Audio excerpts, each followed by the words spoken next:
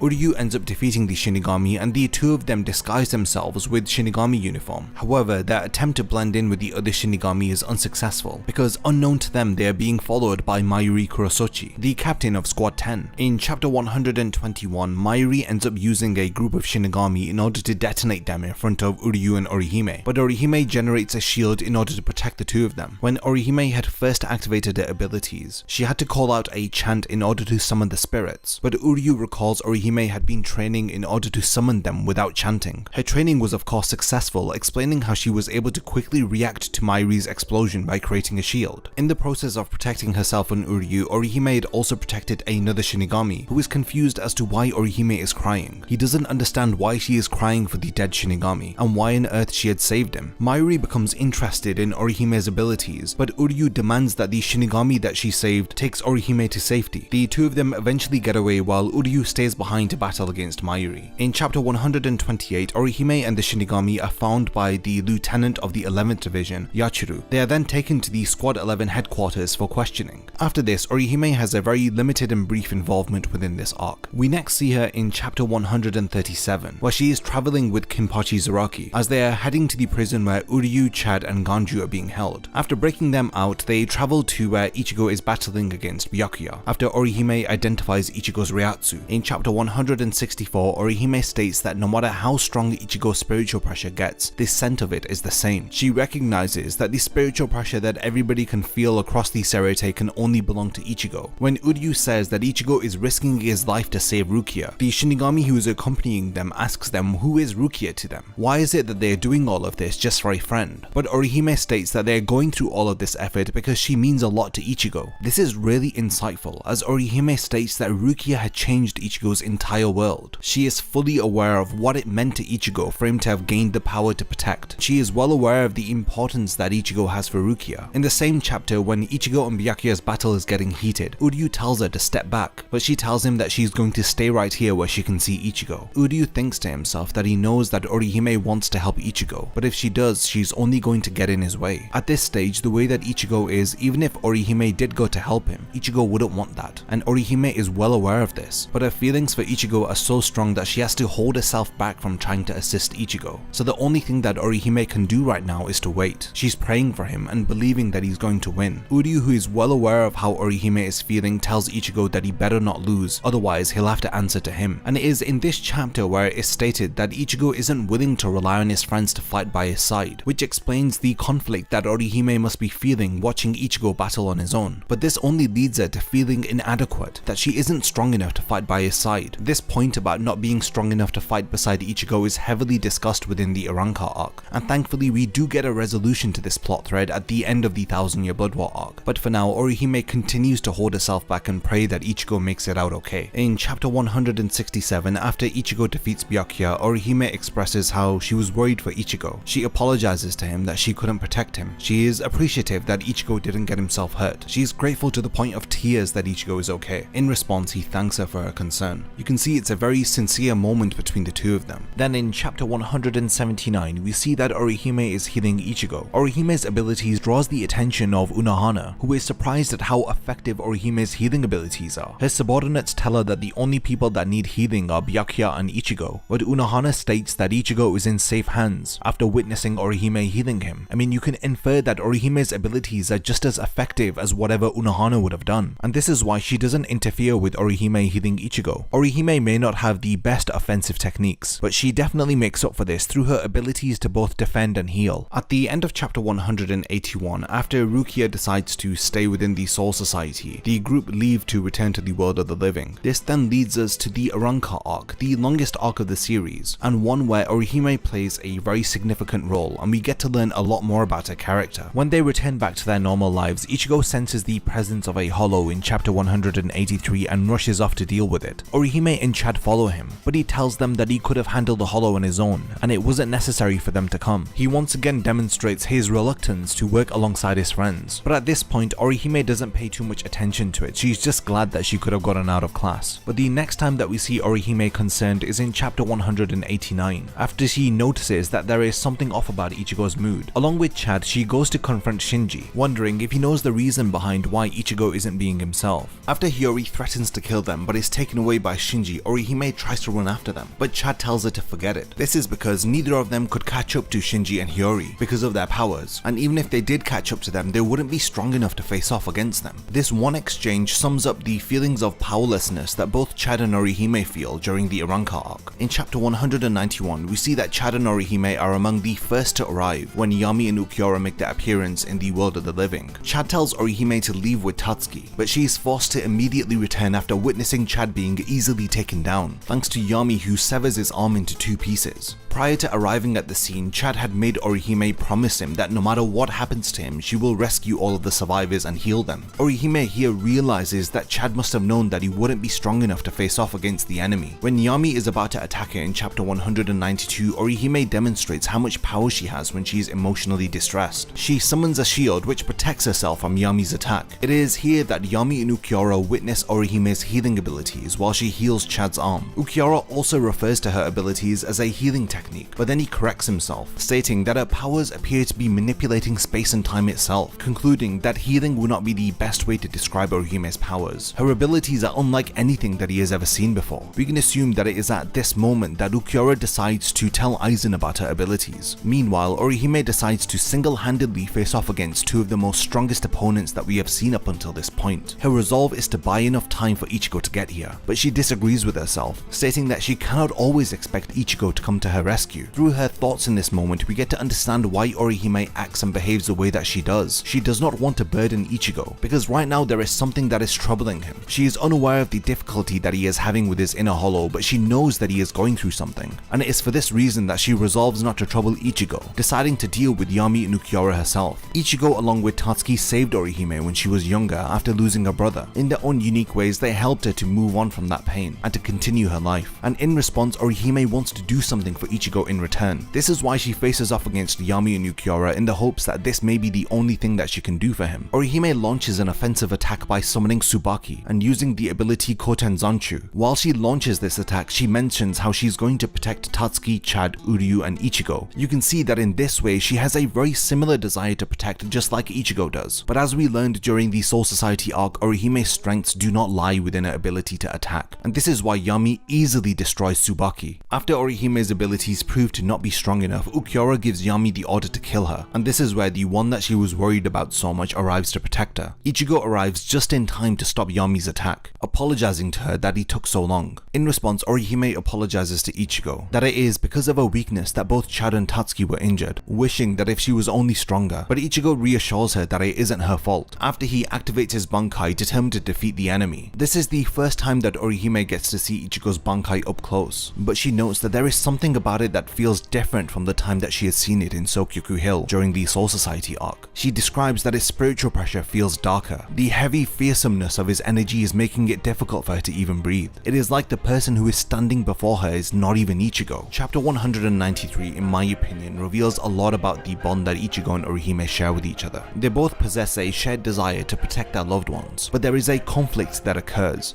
and this conflict is manifested within this chapter. To summarize it, it's Ichigo who feels like he's burdening himself with the responsibility of protecting everybody, and it's Orihime who desires to protect her loved ones and to fight alongside Ichigo, but the sad reality is that she isn't strong enough, and it upsets her that Ichigo even realizes this. In chapter 193, after activating his Bankai, Ichigo tells Orihime to stand back, and you have a panel here which feels like Orihime's heart has been broken. You see it in the next panel that Kubo draws of Orihime's response through her eyes. face. It is like she is crushed. All she can do is stand back and pray, just like she was doing in the Soul Society arc. When I see this panel and I see the concern in her eyes like she's about to cry, and her holding her own hand as if she is holding herself back, these are very subtle details, but they make you sympathize with her. Ichigo is doing well in the battle until his hollow tries to take over. He tries to suppress his hollow, rejecting its help, and it is here where he begins to lose the battle against Yami. After seeing Ichigo get hurt, she shouts out his name, rushing to help him, but he yells for her to stay back. Her inability to control herself and her desire to protect Ichigo results in her being attacked by Yami. If only Ichigo did rely on Orihime's abilities, she could have assisted him. She had proven prior that she could manifest a shield which could defend against Yami's attacks. If he had allowed Orihime to be the shield to his sword, then maybe the outcome wouldn't have ended like this, with Ichigo utterly defeated, resenting his inner hollow further. Their conflict with Yami no Kyora concludes after Yoruichi and Urahara arrive to assist them. After Yoruichi takes down Yami, she rushes to Orihime's aid, and it is here that we see the extent of injury that she has sustained after Yami's attack, with one side of her face being completely covered in blood. The anime adaptation of this moment is heavily censored. You don't get to appreciate the extent of injury that Orihime has sustained. Even when Yoruichi assists Orihime, all she is concerned about is whether if Ichigo is okay or not. 5 days after the event, Orihime returns to school. She is greeted by Ichigo, who looks visibly upset. It pains him to see Orihime bandaged up and hurt. The thing is, he is holding himself responsible for the fact that Orihime got hurt, because he wasn't strong enough. Even after the event, Orihime tries to reassure Ichigo, stating that she should have stayed back like he said, and it isn't his fault that she got hurt. Ichigo is of course disappointed with himself due to his inability to control his inner hollow and thus protect his loved ones, while Orihime is upset that she cannot help Ichigo to overcome whatever he is feeling. In chapter 196, Rukia drags Ichigo to apologize to Orihime. He promises to her that he'll get stronger, so that next time they won't be able to hurt her. Orihime is surprised, but then she thinks to herself that she is glad that Ichigo is back to his old self. Before they leave, Orihime thanks Rukia for helping Ichigo in his moment of need. In chapter 198, we get to appreciate just how human Orihime's character is portrayed to be. As usual, she is sharing the events of the day and her thoughts to the photo of her late brother, telling him that Ichigo had returned back to normal. While thinking about Rukia, she describes her as being amazing, to the extent that it is making her feel envious or jealous. These feelings are causing her conflict. She is upset that she's feeling like that about her friend Rukia. She doesn't want to feel jealous of her. She tried to assist Ichigo, but in the end it just made things worse, while Rukia made it look easy by saying the right things to Ichigo so that he would stop feeling despair. In chapter 199, when Rangiku stays over at Orihime's, she notices that she is feeling upset, so she asks her why is it that she is so somber. She convinces Orihime to share with her how she is feeling, and like she had said previously, she describes how Rukia is amazing. She was easily able to cheer Ichigo up, despite the fact that he was upset for so long. This moment speaks volumes as to the person that Orihime is. Even when she is unintentionally feeling a certain way, she feels guilt and sadness. You can tell that she has no ill will towards anybody, and she doesn't enjoy hurting people even if they are her opponents or enemies. This is why she describes herself as a bad person to Rangiku. She had initially just wanted Ichigo to be happy, but now that Rukia is back and she easily cheered him up, she should be happy theoretically, but she cries in her vulnerability, stating that she is jealous of her. Rukia is kind, she's strong, she's so beautiful, and it is for those reasons that she loves her and has her as a friend. She appreciates the fact that she cheered up Ichigo, but why is it that she's feeling this way? When Orihime is at school, she doesn't feel like this, but when she returns home and is alone in the solitude of her own thoughts, these feelings of jealousy crop up. Orihime is so self-aware and reflective of her emotions and her actions. Rangiku embraces her, stating that she is silly for feeling this way because she has no reason to be jealous. She reassures her by saying that Ichigo is still very young. He can barely stand on his own. Right now, he needs both Orihime and Rukia to be there for him. She tells Orihime that jealousy isn't a bad thing. It's not like these feelings are intentional. The fact that Orihime is aware of how she is feeling and she's trying to deal with them, that is the biggest thing. She's not running away from her feelings. She's accepting that her feelings of jealousy exist and that they are there, but it is evident that she's not going to let them get the better of her. This exchange ends with Rangiku telling Orihime that she is a good person. When Grimmjow and his Frashion attack, Orihime is kept away from the battle by Rangiku, who tells her to look after her Gigai. We then see her in chapter 213, where she is called upon to heal Rukia after Ichigo is unable to protect her from Grimmjow. She watches Ichigo as he appears to be devastated. The concern on his face results in her also feeling upset for him. After all, she is able to relate to the powerlessness that Ichigo must be feeling. When Orihime learns about Aizen's plans from Head Captain Yamamoto, she is told to relay the information to the other humans. In chapter 224, Orihime demonstrates that she is able to track down Ichigo at the base of the Vizards. Despite the fact that it is shielded with a barrier, she is able to tell the properties and the makeup of the barrier barrier in order to walk through it. The Vizards are surprised by how Orihime managed to bypass the barrier. Her incredible feat impresses the Vizard Hachigan who had created the barrier. Orihime was only able to bypass it because the barrier that Hachi had created was very similar to her Shunshin Rika ability. After Orihime tells Ichigo about Aizen's plans, he reassures her that he's going to stop Aizen. He's going to get stronger. After thanking Orihime, he gets back to training. Orihime realizes that Ichigo didn't have the time to process everything that she had told him because he is so preoccupied with his training and focused on getting stronger. But she knows that whatever Aizen is planning doesn't matter because Ichigo knows exactly what he has to do. He isn't afraid of Aizen. Orihime realizes that Ichigo's getting really strong, but she states that it isn't the same way as before, when the Hollow was interrupting his battle against Byakuya or even his battle against Yami. She knows that whatever Ichigo is going through, it may not be scary, but it isn't pleasant for him. He is struggling right now, and it is for this reason that Orihime decides that she's going to get stronger too. In chapter 226, Yoruichi approaches Orihime, stating that she was tasked by Urahara to find Orihime in order to bring her to his underground training room. After arriving, she asks Urahara what is it that he wanted to speak to her about. He describes how Rangiku had arrived earlier to speak to him. Urahara was made aware about the Oken and about how Aizen plans to sacrifice all of the people within Karakura Town in order to create it. He states that the Soul Society and everybody else has to prepare for an all-out war, stating that a great deal of blood will be shed and that everybody will need to get stronger. This is why Orihime states that her resolve is to also get stronger, but Urahara tells her that Orihime won't be fighting with them this time. He says that Tsubaki was destroyed in battle by Yami the other day. He questions if he has been repaired. She replies that Tsubaki was broken so badly that she couldn't fix him, and she doesn't know how to. Urahara rightfully says that Tsubaki is the only weapon that Orihime possesses. He cannot allow her to participate in the battle if Tsubaki is out of commission. Urahara's concern is that he doesn't want her to get killed. Chad argues with Urahara that Orihime's value is more important than fighting. This is because she can protect and heal people, but Urahara reminds Chad that with Captain Unohana and the 4th Division present, there won't be any need for Orihime to be in the battlefield. Urahara, who definitely could have said this in a more nicer tone, states that a warrior who cannot fight will only hold them back. It's a crushing blow for Orihime, who had already been questioning her worth on the battlefield. In this moment, she tries to conceal how she is feeling by thanking Urahara for just bluntly telling her. She can understand where he is coming from. After saying goodbye, she runs away. She is constantly being told to stay back by Ichigo. She wasn't allowed to assist in the battle against Grimmjow and his Fraction by Rangiku, and now Urahara tells her that she won't be needed on the battlefield. She is made to feel effectively useless when she desires to be anything but this. We do learn that Urahara had an alternative purpose for keeping Orihime away from the battlefield, which is so that Aizen isn't alerted to the remarkable abilities that Orihime possesses. But we learn that this is already too late, as in chapter 227, while he is replaying Ukiyora's memories, he notices Orihime healing Chad, as he states that she appears to have interesting abilities. Urahara's concerns were correct, but it appears that he has acted too late on them, because Aizen has already set his sights on Orihime. The following chapter 228 is very Orihime-centric, as immediately after leaving Urahara's place, she bumps into Rukia. After seeing her, she cannot help but to break down and start crying. After telling Rukia everything that Urahara had said, she states that she feels better after talking with her. After all, it's probably for the best if she isn't strong enough, but Rukia absolutely disagrees, stating that Orihime has done her own fair share of fighting up until now. She had even gone to the Soul Society and fought. She isn't mad that she was dismissed by Urahara. Orihime is just sad that she can't fight alongside the rest of them. But more importantly than this, she doesn't want to be a burden to anybody. Remembering Urahara's words that she's only going to hold them back, she states that she definitely doesn't want to hold Ichigo back or anybody else. She'd rather be upset than to hold others back. But Rukia tells her that it isn't the people who are weak who cause problems on the battlefield. It is those who have a weak spirit. She states that during the Soul Society arc, Ichigo, Uryu, Chad, and even herself, none of them demonstrated a weak spirit, because if any of them had, then Rukia would not be alive right now. Rukia reassures Orihime that there must be some use that Orihime may have in this battlefield, and that she's going to help her find it. This encouragement reassures her, and just as she starts to feel better, Hiyori arrives and states that the Vizard Hachi wants to speak to her. After analyzing her hair clips, he begins to understand that these are the source of Orihime's powers, describing the hair clips to be similar to Zanpakuto. He notices that one of the hair clips appears to be damaged. This had bothered Hachi the first time that Orihime had arrived to speak to Ichigo. Orihime of course reveals that she cannot fix it, that Tsubaki is broken,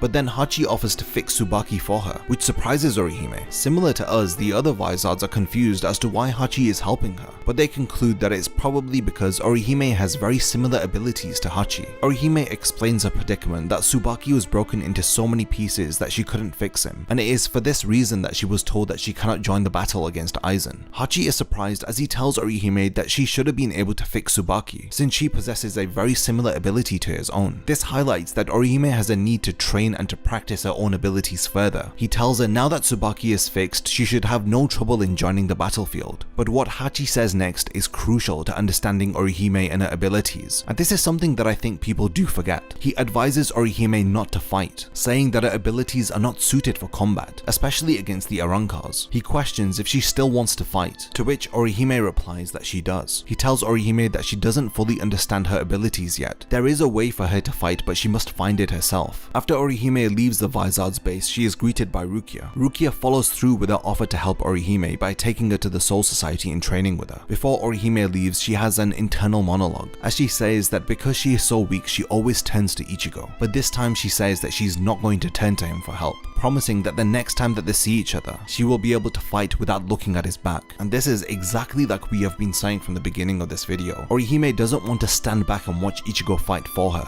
She wants to fight side by side with him. This totally destroys the notion that Orihime is some damsel in distress. Like I said previously, she wants to be the sword to his shield. While Orihime is training with Rukia, Aizen sets up a third invasion of the human world, while Ukiura is ordered to capture Orihime because her abilities have caught Aizen's attention. Ukitake alerts Rukia and Orihime while they are training about the third invasion of the Arankar. Rukia leaves while Orihime has to wait for the Dangai to be stabilized so that she can make a safe journey back. Everybody is surprised by the sudden appearance of the Arankar. They are unaware that this entire situation has been planned in order to kidnap Orihime. After training for a whole month in the Soul Society, Orihime returns. She is reassured that she has gotten strong enough to help now. While rushing through the Dangai, she tells Ichigo and everybody else to hold on as she is on her way. But it is here in the Dangai where Ukiura appears before her. He easily takes out the two Shinigami who accompanied Orihime. Orihime immediately begins to heal the two of them. This further reinforces Ukiura's resolve to take Orihime, as the injuries that he had left on the Shinigami were catastrophic. He is surprised that Orihime is even able to heal them, and it is for this reason that he tells her that she's going to come with him. He threatens her by saying that if she resists, then he's going to kill all of her friends. He gives her no choice. There's no room for discussion. She no longer has any rights. The only way that Orihime's friends can be saved is if she complies with her orders. Ukiura reveals that he is taking her because Aizen wants her powers. He has been ordered to bring Orihime back unharmed. We see Orihime again in chapter 237, as she is back in her home writing a farewell note to Rangiku and Hitsugaya. We found out that Ukiura had given Orihime a bracelet to her, which will conceal her presence, and the only people who will be able to see her are Arankar. This bracelet will also allow her to pass through solid objects. He tells her not to take it off, as he gives her 12 hours of mercy, saying that before she leaves, she has permission to say goodbye to one person. Orihime ends her note with the words, "Goodbye halcyon days." Halcyon meaning a period of time in the past which was an ideal and happy time to live in. As Orihime says goodbye to her peaceful days, she decides that Ichigo is the person that she wants to say farewell to. In one of the most memorable moments of the entire series, we see Orihime finally confess her true love for Ichigo. She attempts to kiss him, but she can't do it. Before leaving, she expresses to him that if she were to have lived 5 different lives, then in all 5 of them she would have fallen in love with the same guy. She thanks Ichigo and says goodbye before leaving for Huecomundo. By leaving, she feels that she is doing the right thing and that she is protecting her friends and Ichigo. She may have felt that she wasn't any use to Ichigo, rather more of a hindrance to him, but by doing this act, at least it will help Ichigo and in some way repay everything that he has done for her. When she arrives in Huecomundo, she is taken to Aizen's throne room in Las Noches. It is here where her powers are demonstrated as she heals the left arm of Grimmjow. They say that her abilities go way beyond just simple healing. Aizen describes Orihime's abilities to be a rejection of phenomena. Her powers are able to reject and deny anything that has occurred to her affected subject. So in this instance, she can reverse the damage that was done to Grimmjow by restoring his arm like it had never been destroyed. Aizen states that it is far more than just space or time manipulation. Her abilities step over the limitations that have been set by the gods, meaning that her powers violate the divine law. Orihime is introduced into the world of the Espada, as after healing Grimmjow, he immediately kills Lupi, much to her surprise. Orihime is given her own room in Las Noches, but she wonders if she did the right thing by coming to Huecomundo. But she reassures herself, saying that she has to make them believe that she is useful for them, at least until her friends are ready for battle. In chapter 247, Ukiura informs her that her friends have arrived to rescue her. Orihime is surprised to learn about this news, but Ukiura states that it changes nothing because she is one of them now. In chapter 249, Ukiura recalls this moment, how he had sensed little to no hesitation from Orihime when he had told her that her heart now belongs to Aizen. Even he describes her as being incredibly brave. In chapter 249, Orihime is brought to Aizen. When they are left alone, he shows her the Hokyoku, the device that made it possible for him to turn hollows into Arankars, or to even conceive the thought of creating a Oken. He says that he has shown her the Hokyoku as a symbol of trust, and it is Orihime's abilities that he needs. He needs a power of rejecting phenomenon in order to assist him. When Orihime is taken back to her room, she thinks to herself that she doesn't believe that Aizen showed her the Hokyoku because he trusts her. There must be an alternative purpose for it, but at least now she knows where it is located. After coming to Huecomundo, now Orihime understands the nature of her abilities, which is the denial of events, the destruction of a phenomenon itself. She is grateful for the help that Ichigo and the others have come to rescue her, but she is not relying on it, as she is determined to make herself useful. She has figured out what she has to do in Huecomundo, and it is something that only she can do. She states that the phenomenon that she has to destroy is the Hokyoku. That will put a stop to Aizen's plans and to the suffering of her friends. After Chad is defeated, Ulquiorra arrives to speak to Orihime, questioning whether if he has sensed his defeat, but Orihime refuses to believe that Chad has died. But Ulquiorra says that it doesn't make any difference whether if he is alive or dead, because everybody who has come to rescue her will die eventually. He tries to make her feel despair by telling her that she must have known that this was coming. He describes their efforts to rescue her like lambs rushing to their slaughter, but this is where Orihime's attachment to her friends and her bravery shows once more as she slaps Ulquiorra for his comment. He is unfazed by this, but you can tell by Orihime's reactions that it took everything for her to try and hold herself back until she couldn't anymore. When he leaves, she is left distraught as she is clutching onto her chest, as if the pain or feeling that her friends are being hurt is too much for her to bear. In chapter 272, when Orihime is being assaulted by the pair of Arankars Loli and Minoli, Grimmjow arrives, putting a stop to their attack, considering that he owes her for healing his arm. He has arrived to take Orihime to heal Ichigo after he was defeated by Ulquiorra, but before leaving, he tells her to heal herself. But instead, Orihime heals the Arankars that Grimmjow had dispatched, the very Arankars that were beating up Orihime not too long ago. Her act of kindness after they were so cruel to her leaves the Arankars shocked. Loli even goes as far as to describing her as a monster, but this is just the person that Orihime is. She doesn't hold grudges. It is difficult for her to even have ill will towards people who have wronged her. In chapter 277, when Grimmjow brings her to the lifeless body of Ichigo, Orihime is shocked. Grimmjow orders her to heal him. Orihime does have difficulty healing Ichigo's wounds as a tremendous amount of spiritual pressure is swirling around it. She's finding it difficult to reject Ulquiorra's residual spiritual pressure. Eventually, she is able to break through the Ryatsu and to begin healing Ichigo. As he starts to show signs of life, they are incredibly relieved to know that he is okay, but Orihime is surprised to learn that Grimmjow only wants her to heal Ichigo so that he can kill him. Ulquiorra disrupts their plans, as he demands that Orihime is returned to him. His presence is making Orihime feel very nervous. That is until Grimmjow has a brief battle with him and uses his ability Kaja Negation, sealing him into a closed dimension. He says that this has bought them about 2 or 3 hours of time. He now demands that Orihime heals Ichigo, but she refuses to. She's not going to assist Grimmjow in killing Ichigo. She only does so after Ichigo tells her to heal him. She even ends up healing Grimmjow at Ichigo's request. This is the first time that Ichigo and Orihime have been on the battlefield together since the arrival of Ulquiorra and Yami at the beginning of the Arankar arc. Ichigo reassures her that he's going to win, but Orihime looks on desperately as she sees once again the back of Ichigo. She had promised that she was going to fight by his side, but just like several times before, she is told to step back and watch Ichigo fight alone. At the beginning of their battle, Nell is nervous and upset and worried about Ichigo, but Orihime reassures her, reminding her that Ichigo said that he'd win. He promised them, so he will win. She tells Nell that they need to have faith in him and wait, but as she says this, she's clenching her fist. It's a subtle detail that's very easy to miss, and it highlights that Orihime's feelings for Ichigo are making it difficult for her to just stand by and do nothing. In chapter 280, Grimmjow fires a Grand Ray Sorrow towards the direction of Orihime and Nell, but this is when Ichigo activates his hollow mask and rushes to protect them. Orihime immediately senses the change in Ichigo, and it's making her heart beat faster and louder. With his hollow mask donned, Ichigo turns around to look at Orihime, but she sees somebody completely different. It is like she's looking at a monster. Ichigo notices that his appearance is disturbing Orihime, but he reassures her not to worry because he's going to end the battle quickly. But his words don't reassure Orihime in the slightest, as she's still concerned. When Ichigo once again arrives to protect Orihime from one of Grimmjow's attacks, they have an opportunity to look into each other's eyes. She looks on in complete shock and fear. An emphasis is placed upon the eyes of Ichigo, how the whites of his eyes have turned black. This once again makes her heart beat louder. In chapter 283, we get an insight from Orihime as she tells herself that she can't be afraid of Ichigo, but when she thinks back to the eyes that she had seen, she feels like Ichigo is turning into something or someone that she doesn't know. She can't see her own reflection in his eyes, and it reminds her of the monster that her brother had turned into right at the beginning of the series. This is an excellent parallel that Kubo draws attention to during this moment. Orihime has been through this before. At this moment, Nell is confused as to how Ichigo is losing despite the fact that he has donned his hollow mask. Previously, it was like he was invincible when he had worn it, but now he is getting beaten. It is Nell who notices the conflict within Orihime, and she encourages her to cheer Ichigo on, asking her what is she afraid of. Wasn't it Orihime who said that Ichigo was a good person? Ichigo too cares for Orihime a great deal, and she explains this to her, stating that he only attacked Ukiura after learning that he was the one who brought Orihime to Huecomundo. Nell rightfully says that Ichigo is still a human being. He didn't become a Shinigami or put that hollow mask on because he wanted to. It's because he is fighting for his loved ones and he is in pain right now. He is using that power, fighting and bleeding so that he can rescue Orihime. She asks her if Orihime won't cheer him on, then who else will? In this moment, Orihime thinks that she is right. Similar to Ichigo, Orihime had that desire to protect her friends. That is the reason why she came to Huecomundo. She had tried to be brave, but after Ukiura had told her that her friends had come to save her, she felt glad. But Orihime felt conflicted when she had seen Ichigo wearing that hollow mask. She wasn't entirely sure if Ichigo really came to rescue her, but after hearing Nell, she feels reassured. And despite all of this, it shouldn't matter. The fact of the matter is, Ichigo is fighting right now for her. He is enduring all of this pain for her sake, and it is here that Ichigo gets the encouragement that he so desperately needed, as she tells him not to die. With tears rolling down her face, she tells him that he doesn't have to win. He doesn't have to keep trying so hard. She just doesn't want him to get hurt anymore. Orihime is very self-aware of the fact that she is always relying on Ichigo to protect her. She had become fearful of Ichigo after noticing that he was becoming a monster in order to fulfill this purpose. In order to fight and to gain the strength to protect his loved ones, Ichigo was enduring a great deal of pain. She had come to the realization that the person she loved was forcing to hurt himself because she was not strong enough to protect him. Orihime could do nothing to protect Ichigo from this pain that he was enduring. She couldn't protect him from becoming a monster, and this fear of Ichigo becoming a monster is actualized during his battle against Ukiura. In chapter 313, Orihime is once again kidnapped by Stark, who takes her in front of Aizen, who tells her that he is going to leave now to destroy Karakura Town, revealing that the plan to kidnap her was a diversion so that the Shinigami would be lured to Huecomundo, thus having fewer numbers to counterattack Aizen in Karakura Town. Ukiura is also revealed to have returned in chapter 315 and is guarding Orihime. He attempts to make her feel despair by questioning if she is afraid. Now that Aizen doesn't want her anymore, she's going to die here, alone with nobody by her side. Ukiura wants to know if this frightens her, but Orihime says that she isn't afraid because her friends will come and rescue her because her heart is already with them. When Orihime had first heard that they had come to save her, she felt happy, but at the same time she was upset. She had come to Huecomundo so that they wouldn't get hurt, so she is questioning why is it that they've gotten themselves in harm's way. Did they not know that Orihime was trying to keep them safe? But after Orihime had sensed all of her friends fighting, and even some of them collapsing after battling, she realized that she was wrong. She wanted all of her friends to be safe. She came to the realization that her friends must be feeling the same way about her, because if any one of her friends had disappeared like she did, then she knows that she would go looking for them. Orihime speaks to Ukiura about how 6 hearts can beat as one, describing what it feels to care about others and to have your heart in sync with theirs. This is where Ukiura becomes very confused about the concept of the heart, and I go into a lot of discussion about this in my Ukiura character analysis video, and there I give his perspective on this conversation, as well as how Orihime ultimately teaches Ukiura what it means to have a heart. So definitely check out the Ukiura character analysis video if you want his perspective on these different interactions that he has with Orihime. In chapter 341, Ukiura is about to land a fatal blow to Ichigo. That is until Orihime saves him with her Santen Keshun. Prior to doing this, Orihime was looking on nervously. She was hesitating, and Ukiura comments on this in chapter 342, questioning why is it that she didn't protect Ichigo from the first strike that Ukiura landed on him. Why is it that she hesitated? But Ichigo interrupts, saying that it doesn't matter, and he thanks Orihime for assisting him. But he then advises her to take cover because it's dangerous here. In other words, saying that he doesn't need her help. She's concerned and worried for him, but once again must conceal how she is feeling. She can't help him, so she listens to Ichigo and takes cover. But this is where she is ambushed by the two Arancars from earlier, Lolly and Minoli. They start to torture her and to rip off her clothes. Ichigo tries to help her, but Ukiura keeps getting in his way. But when Yami arrives, he easily defeats the two Arancars. After killing them, he turns his attention to Orihime, asking Ukiura if he can kill her, but then Uryu comes to her aid, sending the oversized Arankar crashing down the tower. As the battle between Ichigo and Ukiura continues, he tells Uryu to protect Orihime with his life. When Ukiura breaks through the Dome of Las Noches and activates his resurrection, you can see the concern in the eyes of Orihime. In chapter 346, we get a callback to the Soul Society arc. Similarly, how Orihime and Uryu were observing Ichigo battling against Byakuya. Uryu once again notes the concern on Orihime's face. In chapter 164, if you remember, he had told her to step back, but after hearing her resolve to stay and watch Ichigo, he realizes that Orihime is waiting and praying that he'll win. So in chapter 346, instead of asking if she is okay, he reassures her by telling her that Ichigo will win. Similarly, he thinks to himself that Ichigo better not lose. Uryu's confidence in Ichigo at least gives Orihime a faint smile on her face, unlike in chapter 164, where after speaking to her, she still looked on in concern. And this is just one of the many parallels that exist between the Arankar arc and the Soul Society arc. You could tell how the placement of characters is intentional, as the responses are completely the opposite of the responses that occurred previously. The situations may be similar between the two arcs, but the outcomes are entirely different. And it's the same case when you compare the rescue of Orihime to the rescue of Rukia. Rukia was forced to go to the Soul Society. She had no choice in the matter. The end goal was to rescue Rukia from being executed, whereas in the Huecomundo arc, Orihime wanted to be useful, so she had willingly left to go to Huecomundo in order to protect her friends. While in Las Noches, she devised a way to disrupt Aizen's plans by using her powers to destroy the Hokyoku. Orihime wasn't relying on her friends to rescue her, whereas in the Soul Society arc, Rukia was concealing her feelings. Deep down, she was relying on them to come. Orihime had tried to shoulder the burden of protecting everybody, but then realized that all of her friends feel the same way about each other. They want to protect and help each other. Rukia was accepting the fact that she was going to die. She only had hope after realizing that Ichigo and the others had invaded into the Serete. And the last point that I really have to say about how saving Rukia was different to saving Orihime is that the entire Soul Society arc was based around this idea of rescuing Rukia, whereas rescuing Orihime was a smaller plot thread, which got Ichigo and the others to go to Huecomundo just as Aizen had planned. The entire point of the Arankar arc wasn't to rescue Orihime, it was to put a stop to Aizen's plans, and it just so happened that Orihime got caught up with his plans, and he had used it as a tool to manipulate Ichigo and the Soul Society. I speak more about how the Huecomundo arc is an inversion of the Soul Society arc during my The Rise of Bleach video, so check that out if you want to learn more about how these two arcs are very different to each other, despite having similarities. Orihime pleads with Uryu to take her above the canopy so that they can see what is going on. She arrives to witness Ukiura holding Ichigo's lifeless body with his tail. She then looks on in horror as Ukiura tells her that the man that she put all of her hopes on is about to die. He fires a Cerro Oscuras at point blank range through Ichigo's chest. We have a rare moment in chapter 349 where we see Orihime's character completely panic and lose composure. Uryu distracts Ukiura, giving Orihime enough time to try and attempt to heal Ichigo. While healing him, she asks herself what should she do. We get an internal monologue here where she says that deep down inside she had always thought if Ichigo was around everything would be okay. She was reassured that Ichigo would always win, but in this moment where it appears that Ichigo has lost, she admits that she was blinded by the faith that she had in him. Repeatedly asking her what should she do, she loses all composure. The situation is frankly looking bleak as Ichigo isn't responding to her healing, and Uryu, who is vastly outmatched by Ukiura, is thrown across the battlefield and has had his left hand severed. Trying to heal Ichigo, she doesn't know what to do. In her desperation, she repeatedly calls out for Ichigo to help her. Her plea for help causes the inner hollow within Ichigo to manifest. Ichigo's hollowified body begins to defend Orihime and Uryu. In a moment of hopelessness, he once again arrives to protect her. But like I mentioned before, her reliance on Ichigo to protect her has resulted in him becoming a monster. The fear that she had during the battle between Ichigo versus Grimmjow has been actualized. And why did this ultimately happen? Because Orihime wasn't strong enough to fight by his side and to protect him from the pain that he was going through by continually fighting to get stronger. After witnessing the immense power of this transformation, both Uryu and Orihime are concerned for Ichigo. They witness him easily defeat Ukiura. When Ichigo's Vastolore form attacks Uryu, Orihime then blames herself, stating that it is her fault. It is because she called out for Ichigo to help her. She is almost frustrated with herself as she says that she trained so that this wouldn't happen. She had come to Huecomundo to protect Ichigo. So why is it that it has turned out to be like this? That she is relying on Ichigo? This one internal monologue summarizes Orihime's motives for action return during the Huecomundo arc. We know that Ulquiorra ultimately puts a stop to Ichigo's inner hollow by breaking one of its horns, thus restoring Ichigo back to normal. After Ichigo returns to normal and his chest is healed, Orihime is incredibly relieved. Before dying, Ulquiorra asks Orihime if she is afraid of him. She says that she isn't as she reaches out for his hand, but before they can touch, Ulquiorra's hand fades away, as it appears that through his interactions with Orihime, Ulquiorra has come to understand what it means to have a heart and to no longer feel alone. Her bravery to come to Huecomundo and the faith that she continuously had in her friends ultimately impacted Ulquiorra's character, leaving a lasting impression on him. After the battle with Ulquiorra, Orihime stays to heal Uryu's wounds. We see her again in chapter 422. After Aizen's defeat, she is relieved to see that Ichigo is okay. 1 month after this, she is in Ichigo's room with Rukia, Uryu and Chad. She is present as Ichigo says farewell to Rukia.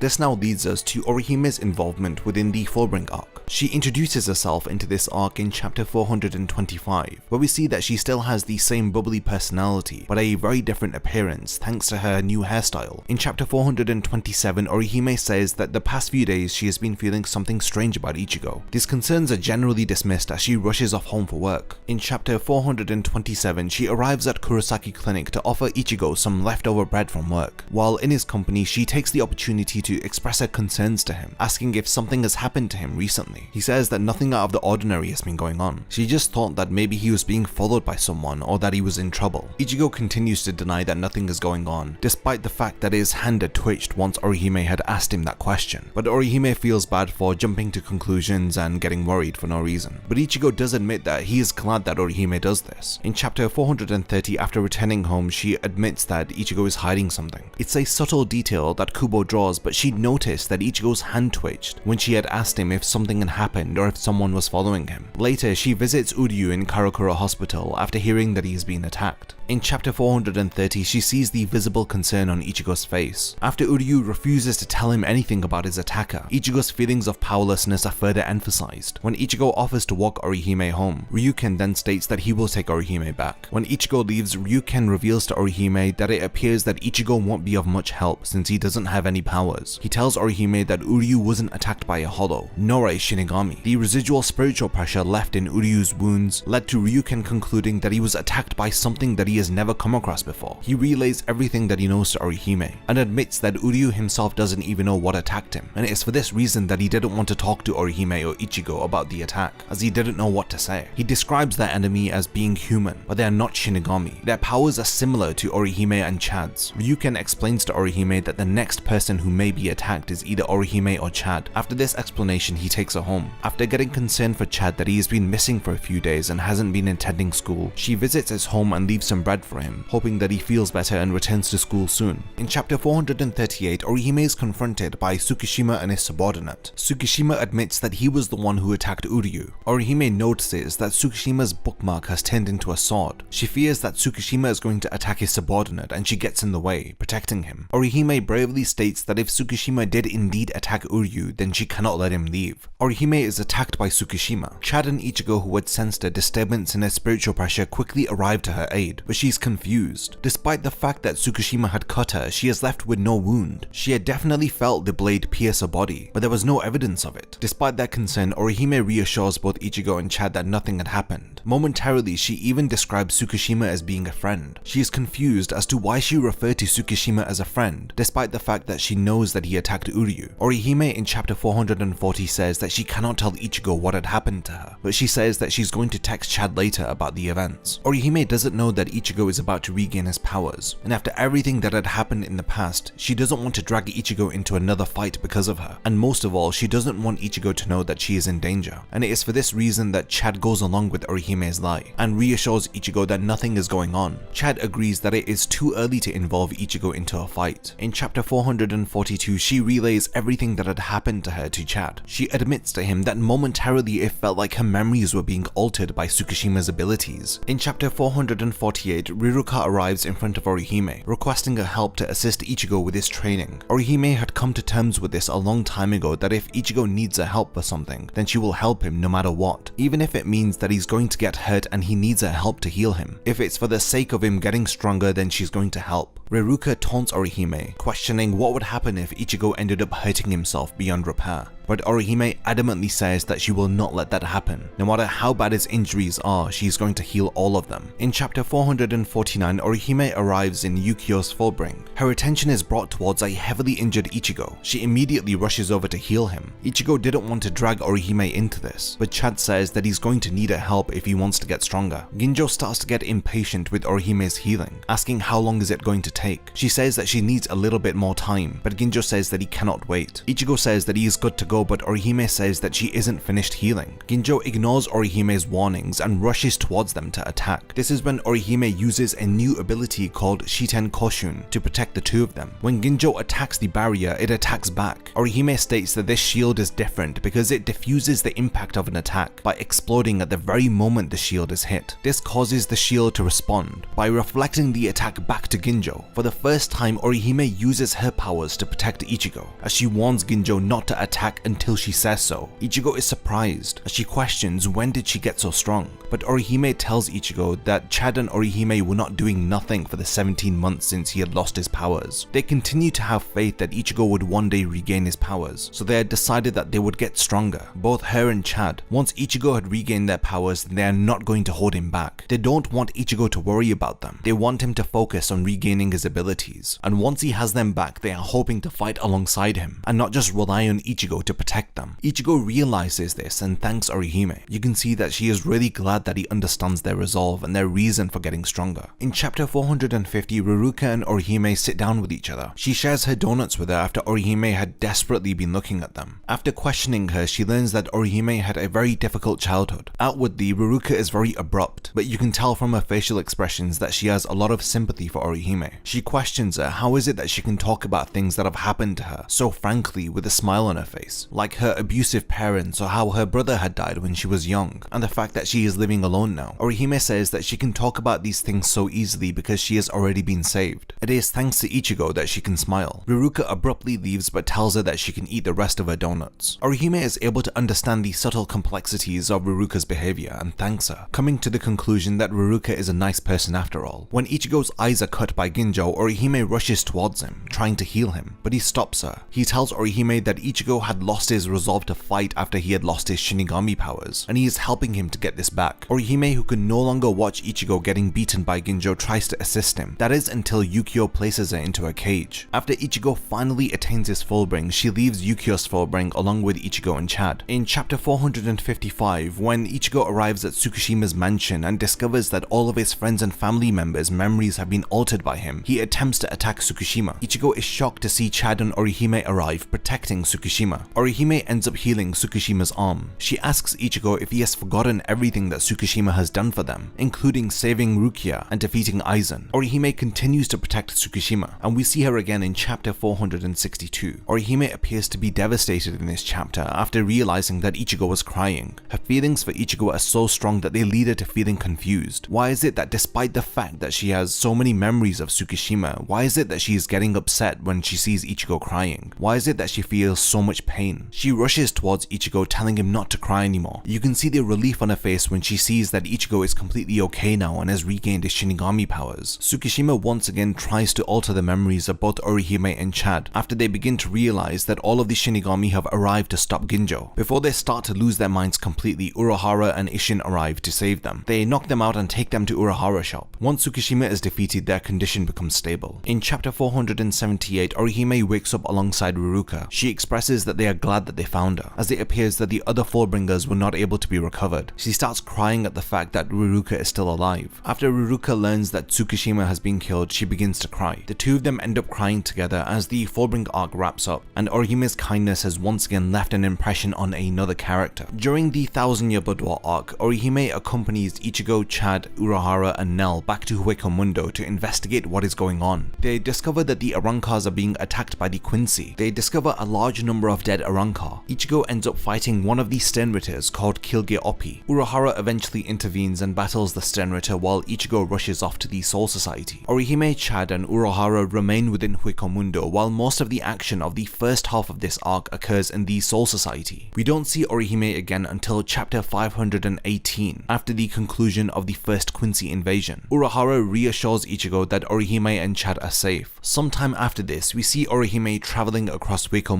deserts. palace. She arrives at the Nigal ruins. She is greeted by Chad as she discovers that everybody is there, including Urahara. It appears that Urahara has been studying the medallion left by Killge Oppi. In chapter 546, we see Orihime training for the second Quincy invasion. Orihime recalls how peaceful it is here in Hueco Mundo, but Chad reminds her that they are training for a battle. Orihime notes that it is strange for humans to be in Hueco Mundo helping the Arrancars. They are all working together for the sake of the Soul Society. Orihime likes that everybody has put aside their differences for this one common goal to defeat the Quincy. She wishes that this peace that she is feeling right now could last forever, everybody helping and respecting one another. She says that if only people helped each other and respected each other's wills, then maybe these battles would have never started. Orihime arrives in the Soul Society along with Chad in chapter 586 as she protects Ichigo from one of Uryu's attacks. She is surprised to see that Uryu has now sided with the enemy. Both Chad and Orihime arrive to calm Ichigo down after he is angered by Uryu's betrayal. It upsets her to see Ichigo affected by Uryu's actions. After Chad snaps some sense into Ichigo, Orihime agrees with both Ichigo and Chad that they are going to bring Uryu back even by force if they have to. Urahara then interrupts them as he offers to take them all to the Soul King's palace. He takes them to the basement of the 12th division where Mayuri has created a replica of Kukakushiba's cannon. In chapter 598, they are fired into the Soul King's palace from the cannon. Orihime recalls how this reminds her of when they went to rescue Rukia and how Uryu was with them at that time. Orihime wonders if he will come back to them, but Ichigo reassures her that of course he will. They are going to take down Yhwach, and at the same time they are going to drag Uryu back, smacking some sense into him. Ichigo's confidence brings a smile to Orihime's face. In chapter 613, Orihime and the others arrive at the main palace of the Soul King. It is here that they confront Yhwach. After the Soul King is severed into two pieces, Orihime attempts to heal him, but her Soten Kishun breaks. Yhwach calls her foolish, stating that a human's abilities are not enough to bring the Soul King back to life. It is impossible. After an unsuccessful confrontation, Orihime and the others are thrown out of the Soul King's palace as they fall down to the Serite below in chapter 620. Orihime and the others return for a counterattack thanks to Yukio's modified Valley of Screams. They discover that the Quincy have transformed the Soul King's palace into their own haven called Waterworld. Orihime, Chad and Ichigo rush towards Yhwach's location. Arriving, they discover Uryu battling against Hashwald. In chapter 660, Uryu reveals his true intentions, which were to destroy Waterworld and to defeat Yhwach. He tells Ichigo, Chad and Orihime to go to the top of Waterworld to kill Yhwach. Orihime is incredibly relieved to know that Uryu is still on their side and hasn't betrayed them. In chapter 661, we learn that Orihime had never believed that Uryu would betray them. This is why she feels so reassured to the point of tears that he hasn't. Chad ends up staying behind to battle against Quincy statues, while Ichigo and Orihime rush towards Yhwach's throne room. In chapter 672, they finally climb up the steps, arriving at the throne room. They both can feel Yhwach's immense spiritual pressure behind the gate. It is here that a significant character-defining moment occurs for Orihime, as we see the end of a story arc. Ichigo tells her that it may be unfair if they battle 2 against 1, so he puts her in charge of defense, telling her that he is counting on her. It is in this moment that Ichigo stops telling her to stand back and to get to safety. Just as Orihime had been relying on him, he is now relying on her. Just as we have been talking about throughout the entirety of this video, Orihime says it herself, finally, thinking back to the battle between Ichigo and Byakuya, how she had wanted to help.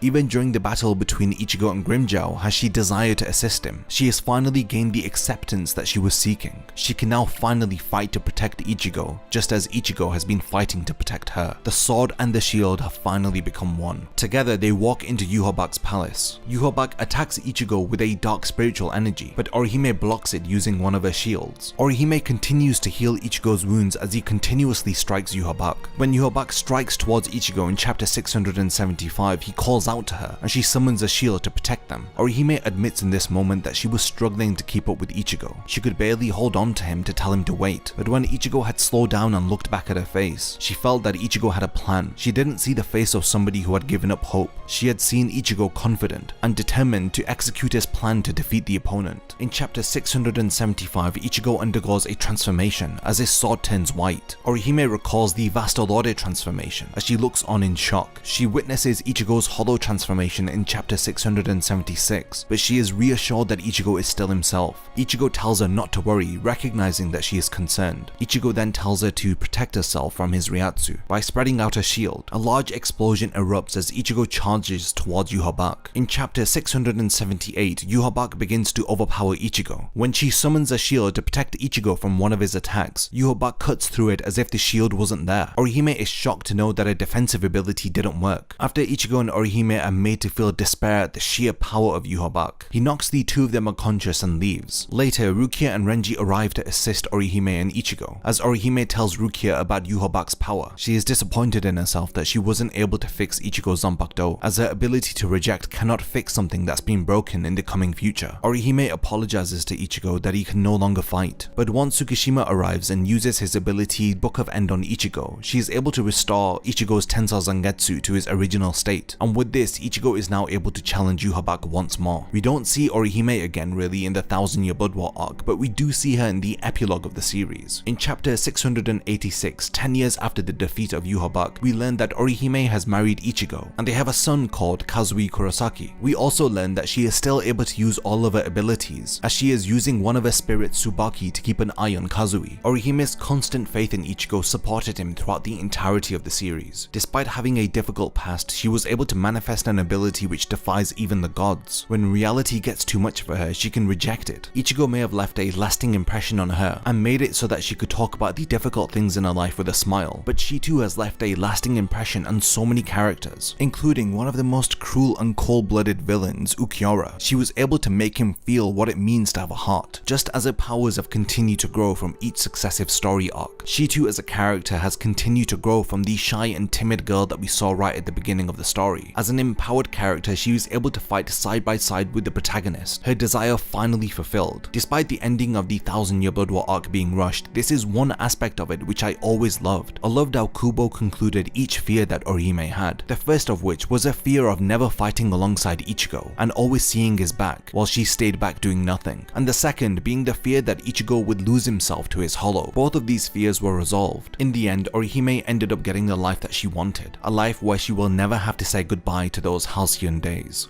I think this is a good spot to end this video on Orihime Inoue, and to now hand over the discussion to all of you. What did you think about Orihime's character? Did you learn or pick up on any small details about Orihime's character that you didn't notice in the past? I would love to read your thoughts and your comments on Orihime. In this video, I'm going to be covering the character who is Ichigo's rival as well as his closest ally. Of course, I'm referring to Uryu Ishida. The title that I've given him is the Antithesis. This is because the Quincy are the complete opposite of the Shinigami, and this is in regards to the way that they deal with hollows, and this is also in reference to the shrift that Yhwach gives to Uryu later on in the 1000-Year Blood War arc. Similar to the videos that I made on Chad and Orihime, there is a lot to unpack about Uryu, but there are a few things about his character that stand out from the other characters that I've analysed up until this point. Uryu is a very complex character in my opinion, and within the story of Bleach he plays a very specific role unlike any other. He was initially introduced as an enemy but then became an ally of Ichigo and the others. So without further delay, let's begin my character analysis of Uryu Ishida.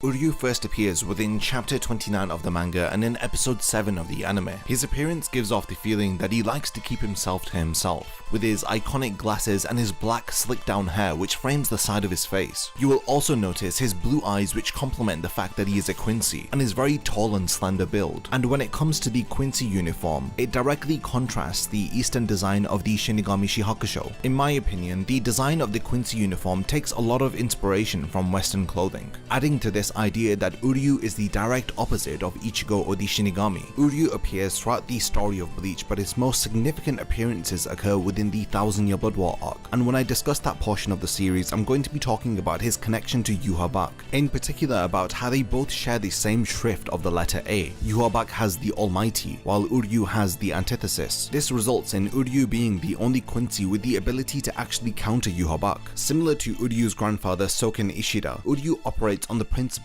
of the pride of the Quincy. This is his moral ethical code, which leads to him having a very strong sense of justice, and it is for this reason that he defends Rukia from Renji when they first arrive to take her to the Soul Society, and he spends his time protecting Orihime during the Soul Society arc. You will also notice a very particular trait about Uryu's character. He will only use lethal force as a last resort. Now that we are briefly introduced to Uryu's character, let's now go through his past and try to understand the events of his past which have made him into the person that he is appears during the series. We learn during the Everything But the Rain flashback that Uryu's father had married Kanai Katagiri. Prior to his first appearance within the actual manga, his mother had lost consciousness on the same day that Ichigo's mother had died. Uryu's mother had then died 3 months after, due to Yhwach performing Ashwaubenon and taking her powers. During some flashbacks within the first arc and the Soul Society arc, we learned that Uryu had spent a lot of his time with his grandfather Soken Ishida. This was because his father Ryuken didn't show any passion about being a Quincy, his reason being that being a Quincy isn't a profitable profession, and you could tell that Ryuken didn't have the best relationship with his father Soken, and it is for this reason that Uryu doesn't entirely respect his father, since he refers to his father by his name. Uryu's grandfather had told Uryu that he would one day understand the motives of his father, but Uryu remained disgusted with his father throughout the story, and these feelings of resentment were only added when Uryu had witnessed his father dissecting the body of his mother. In chapter 659, we see Uryu pleading with his father to stop what he is doing. After witnessing the dissection of his mother at such a young age, Uryu had vowed to never become a doctor. In chapter 46, we learned that Uryu's grandfather was killed in front of him by hollows. At this time, Uryu was powerless to do anything about this. Credited to this situation, Uryu had developed resentment towards Shinigami, who didn't arrive in time to save his grandfather. A lot of Uryu's past comes back to haunt him throughout the series, but because of these situations that occur within the story, especially during the 1000-Year Blood War arc, Uryu is able to understand his father a bit more. Because of the situation with the still silver arrowhead, he's able to understand why his mother was being dissected, and I'll speak more about this when I talk about Uryu's involvement in the 1000-Year Blood War arc, and why he plays a very significant role in defeating Yhwach. Uryu's first appearance within the story occurs in chapter 29, but it is very easy to miss. Between pages 5 and 6, you can see that a character is also present with Ichigo and the others during a live broadcast of Don Kanonji's TV show in Karakura Town. When Don Kanonji is about to use his staff to turn a plus into a hollow, a mysterious character is seen who is about to intervene. That is until Ichigo jumps over the barrier and beats him to it. Now this individual who's about to stop Don Kanonji, believe it or not, is Uryu, and it's a small detail that even I missed when I had first read these chapters. Uryu's first formal appearance within the story occurs in chapter 33, where he clearly observes Ichigo in his Shinigami Shihakusho running down the street. As we know, ordinary people cannot see Ichigo when he is in his spirit form, but Uryu, having turned his back and directly witnessed Ichigo running. Here, Kubo perfectly plays upon the screenwriting concept of show don't tell, as you immediately deduce that Uryu will play a significant role within the upcoming story. Ichigo is continuously alerted to the presence of hollows, but when he arrives at the location, the hollow has already been dealt with. Behind the scenes, we know that Uryu is the one who is actually defeating the hollows. In chapter 34, Uryu introduces himself to Ichigo. After they once again arrive at a location and there is no hollow to be seen, Uryu is very condescending and judgmental as he comments on how Ichigo is unable to even sense the presence of a hollow, and it is in this chapter that Uryu manifests his bow and arrow and eliminates a nearby hollow with one of his arrowheads. He introduces himself as Uryu Ishida, a Quincy, but he doesn't forget to mention that he hates Shinigami. In chapter 35, we learn that Uryu excels in academics, as he is the #1 student in his first semester final exam scores, with other characters like Orihime scoring in 3rd place, Chad being 11th, and Ichigo being in 23rd place. In this same chapter, we find out a bit more about Uryu's personality, as we observe that he is also good with arts and crafts, as he easily fixes another student's ripped up doll. Ichigo, obviously bothered by Uryu's prior statement that he hates Shinigami, follows Uryu home, but it doesn't take long for him to notice that he is being followed. Uryu is able to sense Ichigo's presence very easily because Ichigo has no control over his own spiritual energy. He allows it to overflow and radiate out of him. He may as well be announcing his arrival with how little control he has over his spiritual energy. Uryu knows exactly when Ichigo had become a Shinigami, and he knows the true identity of Rukia. After revealing that he too has the power to kill hollows, he challenges Ichigo to a game in order to determine who is stronger, a Quincy or a Shinigami. Ichigo agrees to this competition, so Uryu explains the rules by using hollow bait, stating that hollows will be attracted towards this location once he breaks the hollow bait. He tells Ichigo that whoever defeats the most hollows within 24 hours will be declared the victor. After learning about what Uryu intends to do, Ichigo of course protests, as he is concerned about the casualties which may occur if hollows begin to converge within Karakura Town, but Uryu tells him that he should stop being concerned for the lives of others. If he is truly powerful, then he should be able to protect everybody. Uryu's challenge begins within chapter 37, as he is the first to gain a point by eliminating a hollow. It is too late for Uryu to undo what he has done. The hollows are already emerging within Karakura Town. Uryu reminds Ichigo that hollows are attracted towards people with high spiritual energy. Ichigo realizes that his family is in danger, so he rushes to protect them, but Uryu Uryu knows that Ichigo's family aren't the only people who have high spiritual pressure. He is determined to cripple Ichigo with his own despair because of his inability to protect everybody. Uryu is of course referring to Orihime, Chad and Tatsuki, who have all spent considerable time with Ichigo, and as a result will attract hollows towards them. Uryu wants to prove that Ichigo is unfit to be a Shinigami. He lacks the ability and the discipline to take up such a role. Uryu's hatred for the Shinigami leads to him inadvertently training Ichigo in this instance. As you'll see, Ichigo is forced out of his comfort zone in this scenario, and when the situation later becomes out of hand and a Menos Grande appears, the two of them are forced to work together. But before this occurs, Uryu had realized that the situation was getting out of hand in chapter 44, when far more hollows than he had expected started to appear. He had eliminated that many hollows with his Quincy bone arrow that his left hand started to bleed. After introducing himself to Rukia for the first time, he acknowledges that even if Ichigo doesn't have the strength to continue on, then he will protect the citizens of Karakura Town with his own life. Uryu wants to prove the strength of the Quincy by allowing an inexperienced Ichigo to become exhausted, while he pushes forward while the Shinigami in his presence is forced to stand by and do nothing, because as we know from Uryu's past, he determines the Shinigami to be unreliable, and via this contest he wants to prove this point. In chapter 45, when the hollows begin to converge on a crack that's appeared within the sky, Uryu declares that he is the last of the Quincy and charges towards them. This is where Ichigo learns that the Quincy were eliminated 200 years ago. Rukia explains to Ichigo that the surviving Quincy despise the Shinigami, and this hatred was developed when the Quincy were annihilated by the Shinigami all those years ago. As Urahara explains, the Shinigami had no choice but to eliminate the Quincy. While Shinigami cleanse and purify hollows, Quincy eradicate hollows. If allowed to continue, then they would have caused an imbalance of souls between the Soul Society and the world of the living. It would have resulted in the collapse of the entire universe, as it is the duty of the Shinigami to maintain order in the world and to maintain a correct balance of souls between the two different realities. In chapter 46, Uryu reveals to Ichigo that he holds no grudge against the Shinigami for their decision to eliminate the Quincy all those years ago. He in fact admits that when he had heard the story of the Quincy and the Shinigami, he had sided with the Shinigami. He had only started to hate the Shinigami once his grandfather was killed in front of him. We learned that Uryu's grandfather was a very understanding man, and he had explained to a very young Uryu that despite the Quincy being eradicated, it didn't matter about who was right or wrong.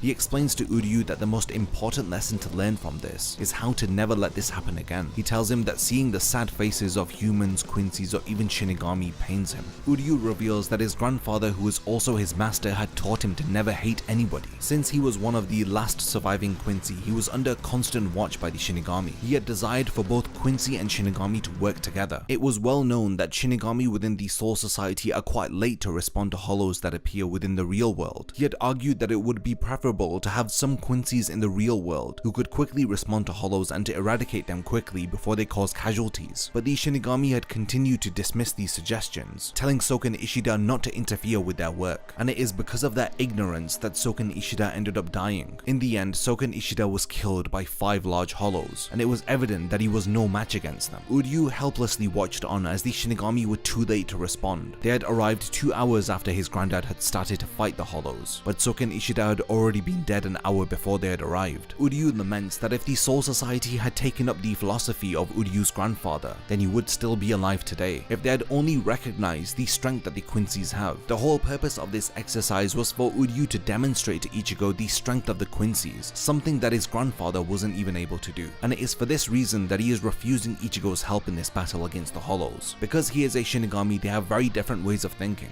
But once Uryu stops talking, Ichigo explains to him the true desire of his grandfather. He enlightens him that his grandfather's point wasn't to prove that the Quincy are stronger than the Shinigami. Soken Ishida had desired for both the Quincy and Shinigami to fight together as a team, and Ichigo relays to him that if they don't do this now, then they may never get another chance to. Ichigo encourages Uryu to fight alongside with him. They are up against overwhelming odds, and he prefers if they were fighting back to back. This speech convinces Uryu to work alongside Ichigo to take down the Menos Grande that has appeared. In chapter 49, Uryu notices that Ichigo's Reiatsu is flowing into his bow. This results in him coming up with an idea to take advantage of Ichigo's large Reiatsu. Uryu's plan is to use Ichigo's Reiatsu to fire a large arrow at the Menos Grande, but he is shocked to learn that Ichigo has never controlled his spiritual energy, so it must always be on full release all the time. When the Menos Grande begins to charge up a Sero, it is fired in Ichigo's direction, and he is able to successfully block the Sero with his Zanpakuto. Thanks to Ichigo repelling the Sero, it lands an attack on the Menos. When the Menos retreats, Ichigo declares a victory on their competition. But after the encounter with the Menos, Ichigo Ichigo collapses, with the integrity of his Zanbakudo going out of control. The only way to assist Ichigo is for Uryu to absorb his Ryatsu into his bow and to fire it out with the arrows. Uryu is confident that he can take Ichigo's excess spiritual energy and focus it into an arrowhead and fire it off into the sky. He resolves to continue doing this until Ichigo's spiritual energy stabilizes. He begins to sustain injury onto his hand that's firing off the arrowheads, while attempting to stabilize Ichigo's spiritual energy. Ichigo notices that Uryu's arm is getting torn up and tells him to stop, but Uryu stubbornly continues, stating that he hates Shinigami, and if Ichigo doesn't survive, then how will they have their opportunity to fight each other? This compassionate but reckless attempt to help Ichigo results in Uryu telling him to survive so that he can beat him up one day. In this chapter, in an internal monologue, we see Uryu tell himself to endure the pain, because if Ichigo's spiritual energy continues to overload like this, then his body will be blown to pieces, and if that happens, then it will be Uryu's fault. It was thanks to his recklessness by using the holobait that this situation had occurred. In an attempt to avenge the death of his grandfather, he had been searching for Shinigami for years, and when he had finally found Ichigo, he had wanted to prove to the Shinigami that he was superior. Uryu had known that using the holobait would have been dangerous, and despite doing all of this, Uryu was surprised that Ichigo had wanted to join forces with him and to fight the hollows together. In the end, after this encounter, he apologizes to his master, as he acknowledges that he never hated the Shinigami. His only desire, like we have mentioned, was for the Shinigami and the Quincy to work together. Perhaps this entire time Uryu was trying to forget his own powerlessness. It was because of his powerlessness that he wasn't able to risk his life in order to save his grandfather. Instead of blaming himself, he had been blaming the Shinigami, trying to forget the shame that he had felt by just standing by and doing nothing, watching as his grandfather had faced off against those 5 hollows. Through helping Ichigo, he asks for his grandfather's forgiveness. He calls himself a weak student, somebody who back then wasn't willing to risk his own life in order to protect his master. After stabilizing Ichigo's spiritual pressure, he collapses to his knees, with a very somber expression on his face, apologizing and asking for forgiveness for misunderstanding the teachings of his master. We then see Uryu in chapter 52 when he arrives to assist Rukia against Renji and Byakuya when they first arrive to take her back to the Soul Society. He dislikes that 2 armed men have confronted one defenseless girl. He introduces himself to Renji as a classmate of Rukia who just so happens to hate Shinigami. As expected, Uryu doesn't stand much of a chance against Renji and is easily defeated. After Rukia is taken to the Soul Society, he is treated by Urahara, but before he leaves Urahara's company, he tells him to look after Ichigo. In chapter 57, Uryu admits that he wasn't as strong as he thought he was, and he believes that the only person who can save Rukia now is Ichigo. He later trains by himself and rejects an offer by Orihime, Chad and Yoruichi to train alongside them. He requests to train alone because the method of training that he is using cannot be seen by anybody. In chapter 61, we see him open up a box which contains the Sanrei glove. Within a week, Uryu masters the Sanrei glove, and he joins Ichigo and the others to go and rescue Rukia from the Soul Society. It seemed highly unlikely that Uryu was going to assist them to rescue Rukia, but at the last moment he had arrived. Uryu had gone into hiding and prioritized his training after he had lost to a Shinigami. We know that when Uryu and the others arrive in the Soul Society, they are fired into the Serete thanks to Kukakushiba's cannon. The group ends up being separated, but in mid-air, Chad throws Uryu towards Orihime's direction, with the intention that Uryu will look after Orihime. After encountering and defeating a few Shinigami, they disguise themselves in Shinigami attire. They appear to be wearing 12th Division uniforms and are approached by members of the same division. Uryu suspects that there is something strange about the 12th Division members, but just as he warns Orihime, they self-destruct, as we learn that the leader of the 12th Division, Mayuri Kurosuchi, had been tailing Orihime and Uryu for a while. He had used his own squad members as bombs to injure the intruders. Uryu is disgusted by the captain's actions. After he comforts and reassures Orihime, he challenges Mayuri. The captain begins to express interest in turning Orihime into a research subject, even attempting to make a deal with Uryu in exchange for Orihime. Uryu appears before Mayuri and draws his bow, revealing that he is a Quincy. This is where Mayuri reveals that admittedly the Quincy are a rare species, but he had already completed all of his research on the Quincy years ago, and he's no longer interested in them. While Mayuri knows about the nature of the Quincy, Uryu on the other hand knows nothing about his opponent, leading Mayuri to comment that it is foolish for Uryu to have charged into the Soul Society without having studied his enemy. After the captain releases his spiritual pressure, Uryu tells Orihime to run away. When Orihime retreats, Uryu stands before Mayuri and protects her. Despite Mayuri having revealed his ranking as a captain, Uryu stands before his opponent with no fear or hesitation, and this is of course credited to the strong moral and ethical code that Uryu leads his life by. This battle against Mayuri is one of Uryu's most significant moments within the entire story. It leads to him losing his powers, as well as understanding the true circumstances behind the death of his grandfather, and we see an entirely different side to Uryu's character. After reading these portions of the story for the first time, Uryu's character really did grow on me, especially after his first appearance, where he was reckless by using holobait and condescending towards Ichigo. However, how he demonstrates his Quincy pride during this battle really redeemed his character. Mayuri explains to Uryu about how he wants to experiment on Orihime until there is nothing left of a body. Internally, he refers to Mayuri as a monster. Like the tactician that he is, he tries to devise a plan to take down Mayuri while he is speaking. He has already deduced that the captain's spiritual pressure is strong, but it is unstable. His aim is to buy enough time for Orihime to get away, and then find an opportunity to escape himself. Uryu begins his offensive strategy by firing an arrow towards Mayuri, which narrowly misses his head. What is evident is that Mayuri has indeed studied the Quincy very well, as he is able to identify all of the abilities and techniques that Uryu is using. In chapter 122, Mayuri decides to kill Uryu as he activates his Shikai. Uryu tries to react to Mayuri releasing his Zanbakuto, but he is distracted by Nemu, who appears in front of him. She grabs a hold of him as the captain attacks both Uryu and his own assistant. In total disbelief, he is confused as to why Mayuri would attack his own lieutenant. He is then angered by witnessing the depraved Mayuri beating up Nemu for not following his orders. After being cut by Mayuri's Shikai, Uryu is immobilized. Mayuri then loses interest and tries to leave, but Uryu tells him to stop. The captain comments on how Uryu had felt sympathy for Nemu despite the fact that she's his enemy. He then comments on the pride of the Quincy. He tells Uryu that the honor of being a Quincy must mean a lot to them, since it's the only thing that they speak about before they die. He then reveals to Uryu the sick and twisted research that he had done on the Quincy's, torturing them while they were alive, making them kill their own children. He had studied the Quincy race until there was nothing left of them. He then adds to his prior comment that every single Quincy that he had experimented upon at one point had mentioned about the honor of the Quincy. When Mayuri ordered these Quincy test subjects to do deplorable acts, they would respond by saying that their Quincy pride would not allow them to do such a thing. When Mayuri had become the head of the Soul Society's Research and Development Institute, the Quincy were already a very rare species. This had led to the Soul Society monitoring very closely the last few remnants of the Quincy race, and it is here that we learn that Mayuri was responsible for ordering the Shinigami to delay in responding to hollow attacks that occurred to Quincy. When the Shinigami had arrived and the Quincy had been defeated by the hollow, they would take the Quincy souls back to Mayuri, where he would turn them into research subjects. He then goes to describe how one of the final Quincy that he had experimented on was a nasty old man. He had kept calling out the name of his student. Mayuri then shows a photograph to Uryu of what was left of this old man after he had concluded his experiments. Looking at the photograph, in the reflection of Uryu's eyes, we can see the bloodied face of Soken Ishida, Uryu's grandfather. Mayuri seems to have difficulty remembering the name of the student that his last Quincy test subject had been continuously repeating, but Uryu overcomes the paralysis of Mayuri's Shikai and stands up to reveal the name of that student. Unlike the many Quincy before him who had died at the hands of Mayuri, Uryu declares that on his honor as a Quincy, he is going to kill Mayuri. After learning what had happened to his grandfather, he can't let Mayuri get away now. His plan was to originally buy enough time for Orihime to get away, and then for him to devise a plan to escape himself, but now he intends to kill the captain for what he has done. In chapter 124, we get a flashback where Uryu's father Ryuken tells him not to go and see his grandfather. He believes that there is no sense in saving the dead from hollows. That's a Shinigami's job. He instead advises Uryu to spend his time trying to save the living. Ryuken expresses that he is not interested in Quincy's. He would prefer if the Quincy's died out with his father's generation. In this chapter, we learn that Uryu had confided in his grandfather and had told him that he wanted to become a powerful Quincy, desiring to protect everybody from hollows. By accomplishing this, he hopes that his dad will think that there is some worth to Quincy's. In this same chapter, Soken Ishida explains to Uryu that one day he will understand the reasoning for his father's hatred for the Quincy. Uryu then resorts to using the Sanrei glove. In another flashback, Uryu's grandfather explains to him that once the Sanrei glove is worn, a Quincy needs to train for 7 days and 7 nights, resulting in the individual having reached the peak of their Quincy powers. But he warns Uryu that once the glove has been worn, it can never be taken off, because if it is taken off, then that individual will lose their powers as a Quincy. But in order to defeat Mayuri, Uryu has no choice but to take the glove off, resulting in him transforming into his Quincy final form, which causes a vast increase in his Quincy powers. But this comes at a cost. After the form wears off, then Uryu will lose all of his Quincy abilities. Mayuri then activates his Bankai, as the two of them have one final clash to determine the victor of their battle. Uryu's final attack deals devastating damage to Mayuri, resulting in him liquefying his body in order to escape. Mayuri declares himself as the victor as he leaves, since it's too late for Uryu now that he has been poisoned by the captain's Bankai. But thankfully, Nemu is still around and offers Uryu the antidote to the poison. She ends up thanking Uryu. She knows that Uryu could have killed Mayuri by aiming for his head, but he didn't. She expresses her gratitude for him not killing her captain. Uryu doesn't want to admit that he showed some mercy towards Mayuri, but this is a reflection of the person that he is. I mentioned at the start of the video that Uryu only uses lethal force as a final resort, and this point is proven here during this battle. Even while up against somebody who tortured his grandfather, he couldn't bring himself to kill another person. After taking the antidote from Nemu, Uryu is told to get away, since the other Shinigami will be closing in on her location. While escaping, he admits to himself that his time as a Quincy is up. He wonders if Orihime is okay. In the meantime, he heads towards Rukia's location, hoping to meet Ichigo and the others there. He jokes to himself that at this rate, he'll be the first person to save Rukia. He knows that it would get on Ichigo's nerves if he were to beat him to it. But before he can advance further, he is confronted by Kaname Tozen, who subdues and captures Uryu. And this is where his involvement in the Soul Society arc really ends. For the rest of the arc, he is held prisoner, and he is later reunited with Orihime in chapter 137. He later accompanies Orihime and the others to watch the battle against Ichigo and Byakuya. In chapter 182, after leaving the Soul Society, we see Uryu question Ichigo about the device that Ukitake had given him. It is revealed that he was given a substitute Shinigami badge, an item that Ichigo needs to keep close to him, but Uryu thinks to himself that this is quite strange. He doesn't outright say anything, but you can tell that he is questioning the motives of Ukitake. But he shrugs off his concerns by telling himself that he is just overthinking it. We know that this brief panel where Uryu is thinking foreshadows the events that occur within the Fullbring arc, where it is revealed that the substitute Shinigami badge is a surveillance device. And this was hinted at all the way back in chapter 182. When Uryu is dropped off home, Ichigo tells him that it would be fun to do this again, but Uryu reminds him of their position, stating that he is a Quincy, and that the next time they see each other they will be enemies. This of course frustrates Ichigo, but Orihime reassures him that Uryu is just kidding, and she likes how he purposefully teases Ichigo like this. In chapter 185, we see that Uryu is confronted by a Menos. He tries to use the Quincy equipment at his disposal to try and defeat it, but he is unsuccessful, and he ends up being saved by his father. In chapter 186, we learn that Ryuken is indeed a powerful Quincy. Uryu is surprised to know that his father has Quincy powers, considering that he hates the Quincy. Ryuken admits to Uryu that he did indeed try to give up his powers a long time ago, but his abilities were far harder to get rid of than Uryu's were. Whether if Ryuken likes it or not, he is the only heir to the powers and skills of the late Soken Ishida. As it stands, he is the last Quincy. We learn that he inherited the Quincy cross from Soken Ishida. After dealing with the Menos, he tells Uryu that he wasn't ready to go to the Soul Society, and as a result he ended up losing what little power that he did have. Ryuken admits to him that he can restore his powers if he wants, and he is only willing to do this on one condition. Uryu must swear to never involve himself with the Shinigami ever again. Uryu ends up agreeing to this condition, and we see in chapter 226 that he begins his training with his father in a secret underground training facility under Karakura Hospital. Ryuken reveals that the only way to restore somebody's Quincy powers is to push that individual's mind and body to their very limits, and while they're in that condition, they need to be struck by a Quincy arrow 19mm to the right of the heart's sinoatrial node. That is the only way to regain one's spiritual powers once they have been lost, through using the Quincy final form. At the end of his training, Ryuken is disappointed that Uryu didn't try to injure him, but Uryu's intention during their training was to immobilize his father, not to leave a wound on him. This is once again adding to the idea that Uryu is very compassionate and merciful, and even though he doesn't entirely respect his father, he still holds some feeling towards him, enough that he wouldn't want to hurt him, even in training. While training, Uryu is confronted by Urahara in chapter 241. He reveals that Orihime has been abducted by the Espada. Uryu, wanting to honor the promise that he has made to his father, refuses to assist them, since he cannot help the Shinigami or partake in any activities with them. He instead suggests that if Orihime needs saving, then he can do it by himself. Urahara then reassures Uryu that the Soul Society doesn't want anything to do with rescuing Orihime, and that Ichigo is going on his own. Under these circumstances, Uryu is comfortable with assisting Ichigo. While on his way to Huecomundo, he explains to Ichigo and Chad that because Ichigo is a substitute Shinigami, it's not like he is working with the Soul Society or the other Shinigami. Ichigo is in fact disobeying direct orders from the Soul Society, and it is for this reason that Uryu feels okay assisting him. This loophole prevents him from breaking the promise that he had made to his father. Upon arriving in Huecomundo, they immediately encounter two Arancars. Uryu and Chad tell Ichigo to step back, as they take care of the Arancars by themselves. They easily defeat the Arancars, and can see the castle off in the distance, Los Noches, where Orihime is located. Later, the group is accompanied by Rukia and Renji, who disobey orders from the Soul Society by deciding to help their friends no matter the cost. When they arrive in Los Noches, the group splits up. Uryu is of course confronted by the Preveron Espada Siruchi. Uryu activates an ability called Zele Snyder and easily defeats the Preveron Espada, but instead of killing the enemy, he spares her. In chapter 272, Uryu reunites with Renji and ends up saving him from being killed by the 8th Espada Xyloporro. The threat of an Espada proves to be too much for both Renji and Uryu, as they are easily defeated by Xyloporro's voodoo doll technique. All hope seems to be lost until chapter 298, when they are rescued by Mayuri Kurosuchi, who arrives to defeat Xyloporro. During the fake Karakura Town arc, Uryu accompanies Orihime while Ichigo is battling Ukiura. He arrives in chapter 343 to protect Orihime from the Espada Yami. By using a tactical landmine, he takes out the ground that Yami is stood on, which results in him falling through every floor of Los Noches, since Uryu on his way up the tower had been destroying the pillars that were supporting each floor, clearly anticipating that this act would be of some use in the not too distant future. What Uryu lacks in strength and power he makes up for in his forward thinking, and how he can plan out scenarios in his mind which ultimately lead him to victory against his enemies. Uryu later accompanies Orihime while Ichigo battles Ukiura. In chapter 349, after Ichigo is attacked at point blank range by one of Ukiura's Seros, Uryu is forced to intervene into the battle. He buys time for Orihime to try and attempt to heal Ichigo. Ukiura is surprised by Uryu's sudden action, having assumed that he was one of Ichigo's most calmest friends, but Uryu retorts that it is because he is calm that he has the composure to fight against Ukiura. He knows that he has no match against this opponent, and it is this calm composure that will allow him not to be overwhelmed by Ukiura's immense spiritual pressure, and how the odds are stacked against him in this battle. During this brief battle, Uryu is dealt heavy injury. This moment is heavily censored within the anime, but his left hand is actually severed by Ukiura. Repeatedly, he fearlessly charges towards Ukiura, but he tosses Uryu aside like he is nothing. Of course, in chapter 350, Ichigo's inner hollow is awakened, as now his Vastolore form battles against Ukiura. In chapter 352, when Ichigo's Vastolore form attempts to kill Ukiura, Uryu stops him, stating that there is no need to be merciless and to dismember an already beaten corpse, since Ichigo has clearly won the battle. Ichigo, having lost all sense of reason, stabs Uryu in the abdomen. This form has no care or consideration for even one of Ichigo's friends. When he prepares to fire a Sero towards Uryu, Ukiura appears and stops the Sero from being fired by cutting off one of Ichigo's horns. When Ichigo awakens out of his Vastolore form, he is devastated to see that he has hurt Uryu, but Uryu is just glad that Ichigo has returned back to normal. He smiles despite the immense pain that he must be feeling. After the battle against Ukiura is over, Ichigo of course goes to fake Karakura Town, but Uryu stays behind with Orihime so that she can heal his wounds, and this pretty much sums up Uryu's involvement within the Arrancar arc. The next time that we see him is in chapter 422 after the defeat of Aizen. He is also present to witness Ichigo saying goodbye to Rukia after having lost his Shinigami powers. 17 months after the defeat of Aizen, the Fullbring arc begins. He has also had a slight change in appearance, as his hair is now mostly slicked to the right hand side. Ever since Ichigo lost his Shinigami powers, Uryu has become the main protector of Karakura Town, defending the citizens from the regular hollow attacks. During this arc, Uryu, Orihime, and Chad behind the scenes were very concerned about Ichigo. There came a point where Ichigo had stopped being himself, and he had started to have a hard time dealing with the fact that he had lost his Shinigami powers, especially when all of his friends and family around him were in danger by an unknown threat, and he was powerless to do anything in order to protect them. In chapter 427, Uryu comments with Orihime that there is a strange presence around Ichigo. Later that same day, he goes to Ichigo's house in order to investigate if anything is going on. After investigating around Karakura Town, he eventually comes across a strange individual who appears to be walking through the air. Uryu, chasing after this silhouetted figure, is eventually attacked by this unknown individual. In chapter 429, we see Uryu lying on the street in a pool of his own blood. Ichigo, having felt that there is a strange presence and that his friends and family are in danger, has his worst fears actualized by Uryu actually being hospitalized. Uryu getting hurt was the catalyst that Ichigo needed in order to seek help from execution, in order to activate his Fullbring abilities. This whole time, Uryu and the others had been trying to look out for Ichigo. In chapter 430, we even see Uryu scold Ichigo for coming to visit him in the hospital, clearly not wanting him to get involved. When Ryuken enters the room and mentions that Uryu was cut down, Ichigo asks him what on earth happened. If Uryu couldn't handle the situation on his own, then he should have gotten help from the others, but he refuses to tell Ichigo anything. Like I mentioned, it is the frustration that nobody is telling Ichigo anything that leads him to seek help from Ginjo Kugo and his organization Execution. Uryu spends the remainder of his time in a hospital bed, that is until chapter 458. He arrives to witness Ichigo and Ginjo working together to battle against Tsukishima. Upon arriving, he tells Ichigo to come to his side, but Ichigo believes that he too is being manipulated by Tsukishima's abilities. He aims his Quincy bow in Ichigo's direction, as he reveals that the person who had attacked him is the individual who is standing behind Ichigo. After having exposed Ginjo Kugo's true intentions, he attacks Ichigo. Tsukishima then attacks Uryu Uryu as he helplessly watches as Ichigo's fullbring abilities are taken away from him. In chapter 464, when Ichigo has his Shinigami powers restored and is facing off against Ginjo Kugo, Uryu arrives, revealing that he was healed by Rukia. In chapter 470, Uryu warns Ichigo that after Ginjo had taken Ichigo's fullbring abilities, Ichigo's Ryatsu had mixed into Ginjo's, meaning that Ginjo is now able to use Ichigo's abilities, but Ichigo doesn't seem to be bothered by this, or Ginjo taunting him that the Soul Society has been using him this entire time. Uryu witnesses Ginjo trying to apply psychological pressure to Ichigo. He believes that Ichigo won't be able to handle what Ginjo is telling him, but Ichigo appears unfazed as he activates his Bankai, revealing that he doesn't care if Ukitake was trying to deceive him. This covers the extent of Uryu's involvement within the Fullbring arc. This now leads us into the 1000-Year Blood War arc, which has Uryu play a very significant role within the story. At the start of the arc, Uryu quickly learns that the Quincy have returned. After Nell arrives and informs Ichigo and the others that Huecomundo is being attacked by Quincy, they all agree to go to Huecomundo in order to help her. In chapter 486, we see Uryu decline the offer to assist Ichigo, which is understandable since Uryu wouldn't want to fight against his own kind. After the first Quincy invasion of the Soul Society, in chapter 537, Hashward brings Uryu to Yhwach. He is wearing a Sternritter uniform as he is welcomed into Yhwach's army. In chapter 543, in an assembly of the Quincy, Yhwach introduces Uryu as the last surviving Quincy and appoints him as his future successor. This revelation shocks the Sternritters. Their argument is that how can somebody that they barely know be given such an honorable position? At the end of this chapter, Yhwach performs a ritual with Uryu, where he bestows upon him a shrift, or in other words, a sacred letter. Uryu is given the same letter as Yhwach, the letter A. In chapter 544, Uryu questions Yuha as to why he was made his successor. Uryu is right to assume that by doing this, Yhwach has caused tension to form between the Sternritter members. Yuha responds to him by asking him why is it that he is still alive. 9 years ago, when he had performed Ashwalin, every mixed-blooded Quincy was killed, aside from Uryu. He is the only Quincy ever to have survived the Ashwalin, and this is the reason why Yhwach refers to him as the last survivor. Uryu possesses a power within him that can even surpass Yhwach's, and it is for this reason that he is still alive and has been chosen as the successor. In chapter 546, when the second invasion of the Quincy begins on the Soul Society, Uryu arrives along with Yhwach and Hashward. His motives are clear and it is confirmed that he has betrayed Ichigo and the others. Admittedly, it is strange and very out of character for Uryu to side with the enemy. We know that he isn't really a die-hard Quincy who believed that the Quincy were right and the Shinigami should be punished for killing them all those years ago. His siding with the Quincy here was always very questionable, and doubts about his loyalty to Yhwach are first called into question by Hashward in chapter 565. In this chapter, Hashward explains to Uryu that all of the Quincy are connected to Yuha, and he explains the unique ability that Yuha has. He is able to share a piece of his soul with another Quincy by bestowing a shrift upon them. The letter A was engraved into his soul when Uryu had drank the blood of Yhwach, taking a part of him into his own body. This of course shocks Uryu, and this expression confirms the doubts that Hashward had in Uryu, as he pins him against the wall and asks if he is having regret now. He assumes the real motive for Uryu having joined the Quincy was to avenge the death of his mother. He tells him that Uryu has no way of going back now, he is trapped. He lost the opportunity to retreat the moment that he joined Yhwach's army. He explains that every person that is engraved by Yhwach eventually have their powers returned to him. Upon dying, an individual's soul is offered up to Yhwach, thus making him stronger and resulting in him living for longer. This is the only way that he can survive. If Yhwach were to stop absorbing souls, then he would eventually return to a state where he could no longer see, hear or move. And it is for this reason that Yhwach will continue his battle against the Shinigami. He explains to Uryu the situation that he is in. Their lives literally belong to Yhwach now. They serve to live and die for him. In chapter 586, before Yhwach, Hashward and Uryu make their way to the Soul King's palace, Ichigo arrives attempting to stop them. It is here that he discovers that Uryu has sided with the enemy. Questioning what he is doing, Uryu tells him to just leave, explaining that Ichigo has no chance to stop Yhwach. Ichigo, angered by Uryu's supposed betrayal, stubbornly remains in place. Uryu is forced to attack him by showering multiple Quincy arrows in his direction. Uryu ends up turning his back on Ichigo and leaves with Hashward and Yhwach as they enter the Soul King's palace, symbolizing that he has turned his back on his friends for good. After they take out the royal guards, in chapter 619 they are once again confronted by Ichigo and his friends. Uryu protects Yhwach by attacking Ichigo and the others, even going as far as to fire an arrow into Yoruichi's shoulder. While Yhwach destroys the Soul King, Uryu threatens Ichigo, Chad and Orihime, ordering them not to move, otherwise he will attack them. Ichigo of course doesn't listen to his warning and an arrow is fired in his direction. Ichigo tries to reason with Uryu, explaining to him that if they don't stop Yhwach, then the Soul Society, the world of the living, and even Hueco will disappear. But Uryu states that he is aware of this. This further angers Ichigo. Not only has Uryu sided with the enemy, he knows full well the consequences of doing so. So Ichigo asks him if he knows the reason as to why they are fighting, then why is he not joining them to stop Yhwach from destroying the world that they know? In a very cold manner, Uryu explains to Ichigo that he has sided with Yhwach because he is a Quincy himself. Assisted by Gerard Valkyrie, Uryu throws Ichigo and the others off of the Soul King's palace. It seems that Uryu's actions were sufficient enough to convince Gerard that he is one of them now. Not that it was a very convincing betrayal from the get-go, but you can see the fear and worry on Uryu's face, while Yhwach is absorbing the Soul King. In chapter 659, when Uryu returns to the palace, he is confronted by Hashwat. He reminds Uryu that his powers are switched with Yhwach while he is asleep, and he reveals that at present he can see into the future. He also reveals to Uryu the detonation devices that he had planted all around Waterworld. His suspicions of Uryu proved to be true. He had infiltrated into the Quincy army in order to sabotage them from the inside. They are interrupted when Ichigo, Chad, and Orihime arrive. Hashwat tells Uryu to prove that he isn't a traitor by killing Ichigo and the others in this instance. This leads to him attacking Ichigo. While Ichigo tries to talk some sense into Uryu, Uryu tells him to go back to the world of the living. He reveals his true intentions to Ichigo finally, as he states that he is going to stay here and take out Waterworld himself through the detonation devices that he has implanted. Ichigo argues that they have to work together in order to defeat Yhwach, but Uryu is resolute that there is no way to defeat him. Uryu had purposefully come up with his own plan to take out Yhwach and his army without involving his friends, because the devices that he has implanted across Waterworld can only be activated by Uryu's spiritual pressure. After Hashwat discovers that Uryu is indeed a traitor, he arrives to stop Uryu, Ichigo, and the others, but Uryu notes that the powers of the Almighty are with Hashwat at the moment, due to Yhwach currently being asleep. He advises Ichigo to take advantage of this opportunity by climbing the tower and defeating Yhwach while he is asleep. In chapter 661, you truly get to appreciate how far both Uryu and Ichigo's characters have come. Their rivalry has blossomed into a strong friendship. Uryu offers to stay behind and hold back Hashwat, granting Ichigo the opportunity to confront Yhwach. Uryu, full of hope, challenges the second in command, stating that the power that Hashwat possesses is far from almighty. Most of their battle occurs off-screen, but we do get a follow-up as to what is happening in chapter 672. We see that it is now the morning and Yhwach's powers have been returned to him. As well as this, we see a very bloodied Uryu, who appears to be losing the battle. Hashwat is glad that it's the morning now since his powers have been returned to him, stating that his original abilities are more suited for battles like this, since he desires to punish Uryu for his traitorous acts. In chapter 674, we see Uryu knocked to the ground, lying in a puddle of his own blood. Hashwat uses an analogy of a weighing scale, and how each of our identities are formed through how we divide right and wrong on this weighing scale. The morals and ethics that we choose to lead our life by give us form. Hashwat knows that Uryu has done the same, but he struggles to identify the form that Uryu has taken based on how he has measured the rights and wrongs of his life. He questions who Uryu truly is. Does he truly desire to risk his life in order to save humanity? Uryu, who gets back on his knees, states that he will know who he is once he has defeated Yhwach and his army. The purpose of this battle was for Uryu to buy enough time for Ichigo to defeat Yhwach, but Hashwat is convinced that Ichigo will fail. Uryu calls his bluff, but Hashwat states that the true power of the Almighty is not to see the future, but it is something much more powerful than that. He is willing to reveal this to Uryu after he defeats him. In chapter 679, Hashwat tells Uryu that his ability is called the Balance. His abilities allow him to give misfortune to the fortunate, and to transfer any misfortune that would befall upon him onto his shield. But Hashwat is forgetting that Uryu too has a shrift. He reveals that his shrift is called Antithesis. It is able to reverse any events that have already taken place between two designated spots. In this instance, he was able to reverse the wounds that were inflicted onto him by giving them to Hashwat. He now understands why Yhwach had taken an interest in Uryu, since he has an incredible ability. He even admits that if Uryu has the ability to reverse events that have already taken place, then he may well be the only person who can challenge Yhwach. Here, Hashwat's true intentions for facing off against Uryu are revealed. He had been holding him back so as to prevent an encounter between the two of them. Hashwat then reverses the good fortune that Uryu had received after he had used his Antithesis ability. The misfortune that was inflicted onto Hashwat is transferred to his shield, while Uryu is back to square one and covered in the same wounds. He is able to transfer the misfortune onto Uryu one more time, inflicting him with 2 lots of injury. Uryu, determined to still face off against Yhwach, begins crawling, It appears that Hashward has declared victory. Holding his sword up in the air above Uryu's body, he is about to impale him. He states that Uryu is no different than his foolish friends, who cling on to their beliefs. In chapter 680, Uryu admits that he doesn't mind being called an idiot, if it means that he has similarity with Ichigo, Orihime, Chad, Rukia, and even Renji. After all, they are the type of people to not think too into situations. If they desire to help somebody, then they will do it. Up until this point, Uryu had believed that he always remains calm, carefully making decisions so as to not put himself into danger. But in this instance, he is happy to be compared to Ichigo and the others. He even tells Hashward if he had the choice to be on his own or to be with his friends, then he would choose to be with them. There is no self-interest or self-conflict, no right or wrong. The friendship that he shares with Ichigo, Chad, and Orihime is unconditional. This attitude completely angers Hashward, and before he can cut down Uryu, a blinding beam of light shines down onto him. In his final moments, Hashward speaks to Uryu about how he is glad that he was of some use to Yhwach. But before Uryu leaves, Hashward tells him to transfer his wounds onto his body, since it makes no difference because he will die soon. He reminds Uryu to place the decisions that he makes onto a balance. He tells him that Uryu has made the decision to go and help his friends, but what use will he be if he is injured? This is why Hashward reminds him to balance the decisions that he makes onto a scale, reminding him not to make decisions that will lead him to feel regret. Uryu had decided to battle Hashward. He had decided to kill him. Why is it now that Hashward is laying on the ground that he is feeling pity? This is what leads to Hashward telling Uryu that he should go and help his friends, and to follow through with the decision that he made, even if this doesn't change anything. The whole point of this is that Uryu had made a decision, and he should honor this with no regrets, similar to how Hashward has no regrets in pledging his allegiance to Yhwach. Despite his master having sacrificed his most loyal subject, Hashward still has no regrets, because that's the decision that he made. So after transferring his wounds, Uryu rushes off to help Ichigo and the others. While on the way, he encounters his father and Isshin. His father fires an arrow in his direction. Upon examining where the arrow had landed, he sees a silver arrowhead. Ryuken explains to Uryu that all Quincy who are subjected to Ashwaulen develop a silver thrombus or a blood clot which forms in the heart, and this ultimately results in the Quincy dying. The arrowhead that he is giving to Uryu is made out of that silver, and in this panel we see Uryu realize the reason behind why his father was dissecting his mother. It makes sense to him now. Ryuken tells him that this arrowhead should be fired by him. In chapter 684, while Ichigo is battling against Yhwach and all hope seems to be lost, Uryu arrives out of nowhere and fires the still silver arrowhead through Yhwach's heart. We learn that this knowledge was passed on to Ryuken from Uryu's grandfather. The silver that forms within the heart of a Ashwaulen victim is called still silver. When this silver is mixed with the blood of the individual who activated Ashwaulen, then all of that person's powers will cease to exist momentarily. Paralyzed and powerless thanks to the still silver arrowhead, Yhwach is defeated by Ichigo. This was the last appearance of Uryu within the 1000-year Blood War arc, and the next time that we see him is in the epilogue in chapter 686. 10 years after the defeat of Yhwach, Uryu is now a doctor. In chapter 659, during a flashback, we get a discussion between Ichigo and Uryu, where Uryu tells Ichigo that he wouldn't want to become a doctor himself due to his own personal reasons, which we know were due to him witnessing the dissection of his mother. You can assume that Uryu had come to understand the reasoning behind his father's actions, and it is for this reason that he changes his mind and does become a doctor in the end. We see him on his lunch break supporting Chad by watching one of his boxing matches on his phone. One issue that I and several other people had with Uryu was in regards to the still silver arrowhead. I don't have any issue with the actual concept. I just believe that the execution was very rushed. So many things happened one after the other during the final moments of the 1000-year Blood War arc. Immediately after Uryu leaves his battle with Hashward, he meets his father and Isshin. No proper introduction or explanation is given, just that Ryuken hands over the still silver arrowhead to Uryu, and we are given a brief explanation about it after Yhwach has it fired through his heart. It's just one of the many frustrations that I have with the ending of the 1000-year Blood War arc, and one of the things that I am very hopeful for in the anime adaptation which we'll be getting in 2022. Hopefully, moments that were glanced over and scenes that felt like they were rushed are given the proper context and detail that they deserve within the anime adaptation. And I would love to see how Uryu becomes understanding of his father and accept the profession that his father had dedicated his life to, leading him to change his mind on becoming a doctor. We can only assume that he had understood why his father was dissecting his mother, which was the sole reason behind why he didn't want to follow in his father's footsteps. Now, the ending of the 1000-year Blood War arc aside, I want to now talk about how Uryu embodies this concept of the antithesis. There's a very interesting contrast between the characters of Yhwach and Uryu, especially in regards to the same lettered shrift that they have.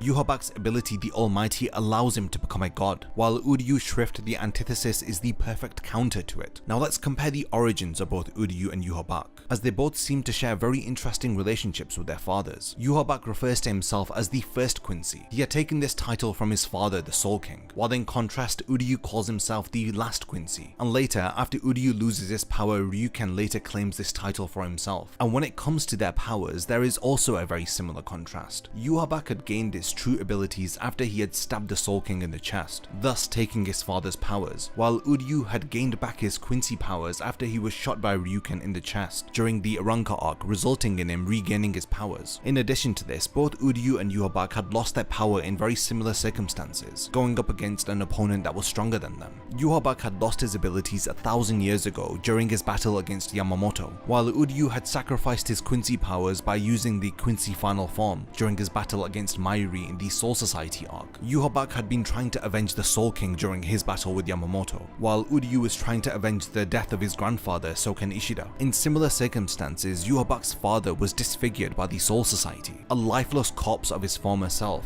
while Uryu's grandfather was experimented upon by Mayuri until there was nothing left of his body. You can say that Yhwach had lost against Yamamoto while Uryu had won against Mayuri. They have these very similar circumstances that occur to both of the characters, but Uryu's outcome is always the antithesis of Yhwach's outcome. 1,000 years ago, when Yhwach had invaded the Soul Society, he had lost many of his comrades, while Uryu, who had invaded the Soul Society with his friends, ended up saving the life of Rukia. You can also compare and contrast the interactions that Uryu has with Ichigo with the interactions that Yhwach has with Ichigo, and even in these, Uryu still appears to be the antithesis of Yhwach. Uryu is first introduced into the story of Bleach when he challenges Ichigo, while we last see Yhwach after he is challenged by Ichigo and is defeated by him. During that duel between Ichigo and Uryu drains Ichigo's spiritual pressure in order to save his life, while in the final battle, Yhwach had drained Ichigo's spiritual pressure in an attempt to kill him. That challenge between Ichigo and Uryu was never completed because they were interrupted by the appearance of a Menos, but Ichigo was able to kill Yhwach because Uryu himself had interrupted the battle. And the last point that I want to mention is that thanks to Ichigo, Uryu was able to fulfill the dream of his grandfather, that a reality can exist where Shinigami and Quincy can work alongside with each other peacefully, and comparatively, because of Ichigo, Yhwach's dream of an ideal world without death was shattered. Thus, we can poetically conclude that Uryu is the perfect opposite to Yhwach, the Almighty and the antithesis. This compare and contrast between Yhwach and Uryu was done by one of the users over on the Bleach subreddit. The individual called Torivi had posted this excellent comparison between Yhwach and Uryu 2 years ago, and I have drawn a lot of the comparisons from this post. So if you want a more detailed and in-depth comparison between the two characters, then definitely go and check out that post that I'll link in the description. And in regards to my final thoughts on Uryu's character, I believe that he is one of the most complex and well-actualized characters within all of Bleach. We see proper growth from beginning to end, where at first he isn't accepting of the Shinigami, and then ends up befriending a Shinigami and working alongside with one. We see him gain and develop his powers and then ultimately lose them, and then go through the struggle of regaining his abilities. And throughout the story, he remains loyal to his friends and to the ideals of his grandfather. The only disappointment that I feel about his character is that we didn't get a proper resolution to the problems that he has with his father. At the start of the series, Soken Ishida had told Uryu that one day he would understand why his father has distanced himself with the Quincy. Of course, after having seen the 1000-year Blood War arc, we can infer some things, but nothing is outright stated, and no attempt is actually made within the story to resolve the bitterness that Uryu has for his father. Admittedly, Ryuken did assist Uryu in retaining his Quincy powers, and Uryu got to understand that his father hasn't completely distanced himself with being a Quincy, but that resentment for his father still remained. In the end, Uryu did become a doctor, which means that he did eventually mend the relationship with his father. It's just that we never got to see it in the actual manga, and I'm hoping this is one of the areas that is expanded upon in the anime adaptation of the 1000-year Blood War arc. So yeah, these are my thoughts on the last Quincy, Uryu Ishida, a vital character whom without the final antagonist of the story would not have been defeated by Ichigo.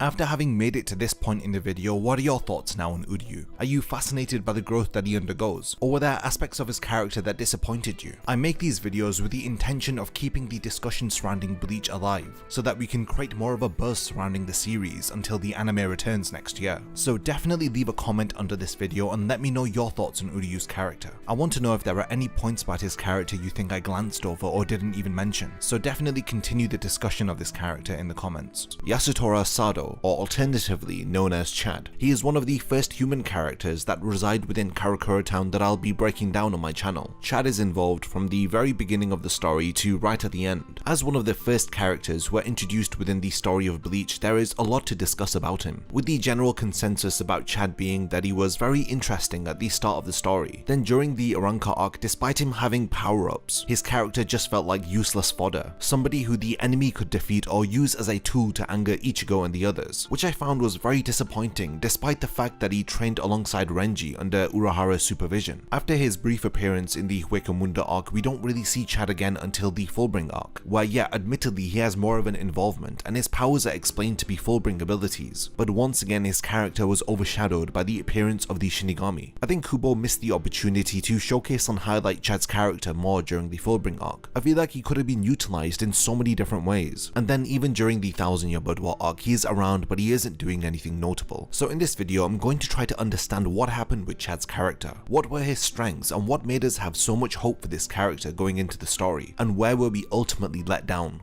Chad first appears in chapter 7 of the manga and in episode 2 of the anime. A teenager who is the same age as Ichigo, he is of half Japanese and Mexican descent. You could say that his physical appearance perfectly suits the phrase tall, dark and handsome, due to his high cheekbones, tan skin, brown eyes and brown wavy hair. Kubo has a talent for drawing very cool characters, and Chad is no exception. He is a very distinctive and well designed character. His appearance sets him apart from the other inhabitants of Karakura Town. His appearance does change as the series progresses, notably after the defeat of Aizen, and after that we see an altered appearance during the epilogue of the series, where we learn that Chad has become a professional boxer, with his appearance resembling that of Shunsui Kyoraku, but with shorter hair. His tall muscular stature makes him appear as though he is older than his actual age. In addition to this, he has a tattoo on his left shoulder, which has the phrase love and death written in Italian. He is a very reserved character, choosing not to speak much, and this causes a lot of frustration from the other characters within the story. For example, Renji was annoyed with Chad not communicating with him while they were battling together in Hueco. Because of the backstory that we learn about Chad, he never really fights back against any bullies or people who intimidate him. He only resorts to fighting if it's to protect someone else. When it comes to his friends, he is incredibly loyal to them, especially when it comes to Ichigo, who you could say is one of his closest friends. He is not afraid to speak his mind when it comes to assisting his friends. We see this during the Fullbring arc when Ichigo is having trouble manifesting his Fullbring abilities. He advises Ichigo to remember any feelings of pride that he had felt while he had Shinigami powers. Recalling these memories will make it easier for him to manifest his Fullbring powers. He chooses to help Ichigo during the Fullbring arc because he can no longer bear seeing his friend powerless. He knows that Ichigo is silently suffering because he no longer has the power to protect his friends. He is well aware of the emotions that his friend is trying to conceal. I will definitely talk more about this when I cover Chad's involvement during the Fullbring arc, where we learn a lot more about his abilities, and thankfully we get to see more of his character during this arc. Let's now go through the backstory of Chad's character, where he undergoes most of his character development. His past is revealed to us in chapter 107. We see that Ichigo had come to Chad's aid after he had decided not to defend himself as he was getting beaten by a group of thugs. We find out that the reason that he didn't fight back was because he had promised to not use his fists for his own sake. He had promised his grandfather that he would only fight to protect others. His grandfather's name was Oscar Joaquin de la Rose. We find out that before Chad had come to Japan, he used to live in Mexico with his grandfather. The necklace that Chad wears around his neck is more important than him than his own life. It is a coin from Mexico, and it is on this coin that he had promised his grandfather that he would no longer use his fist to fight for himself. It symbolizes the promise that he had made. Originally, Chad was born in Okinawa, Japan, but he had moved to Mexico later. His parents had died when he was very young and he didn't have any other relatives to stay with, so he went back to Mexico to live with his grandfather. That was back when he was 8 years old. At this age, he was a bully and he was getting into fights all of the time. He would use his large stature and the strength that came with it to beat down anybody that he didn't like.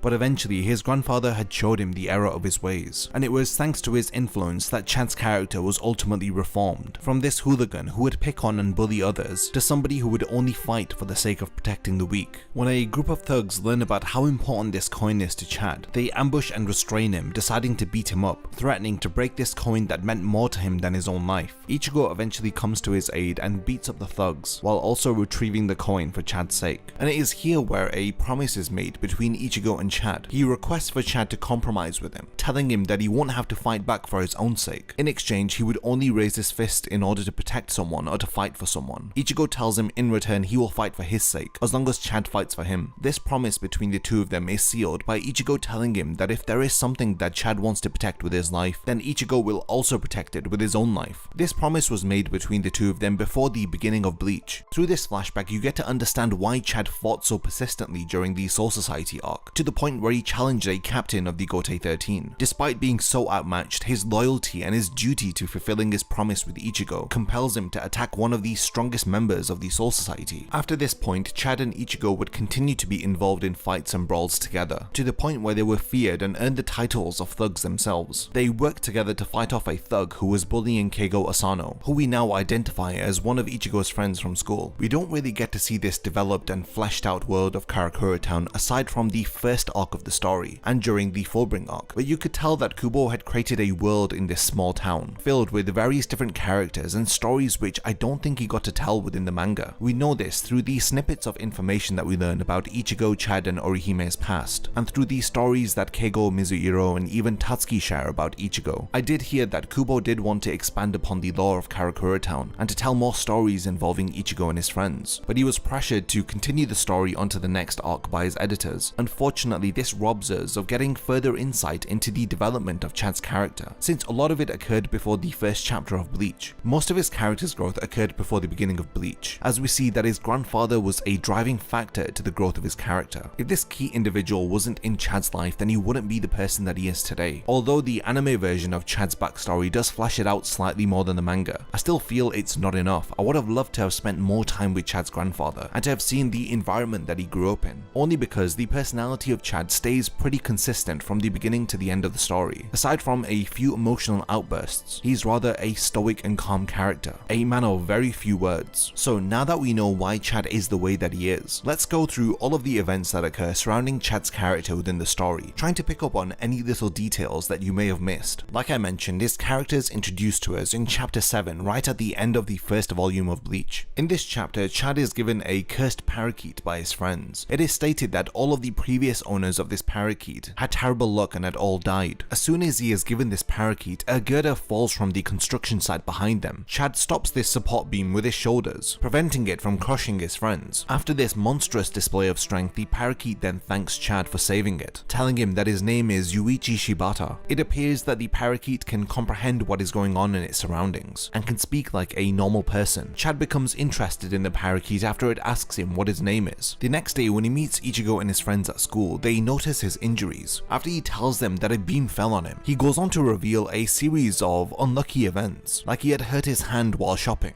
After that, he had ran into a motorcycle. It appears that this parakeet is indeed bringing him bad luck. He shows the parakeet to Ichigo and his friends. Ichigo is immediately alarmed after the parakeet speaks. Rukia tells Ichigo that there is probably something within that bird, but it is harmless, like a lonely soul trapped within the bird's body. Later that day, when Ichigo returns to Kurosaki Clinic, he is informed of an accident. There was a huge car wreck with 4 cars involved. It is here that we see Chad brought to Ichigo's father's clinic. He removes his shirt to reveal a sinister mark on his back, a bleeding wound in the shape of a hand. Ichigo immediately senses something funny about the injury. His father assumes that it's a burn, and it looks really serious as it is still bleeding. Chad, on the other hand, doesn't take it as seriously and tries to walk it off but collapses. He is forced to stay in Kurosaki Clinic overnight, while Ichigo and Rukia discuss the sinister presence that they are feeling from the wound of Chad, as they both conclude that a hollow must be involved with the injury that Chad had sustained. The following day, Chad doesn't turn up at school, which prompts Ichigo to go look for him. Chad is in fact hiding within an abandoned warehouse with the cockatiel. They are aware that they're being attacked by someone or something. Hoping that they have outrun this sinister presence, they are unfortunately attacked once again. We can see that Chad is protecting the cockatiel from this mysterious presence that Ichigo and Rukia believe to be a hollow. He promises to the bird that they are going to make it, and that he is going to save its mother too. When he runs out, he bumps into Ichigo and Rukia but runs in the opposite direction, running away from them. In chapter 9, the hollow that has been chasing Chad is revealed, as we learn that its name is the Shrieker. Chad returns to assist Rukia after he notices that she is in danger. Despite the parakeet warning him not to go, he rushes to her aid. Chad can't see the hollow, but he can still attack it with his fists, as he punches it while it's got a hold of Rukia. She is surprised but quickly realizes that Chad is just punching in the air hoping to land a lucky shot. She recalls that normal humans can't touch hollows or even Shinigami. Shinigami. They are unable to see or hear them, but Chad is able to attack a hollow that he can't even see. Rukia is surprised that Chad has no fear while facing off against an invisible threat. When the hollow takes to the air, Chad rips off a telephone pole from the ground, asking Rukia where the hollow is located so that he can swing the pole towards its direction, attacking it. They work together trying to defeat the hollow. He is successfully able to slam the hollow down to the ground. It appears that the two of them have the upper hand, but the hollow questions them as to how it is that he was able to devour the souls of two Shinigami. It is here that we learn of the miniature bombs that Shurika has, as they ambush Rukia and Chad, forcing them onto the ground. In chapter 10, Chad is able to throw these small creatures off of him after the hollow threatens to eat Rukia. Using his brute strength, he is able to punch away at the miniature bombs, blindly throwing punches in any direction. He forces the hollow to retreat. After he frees Rukia, she tells him that the hollow has taken to the air. She has an idea and asks Chad to throw her into the air towards the Shrieker's direction. She is unable to close the distance between them as the hollow fires leeches at her direction. They stick to her body. It is soon revealed that these leeches are bombs that are triggered by the vibrations of the hollow's tongue. They detonate, injuring Rukia as the hollow unveils that it has found the cockatiel that Chad was protecting. Rukia is forced to fight the hollow alone, as it threatens to blow up the bird if Chad moves. She withstands the hollow's bombs and runs away enough until Ichigo arrives to assist her. While Ichigo is fighting the hollow, Chad notices his body unconscious on the floor. He is unable to see him in his Shinigami form, so fears for the worst, but Rukia reassures him that he is fighting against the monster that was attacking them. We learn that the soul that is trapped within the parakeet had witnessed the death of his mother while he was still alive. While the Shrieker was a human, he was referred to as a serial killer. He traveled around hunting and killing people. The mother of Yuichi Shibata was his final victim. He reveals that he had stabbed her repeatedly, but despite her injuries, she had still tried to run away bleeding, because she was trying to protect her child. He had chased the boy's mother onto the balcony where he had finally killed her, but the boy had grabbed his shoelaces, causing the serial killer to lose balance as he had fallen off the balcony himself. The fall had resulted in the serial killer's death. Instead of him finishing off the kid, Yuichi had accidentally killed him, and it is for this reason that he has returned as a hollow, seeking to make the boy suffer. When he had returned, he had sucked the soul out of the boy's body and had placed it into a parakeet. He had lied to the boy and stated that if he was able to run away from him for 3 months, then he would bring his mother back to life. In chapter 12, Ichigo is finally able to defeat the hollow as the gates of hell open, dragging the Shrieker into the afterlife. We learn that it is too late for the boy's soul to be removed from the parakeet and back to his own body, as too much time has elapsed, and the chain of fate linking his soul to his body has long been severed. Ichigo and Rukia convince the boy to head over to the Soul Society, as there is every chance that his mother is waiting for him there, and that he will be reunited with her. Before leaving, the parakeet thanks Chad for everything, but in typical Chad style, he tells the boy not to mention it. Before the boy goes over to the Soul Society, Chad does tell him that when he dies and he goes to the Soul Society himself, he promises to meet up with him, asking if he can carry him around and run around with him one more time, to which the boy gladly agrees to.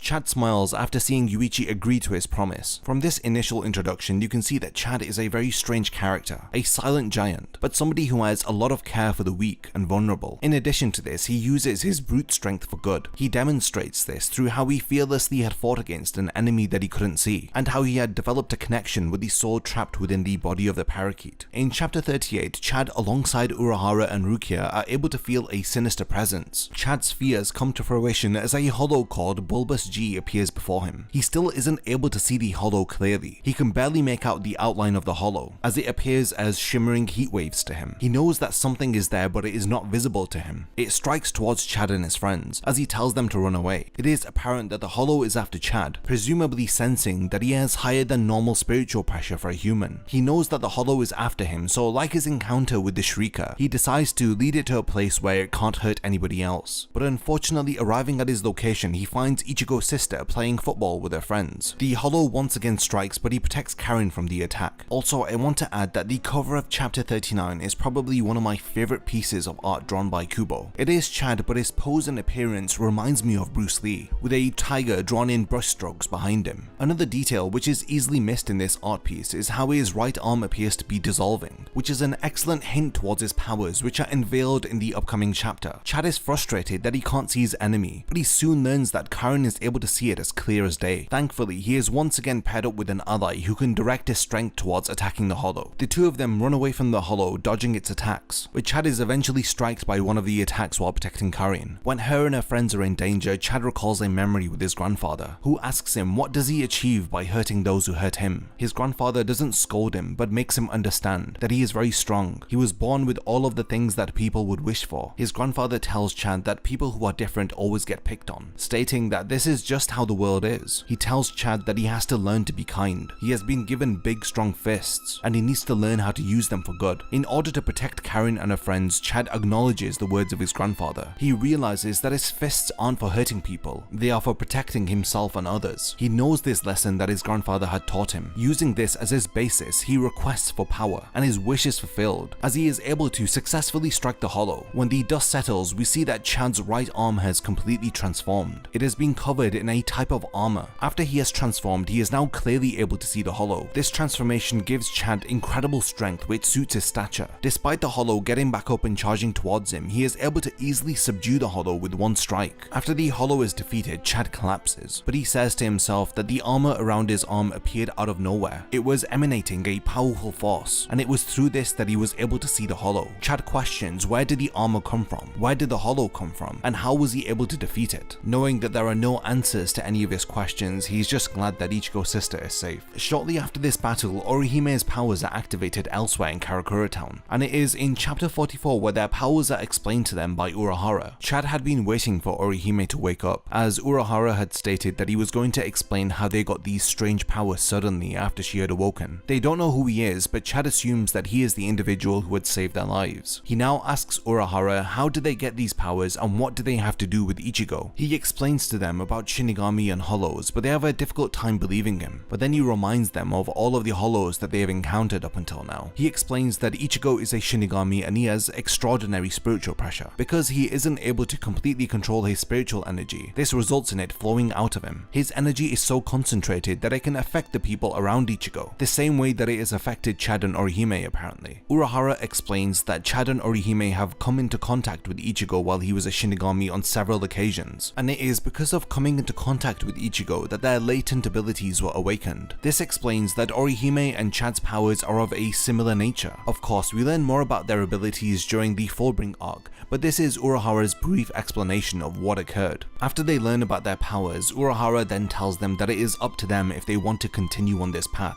If they are still skeptical, he tells them to follow him so that they can see the enemies that they will be facing off against in the future. From a distance, Chad and Orihime see Ichigo facing off against Uryu in chapter 49. This is the first time that the both of them see Ichigo in his Shinigami attire. They have been ordered to look and for them to decide what path they will take, if they will continue using their powers to assist Ichigo to battle against hollows, or if they will abandon them, returning to their normal lives. They both struggle with the choice that they have to make, but we see in chapter 60 they are approached by Yoruichi. They learn that Rukia has been taken back to the Soul Society to be executed. Yoruichi offers to train both Orihime and Chad, so that they are well equipped to rescue her. In chapter 62 we see Orihime and Chad training, attempting to bring out their new powers once more. They initially do struggle, but Yoruichi reminds them that people discover their innate abilities when they want to protect something, whether if this is loved ones, their own status or honor. Yoruichi reminds them to remember what initially activated their abilities. Chad of course recalls that he was trying to protect Ichigo's sister, but he can barely remember any details of her. In order to activate their abilities, Yoruichi asks them why is it that they are going to the Soul Society. Orihime affirms that it is to protect Ichigo, and she immediately activates her abilities after stating this, while Chad on the other hand has yet to activate his abilities. Yoruichi once again asks him why is it that he is going to the Soul Society. In chapter 67, Chad too is able to activate his own abilities. Chad along with Orihime, Ichigo, Uryu and Yoruichi go to the Soul Society. They cross through a gate prepared by Urahara as they have to travel through the Dangai. They are advised to run through this area as quickly as possible, hopefully reaching the Soul Society at the end of their destination. After arriving into the Soul Society and Ichigo defeats Jidambo, who's blocking the entrance into the Serete, they are prevented from entering by Genichimaru. Their only option is to find an alternative route into the Serete. This is where Chad and the others encounter the inhabitants of Rukongai. Chad is then reunited with Yuichi Shibata in chapter 76, the soul of the boy that was trapped within the parakeet that Chad was protecting early on in the series. While catching up with the boy, Chad discovers that Rukongai is a very large place and it is difficult to find any family members there. We learn that the boy still hasn't found his mother, but Chad reassures him that he will see her again one day. While reuniting with the boy, he keeps his promise by letting the boy sit on his shoulders while they go wandering around together. After regrouping, Yoruichi leads them to Kukakushiba, who assists the group by firing them from a spirit cannon into the Serete. It is far from the discreet entry that they were hoping for, and on top of of this, after entering into the Serete, the group becomes separated. After Chad appears to be holding his own with several Shinigami, we see him asleep in an abandoned warehouse within the Serete. It is here at the start of chapter 102 where we see another flashback involving Chad's character. This time we get to see how Chad had first met Ichigo. He meets him after a group of thugs beat Ichigo up. After assisting him, the two of them befriend each other. He wonders why is it that the thugs were fighting him. Ichigo simply states that it is because he has different colored hair. People tend to pick on those who stand out. He tells Chad that he must be able to relate to this, since he too stands out in his own way because of his appearance. After this very brief encounter, the two of them become friends. After defeating a Shinigami, he gets some information from him about Rukia's location. It is reassuring to see Chad hold his own. That is until Shunsui is made aware of his presence. While hurrying to the location of Rukia, he makes quick work of the Shinigami that come in his way, and he credits this thanks to the training that he had with Yoruichi. At the start, he could only punch twice before his body had reached its limit, but after his training now he can punch more than 5 times without exhausting himself. He eventually bumps into the 3rd seat of the 8th division, but like the other Shinigami, Chad knocks him out with a single punch. At the end of chapter 105, it appears that Chad has met his match, after he is confronted by the captain of the 8th division, Shunsui Kyoraku. This encounter gives us more of an insight into Chad's character. We see that he is a good judge of character, as he deduces that Shunsui doesn't seem like a bad guy. He advises him to step aside, preferring not to get into a fight with him. Shunsui agrees that he also would not want to fight, so he tries to convince Chad to retreat or give up. But of course, because of his promise to Ichigo, he can't do this. Shunsui tells him to sit down and have a drink with him, as he tells him that his friends are going to be captured soon enough. After Chad learns that his friends may be in danger, he tells Shunsui to move aside. When Shunsui refuses to, Chad fires a punch in his direction, forcing the captain to move out of the way. It is evident that Chad has underestimated his opponent, as Shunsui is easily able to dodge his attacks. He is made to understand the difference in power between himself and a captain of the Gotei 13. After this realization settles in, Shunsui tells him to just give up, describing his attack as being impressive, but he is not skilled enough for this attack to hit Shunsui. But Chad refuses to surrender, continuing the fight. Shunsui realizes that Chad has a limit to the number of punches that he can fire, and if he goes beyond this limit, then he will be risking his own life. In a compassionate manner, he tells Chad to stop, because frankly he has reached his limit. He questions Chad why is it that he is insisting on fighting? What is his purpose? Why did he come to the Soul Society? Chad is quick in his response to say that he has come to save Rukia. Shunsui obviously finds this hard to believe because he has only known Rukia for a very short period of time. Is she really worth him risking his life? Chad says that it is true that he doesn't know her, and if it was up to him, he wouldn't probably risk his life for her. But the fact that Ichigo wants to save her, and at this very moment Ichigo is putting his life on the line, then that is enough reason for Chad to join him in his efforts. That is the only reason that he needs to assist his friend. After he states this, Shunsui knows that Chad's resolve is not going to waver. He honors Chad's firm resolve, deeming it to be disrespectful if he continued to try to talk Chad out of it. Shunsui draws his Zanbakuto as Chad charges towards him for one final attack. During this moment, he remembers the promise that he made to Ichigo, that he would fight for his sake, that if there is something that Chad wants to protect with his life, then Ichigo will protect it with his own. It is because of this promise that Chad will not back down. In a predictable result, Chad is easily defeated by Shunsui. Despite being his enemy, Shunsui apologizes to him, and I think this is because Chad had conducted himself in a proper manner. He gave the option to his opponent to respectfully stand down without fighting. He only fought back in opposition once he realized that Shunsui was not going to move out of his way. Most people think of this battle as being a squash match, but I think that it's one of the more fascinating encounters within Bleach. Not only because Chad ends up resembling Shunsui right at the end of the series, but because both of them have a very similar personality type. They're quite laid back and easygoing, but when it comes to loyalty and fulfilling their duty, then there is nothing that stands in the way of their resolve. Unfortunately, with this defeat, it signals the end of any significant involvement of Chad within the Soul Society arc, as he is taken into the Soul Society detention center. He is eventually reunited with Ganju and Uryu. While imprisoned, their only option is to wait for them to be saved by Ichigo. Eventually, Kenpachi, who is accompanied by Orihime, rescues Chad and the others. After escaping from the detention center, they travel to Sokyoku Hill, where they learn that Rukia has already escaped her execution and Ichigo is currently fighting against Byakuya. Like I said, they don't really get involved in any of the fighting, and nothing really notable occurs for Chad or the rest of Ichigo's friends. After Aizen's betrayal, Chad stays at the Soul Society for another week to rest and recuperate,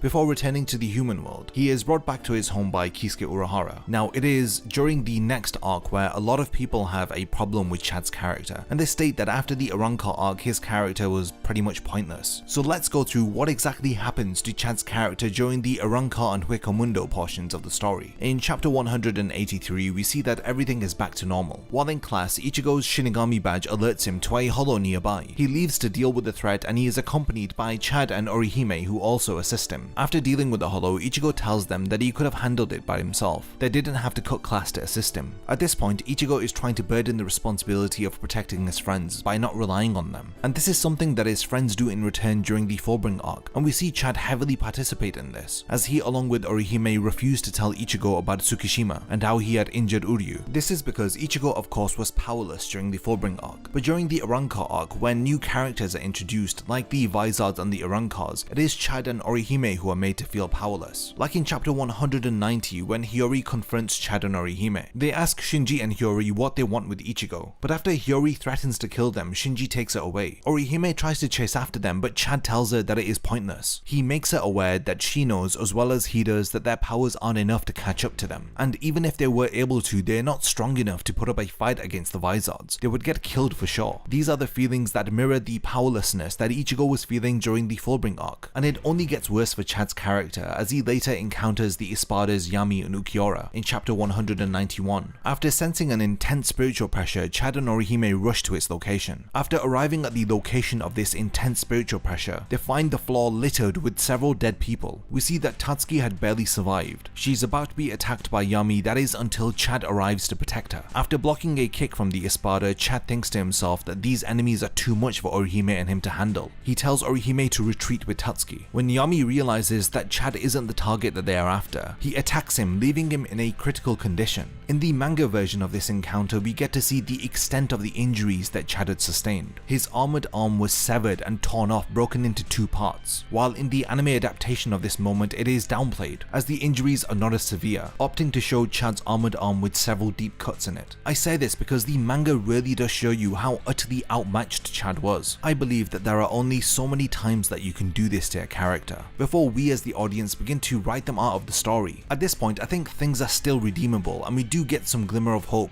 as Chad is severely affected by the injuries that he has sustained, understandably physically, but he is also mentally affected by this. In chapter 198, we see that he is recovering and healing from his injuries as he is gazing out of the window contemplating. In chapter 200, he senses that Grimjar's Frashion have arrived within Karakura Town. He rushes off to assist Ichigo and the others to fight against them, but when the Arrancar D-Roy Rinka arrives, his speed overwhelms Chad as he is about to be impaled through the chest, but Ichigo stops him. Chad realizes that the Arrancar would have killed him if Ichigo didn't turn up. He had desired to fight alongside Ichigo as his equal, but it is evident that the enemies that Ichigo is up against are far too powerful for Chad to handle. Ichigo, once again burdening the responsibility of protecting his friends, tells Chad to step back, but in an uncharacteristic outburst, Chad insists that he has been healed and he can help him, but Ichigo firmly pleads with him to let him handle this. This is where Chad remembers his encounter with Yami and how easily he was beaten. He quietly agrees to Ichigo's request as he reluctantly runs away. In this moment, Chad is truly powerless. He is unable to fulfill his side of the promise that he made with Ichigo. He is not strong enough to fight alongside his friend. He questions if Ichigo no longer trusts Chad to have his back. He questions if their vast difference in power has resulted in them never being able to fight as a team again. He is concerned about his friend, but he doesn't have the power to do anything about it. This is what prompts Chad to plead with Kisuke Urahra to train him in chapter 214. He doesn't wallow in pity, he proactively decides to get training to become stronger. He does not want to be left behind as stronger opponents are arriving to challenge his friends. While Ichigo is fighting, putting his life on the line, Chad does not want to stand by and do nothing. That isn't the type of character that he is. Urahara has Chad train with Renji while he is using his Bankai. During their training, Renji understandably has the upper hand, but Chad is very persistent and doesn't give up. In chapter 239, we see that Chad is also going to accompany Uryu and Ichigo to rescue Orihime from Huecomundo. Ichigo at this point still has a lot of despair. He isn't relying on Chad or Uryu as he says that they are not strong enough to accompany him, but Chad demonstrates the fruits of his training by striking Ichigo so that he can feel the difference in his power. As the voice of reason, he asks Ichigo, is this not strong enough for him? He tells Ichigo to believe in them, advising him not to shoulder the burden of protecting everybody himself. He needs to rely on his friends to help him. With Ichigo convinced, Chad, Uryu and Ichigo head off to Huecomundo to rescue Orihime. And it is really satisfactory to see that Chad has proven himself, that he went through all of the effort to get stronger. Even the markings on the armor surrounding his arm have changed, meaning that his powers must have evolved in some way while he was training with Renji. In chapter 243, we see how far Chad has come after he proves that he can hold his own by overwhelming the first enemy that he encounters, the Morazod. He is able to easily block the Arrancar's attack and flips his oversized opponent onto the ground. The change in appearance of Chad's arm indicates that this is the completed form of his ability. He kills his opponent by utilizing a brand new attack called El Directo. In Spanish, it translates to the direct. In Japanese, it translates to one strike of the giant. His shoulders open up and release spiritual energy like the exhaust fumes coming off of a car. With this punch, he releases a huge blast of spiritual energy. This ability is effective for close range and long range attacks. As long range, he can fire a concentrated blast of spiritual energy towards his opponent, while in close range, he can literally blast through his opponents with ease. After these initial enemies are defeated, the group head towards Los Noches, believing that that's where Orihime is located. At this point, I was genuinely impressed with how far Chad has come, and I feel like his character had redeemed himself from his prior failings. I mean, at this point, he was squashed 2 times. After having emotionally impacted his character, he comes back stronger. But as the Huecomundo arc progresses, it is evident that there is a ceiling to the growth that Chad has experienced, and he is yet no match for the opponents that he is yet to encounter. When the group arrive in Los Noches and they split up in the forked path towards 5 different locations, Chad faces off against one of the Privarone Espada. From chapter 259, we can see that the Privarone Espada is initially overwhelming Chad, but once he recovers, he transforms his arm into yet another form called the right arm of the giant. Chad reveals that this is the true form of his right arm. Clearly, this appears to be the defensive form of his abilities. Chad states that the soul of his grandfather flows through his right arm. Since his right arm symbolizes his defensive powers, you can see that this is a metaphor for the teachings of his grandfather, who had taught him to protect others. In chapter 260, Chad helps us to understand more about his powers. As he states, when he had arrived in Huecomundo, he felt the power inside him stirring. This sensation wasn't something that he had felt before, not even during his visit to the Soul Society. But when Chad had come closer and closer to Los Noches, he felt the power within him stirring and growing stronger. After he was attacked by the Privarone Espada, he felt this stirring sensation calm down. He describes these unsettling sensations that his power was undergoing as excitement. He says that once he arrived in Los Noches, it was like his powers were excited, like they had come back home. The attack from the Privarone Espada was like a rough welcoming from an old friend. It was like the powers within Chad had remembered where they originated from. He had wondered ever since he had attained these abilities, why were they not like the abilities of a Shinigami or a Quincy? Chad was confused as to the nature of his abilities, but he now realizes that the reason that his powers don't resemble a Shinigami's or a Quincy's is because they are more like a Hollow's. Once the Privarone Espada activates its own true form, Chad utilizes the defensive power of his right arm, but what he does next completely shocks his opponent, as he states that during his training he was able to unlock an offensive ability. He once again undergoes a transformation as his left arm changes. In a similar way to his right arm, his left arm is covered in white with red stripes running down it, with a long spike protruding from his shoulders like the horns of a devil. This new transformation is suitably called the left arm of the demon. For me, this is truly the peak of Chad's character. I felt like Kubo wrote this so perfectly that it was very difficult for him to outdo this. Having so much revealed about Chad's abilities all at once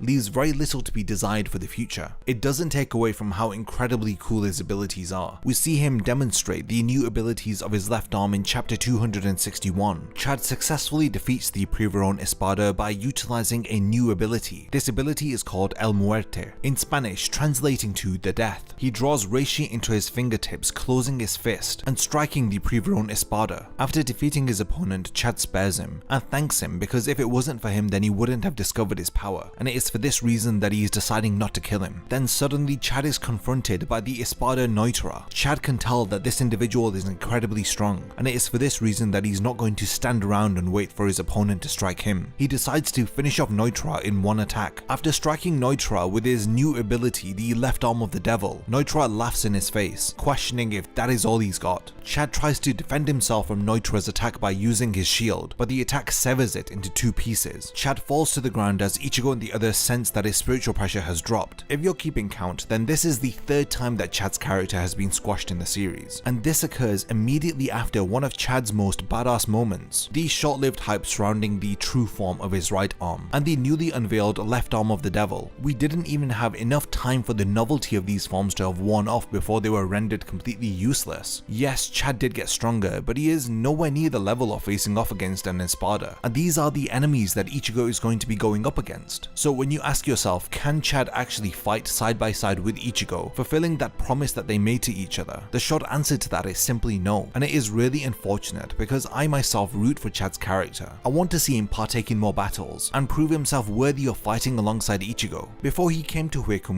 this whole scene occurred where he told Ichigo to trust in him. After this moment, it just goes to show that Ichigo was wrong in trusting in Chad. What did this lead to? It led to one of his closest friends that he is actually trying to protect and save from danger being injured. It is frustrating because I do believe that there is so much that could be done with Chad's character. He has an incredible character design, his backstory is compelling, and the relationship that he has with the protagonist warrants for him to have more of a significant role within the story, but unfortunately this doesn't occur. Despite Chad going through his own progression and growing his own powers, I feel like he only exists in order to anger Ichigo and the others so that they can exact some sort of revenge against the enemy for attacking Chad. Impressively, Chad does get back up and try to counterattack Noitra, but he is ultimately taken out by Noitra's Fraction. Chad is later healed by Unohana and teams up with Renji during the Fake Karakura Town arc. Of course, they end up encountering Yami, and this is a perfect opportunity for Chad to exact some revenge for Yami having attacked him earlier. But in a twist, Yami reveals that he isn't one of the weakest Espada, instead he is the strongest, as his Espada tattoo changes from the number 10 to 0. In chapter 378, after Yami undergoes a transformation, we see that he has knocked out Chad, thus making this the 4th time that Chad has been squashed by an opponent in the series. And this ends Chad's involvement within this story arc. We next see him when he is accompanied by Orihime and Uryu in chapter 423, where they arrive to see Ichigo bid farewell to Rukia. After having lost his powers, he will no longer be able to see her. Chad plays his most significant role within the story during the Fullbring arc, where it is revealed that he is a member of the group called Execution. In chapter 433, once Chad arrives in Execution, he discovers Ichigo there. Ichigo is understandably angered that Chad is affiliated with this group that he knows nothing about, and it appears that he's been avoiding Ichigo and the others and hasn't been attending school. Ginjo explains to Ichigo that the members of Execution are gifted. Each of their mothers were attacked by a hollow while they were in their mother's womb. These attacks left traces of the hollow powers imprinted onto the baby that was yet to be born. After being born, each of them had developed specific abilities, but it is revealed that the Execution members were ashamed of them. They had been waiting for a Shinigami human hybrid who they could transfer their powers to, no longer wanting to be associated with hollows because of these abilities. In chapter 433, we learn that Chad is also a Fullbringer. He volunteered to relinquish his powers so that Ichigo could regain his. Being one of his oldest friends, Chad tells Ichigo that he may think that he is hiding it, but he could no longer stand aside and watch Ichigo ever since he had lost his powers. This is because he is hurting. Ichigo desires to fight so that he could protect those around him, but because he doesn't have the power to fight, it is causing him to suffer. Chad tells Ichigo to not hide how he is feeling, because his desire to protect makes Ichigo who he is. I think that this is one of the best qualities about Chad. Despite being very quiet, he speaks his mind, and the very little that he does say is significant. During this arc, Chad is around observing and assisting Ichigo, helping him to gain his Fullbring abilities. In chapter 435, he is surprised that they have Ichigo training already in Ruruka's dollhouse. Chad tells him that the best object that he can use to channel his Fullbring abilities is his Shinigami badge. When Ichigo struggles to manifest his Fullbring powers, Chad tells him that he needs to find his pride. Like when he had first used his Fullbring abilities, he was only able to use them because of the pride that he had in his heart. Because of his appearance, his tan skin, his tall stature, Chad was ridiculed for his appearance. But despite all of this criticism, Chad had never lost pride in who he was. He was proud of how dark his skin was. He's proud that he had Mexican blood within him. He had felt this pride thanks to his grandfather. If you recall, to the start of this video, he had first used his abilities because he was thinking about his grandfather. His grandfather had told him to be proud of himself and to use his strength for good. He then advises Ichigo to think back to a moment that he felt proud of his Shinigami abilities. As soon as he does this, his substitute Shinigami badge will respond to his desire and will activate his Fullbring powers. At the end of chapter 436, Ichigo ends up manifesting his Fullbring abilities thanks to Chad's advice. During this arc, the roles are reversed. Chad, who has abilities, is trying to keep Ichigo out of danger, trying not to get him involved with the battle against Tsukushima. Just like how Ichigo was looking out for Chad's safety in the Iranka arc, Chad along with Orihime and Uryu are trying not to get Ichigo involved in a battle that he can't fight due to his powerlessness. After Orihime is attacked by Tsukushima, Chad and Ichigo rush to her location, but Chad reassures Ichigo saying that nothing happened to Orihime and brushes off his concerns, but Ichigo is well aware that they are hiding information from him. In chapter 444, Chad confronts Ginjo and suspects that Tsukushima has an ability to alter the memories of those that he cuts. He prompts Ginjo to tell him more about Tsukishima, telling him not to hide anything from him, but Ginjo states that he isn't hiding anything. He dismisses Chad's concerns by telling him that Tsukishima's Fullbring is called Book of the End. It is a sword with extremely high offensive capabilities that can cut anything that it touches. At this point, he lies to Chad and tells him that it doesn't have any other special abilities, but Chad suspects that his Fullbring may have evolved since the last time that he had seen it. But Ginjo tells him that Fullbring doesn't change with growth. Chad refutes this notion because of his experience with his own Fullbring abilities, which we have seen have gone through a lot of change, but Ginjo explains this was because Chad wasn't able to utilize the full innate abilities of his Fullbring when he had first activated it. It was only later that Chad could access his Fullbring abilities to their fullest potential. The other members of Execution, including Tsukishima, who was a former member, had reached this level with their Fullbring abilities a long time ago. Ginjo continues to dismiss Chad's concerns about Tsukishima's memory altering ability, asking him if Uryu's abilities were altered after he was cut by Tsukishima. However, while they are talking, Tsukishima breaks into the room. Chad is finally confronted with the enemy that has been causing so much distress to Ichigo and his friends. Ichigo emerges from his training in a new appearance. Chad comments on the growth of Ichigo's Fullbring abilities, describing his Fullbring powers to be a clad type. He compares this Fullbring form to his Bankai transformation, understanding that when Ichigo had activated his Bankai, it was his Shinigami Shihakusho and his Zanpakuto that had changed. His clothing was a part of his Bankai. He describes his Bankai as a type that is worn for Ichigo. Ichigo wearing his powers is his true form of his Fullbring. Ichigo doesn't know who Tsukishima is, but when he is about to reveal his identity, Chad interrupts, lunging towards the opponent. Ginjo advises Chad that it is okay to tell Ichigo about Tsukishima now since he has activated his Fullbring, but Chad is still concerned, saying that we don't know how powerful Ichigo's Fullbring abilities are yet. They have no idea if he can even control these powers. If Ichigo was to learn that Tsukishima had attacked Orihime, then it will only distract him, but Ichigo overhears this and understands that Chad and the others were only trying to protect him. They were concerned about him. While watching Ichigo battle Tsukishima, Chad is surprised by how far Ichigo has come along with his Fullbring abilities. In such a short period of time, he has been able to achieve a lot. Eventually, Ginjo comes to Ichigo's aid and battles against Tsukishima for him. Ichigo tries to assist Ginjo, but Chad tries to tell him not to, stating that there is too much of a difference in their power and that he cannot beat Tsukishima at the moment. But Ichigo refuses to listen to Chad's warning. After Tsukishima leaves, Chad enlists the help of Orihime to assist in Ichigo's next phase of his training. They will need her healing abilities in order to assist him. We learn in chapter 449 that Chad was cut by Tsukishima. Chad is unaware of what Tsukishima had done to him. Similar to how Orihime was cut by him, there was no wound after Tsukishima had retracted his blade. Still confused about the attack, Chad decides to train himself so that he is ready to face off against Tsukishima when he returns. In chapter 452, after Ichigo completes his Fullbring training, Chad leaves Yukio's training room along with Ichigo and Orihime. When Ichigo arrives to confront Tsukishima, he declares that he is going to kill him, but suddenly Chad and Orihime arrive to assist Tsukishima, protecting him from Ichigo. Both of their memories have been altered by Tsukishima, as they tell Ichigo that it was thanks to Tsukishima that he had defeated Aizen and rescued Rukia. While Ichigo continues to battle Tsukishima, Orihime and Chad protect him. Chad even goes as far as to hit Ichigo. He tells him that this is not the reason why he became stronger. He didn't become stronger to fight Ichigo. This remains to be the role that Chad plays for the remainder of the Fullbring arc, having his memories altered by Tsukishima, believing that Ichigo is in the wrong for trying to fight against him. It does serve as an excellent driving factor to push Ichigo's character into further despair, but it kind of renders Chad slightly useless. It would have been great to see Chad take part in an actual battle during this arc since he was more involved in it. Eventually, both Chad and Orihime are knocked out by Urahara and Isshin. After Tsukishima is defeated, Chad and Orihime are brought to Urahara's shop where their condition becomes more stable, as they are no longer influenced by Tsukishima's Book of End ability. And this brings us to the 1000-Year Blood War arc, where Chad has even less of a significant appearance. He accompanies Urahara, Ichigo and Orihime to Hueco Mundo in order to investigate the disturbances that are occurring there thanks to the Quincy invading it. While all of the battling is going on in Hueco Mundo, Chad is just a passive observer. In chapter 499, he is injured after Kilge returns and tries to attack Orihime. He protects her from the Sternritter's attack. Chad ends up being healed, and we next see him in chapter 518, where he is brought into Urahara's tent by Orihime. Still in Hueco Mundo, they contact Ichigo in the Soul Society to let him know that he doesn't have to worry about them, they are safe. Urahara gives Ichigo some reassuring words, advising him to please do what he has to do for himself. He no longer has to continue burdening himself with the responsibility of protecting everybody. Chad questions Urahara if it was wise for him to tell Ichigo to only think about himself. Strangely, Chad doubts Ichigo's conviction and he says that if he does think about himself, then he may run away from the situation. But Urahara calls Chad's bluff and tells him that he knows that he doesn't believe in what he just said. He reassures any doubts that Chad may have by telling him that if Ichigo truly does what he wants to do, then it will always lead him to protecting those that he loves. After all, Chad has spent much more time with Ichigo and he knows him better than Urahara. They ultimately should understand and know Ichigo better than anybody. I always found it strange how Chad questioned Ichigo's conviction here. If he was starting to think about himself, would he truly run away from the fight? Did Chad believe in these words that he was saying? I believe that it is a very strange and out of character comment for Chad to have made. Whenever I go back and read this portion, I always believe that it's a line that Kubo had forced Chad to say, in order for us to get Urahara to speak a bit more about Ichigo. I think out of any of the characters within Bleach, it is Chad who has the most belief and conviction in Ichigo and his abilities. In the Fullbring arc, he was only concerned about Ichigo and wanting to protect him because he was powerless. During that arc, he wasn't doubting Ichigo's abilities, he was instead trying to protect him and keep him safe. But these comments that he says to Urahara are very unwarranted. Ichigo has the strength here, he just needs to focus. It is like Urahara said, if Ichigo does things for himself, then it will always lead him to protect those that he loves. And Chad knows this better than anybody. After all, he told Ichigo in the Fullbring arc that this was the pain that Ichigo was hiding, the pain that he didn't have the power to protect those that he loved. Yeah, coming back to my point, I just find it strange, and I don't think Chad is the character who needed reminding of Ichigo's purpose and where his convictions lie. In chapter 507, after Chad and Orihime reunite with Ichigo, they see that he is upset about Uryu's betrayal. After seeing the hopeless expression on Ichigo's face, Chad throws him into a building, demanding to know what on earth he is doing. He reminds Ichigo that both himself and Orihime are also shocked that Uryu has betrayed them, but how will it help their situation if Ichigo continues to fret over it? He reminds Ichigo that just because Uryu has betrayed them, it doesn't change what they have to do. They have a purpose, and it's to defeat Yhwach and the Quincy army. Chad reminds Ichigo that Uryu must have had his reasons for joining their side. This little pep talk aids Ichigo's morale, lifting him back on his feet, determined to battle against the Quincy. Chad accompanies Ichigo and the others as they infiltrate the Quincy Palace Water Vault. In chapter 656, he does have a brief battle against the Sternritter Askin. He punches Askin, but his attack is avoided. The Quincy is obviously too strong for Chad to fight against, and they are interrupted by Yoruichi, who takes over, as Orihime, Chad and Ichigo rush towards Yhwach's direction. When they arrive at the palace, they discover that Uryu is going to battle against Hashwald, as he tells them to go up the stairs to confront Yhwach. In chapter 661, while climbing the stairs, they encounter Quincy statues. Chad prevents a statue from attacking Ichigo and Orihime. He is left behind while he tells Ichigo and Orihime to continue going forward while he deals with the large Quincy statues. He ends up being accompanied by Ganju as the two of them off-screen battle against the statues, and this marks the end of Chad's involvement within the 1000-Year Blood War arc, and as we know, we next see him in chapter 686 in the epilogue of the series. 10 years after Ichigo had defeated Yhwach, we see that Chad has become a famous boxer. Ichigo and the others have all gathered to watch Chad's boxing match, as he is competing for the World Heavyweight title. We only get a brief glimpse of his appearance, but we see that he has a scar running down the left side of his face, and he has much shorter hair. Some people have an issue with Chad having taken up boxing as a career, believing that it contradicts the words of his grandfather, who had advised Chad to only use his fist to protect those who are weaker than him. I believe that those words were told to Chad at a time where he was reckless. He was abusing the incredible strength that was given to him by bullying those that were weaker than him, which I believe doesn't contradict his decision to become a boxer. After all, his opponents know what they are getting themselves in for. He is not fighting to hurt or bully his opponents. He is boxing in order to gain the title of World Heavyweight Champion, and he isn't doing it for any other reason aside from maybe money. And I don't think this contradicts the development of his character and the advice that was given to him by his grandfather. Now, if you remember right at the beginning of the video, I did say that I was disappointed in Chad's later involvement in the story. I feel like there was a solid push by Kubo to get Chad's character more involved into the story by giving him a solid power-up, and this is why I was so disappointed in the Huecamundo arc, where his power-ups had ultimately amounted to nothing. This doesn't take away from the fact that he has always been a great ally to Ichigo. I appreciate that his character was focused upon during the Fullbring arc, and we actually got an explanation about his abilities. I do believe that Chad could have had more of an involvement in Ichigo's Fullbring training. Instead of being a bystander commenting on Ichigo's training, he could have been involved in it. It would have been excellent if he learnt the ways of the Fullbringer from Chad himself. And what I find even more disappointing is that Chad never had his opportunity to tag team with Ichigo to battle against an opponent. I believe that the Fullbring arc was a perfect opportunity for this to have occurred. Imagine if Chad and Ichigo had tag teamed and battled against Tsukishima, like the good old days when they used to fight together in school. This would have resolved the concern that Chad had in the Arrancar arc, where he was worried if Ichigo thinks that Chad can no longer fight side by side with him. It would have been an excellent opportunity for redeeming Chad's character, resolving these feelings of inadequacy that he had, because his friend Ichigo had surpassed him in strength, resulting in him no longer being able to fulfill his side of the promise. That promise where they would each put their lives on the line in order to fight to protect one another. And I feel like we never got a proper conclusion which resolved Chad's concerns and his feelings that he felt in the Arrancar arc. Even if it was momentarily, I would have loved if Ichigo and Chad had teamed up one last time. Even if it wasn't in the Fullbring arc, there was ample opportunity for this to have occurred within the Thousand Year Blood War arc. In addition to this, the final appearance of Chad during the Thousand Year Blood War arc was off screen. We know that at this point, Kubo did rush the ending of the Thousand Year Blood War arc, and that's why we didn't really get to see Chad and Ganju team up with each other to battle against the Quincy statues. Because of these missed opportunities, people do believe that Chad was quite useless within the Bleach story, like he was the Yamcha of the Bleach universe. But regardless of this, I believe that his character was very well written. His backstory had perfectly explained the way that his character is. His design was incredibly cool, and his abilities suited his personality and the backstory that we got to learn about him. And his friendship and his bond with Ichigo is unlike any other friendship that I have seen in any other manga, and it is for this reason that I do love Chad's character. In my opinion, there is room for improvement, and this is why I'm hopeful when the anime does come back. I hope that revisions are made and Chad does end up getting more screen time that he deserves. He is one of the most recurring characters that we constantly see within each arc, and I look forward to seeing if any changes or revisions are made to Chad's character within the Thousand Year Blood War arc when the anime returns. Genuinely, I didn't think that this video was going to go on for this long, but it just goes to show how much I enjoy talking about this character, and it is for this reason that I want to hand the discussion over now to you guys. I want to know, what are your thoughts on Chad's character? What are things that you loved about him, and what are things that you thought could have been improved upon? Do you agree with my takes? I would love to know your thoughts, so definitely leave a comment and let me know what you thought about this video and Chad's character as a whole. So I have been really looking forward to doing an analysis on Urahara, but I wanted to make sure that it was for a subscriber milestone video. Kisuke Urahra is the laid-back, calm and collected genius of the series. He has multiple faces that he switches between depending on the situation at hand, and should not be underestimated as his carefree nature is incredibly deceptive. There are a couple of phases that his personality transitions through, as his exile from the Soul Society changes and shapes his character that we grow to appreciate, and even rely upon when the odds are heavily stacked against the Shinigami. This video will be adding to my Aizen analysis, where I also mention Urahara several times, as the relationship between the two characters is vital to understand their motives for action, and why they become the main opposing forces of the series through their differing ideals and philosophies.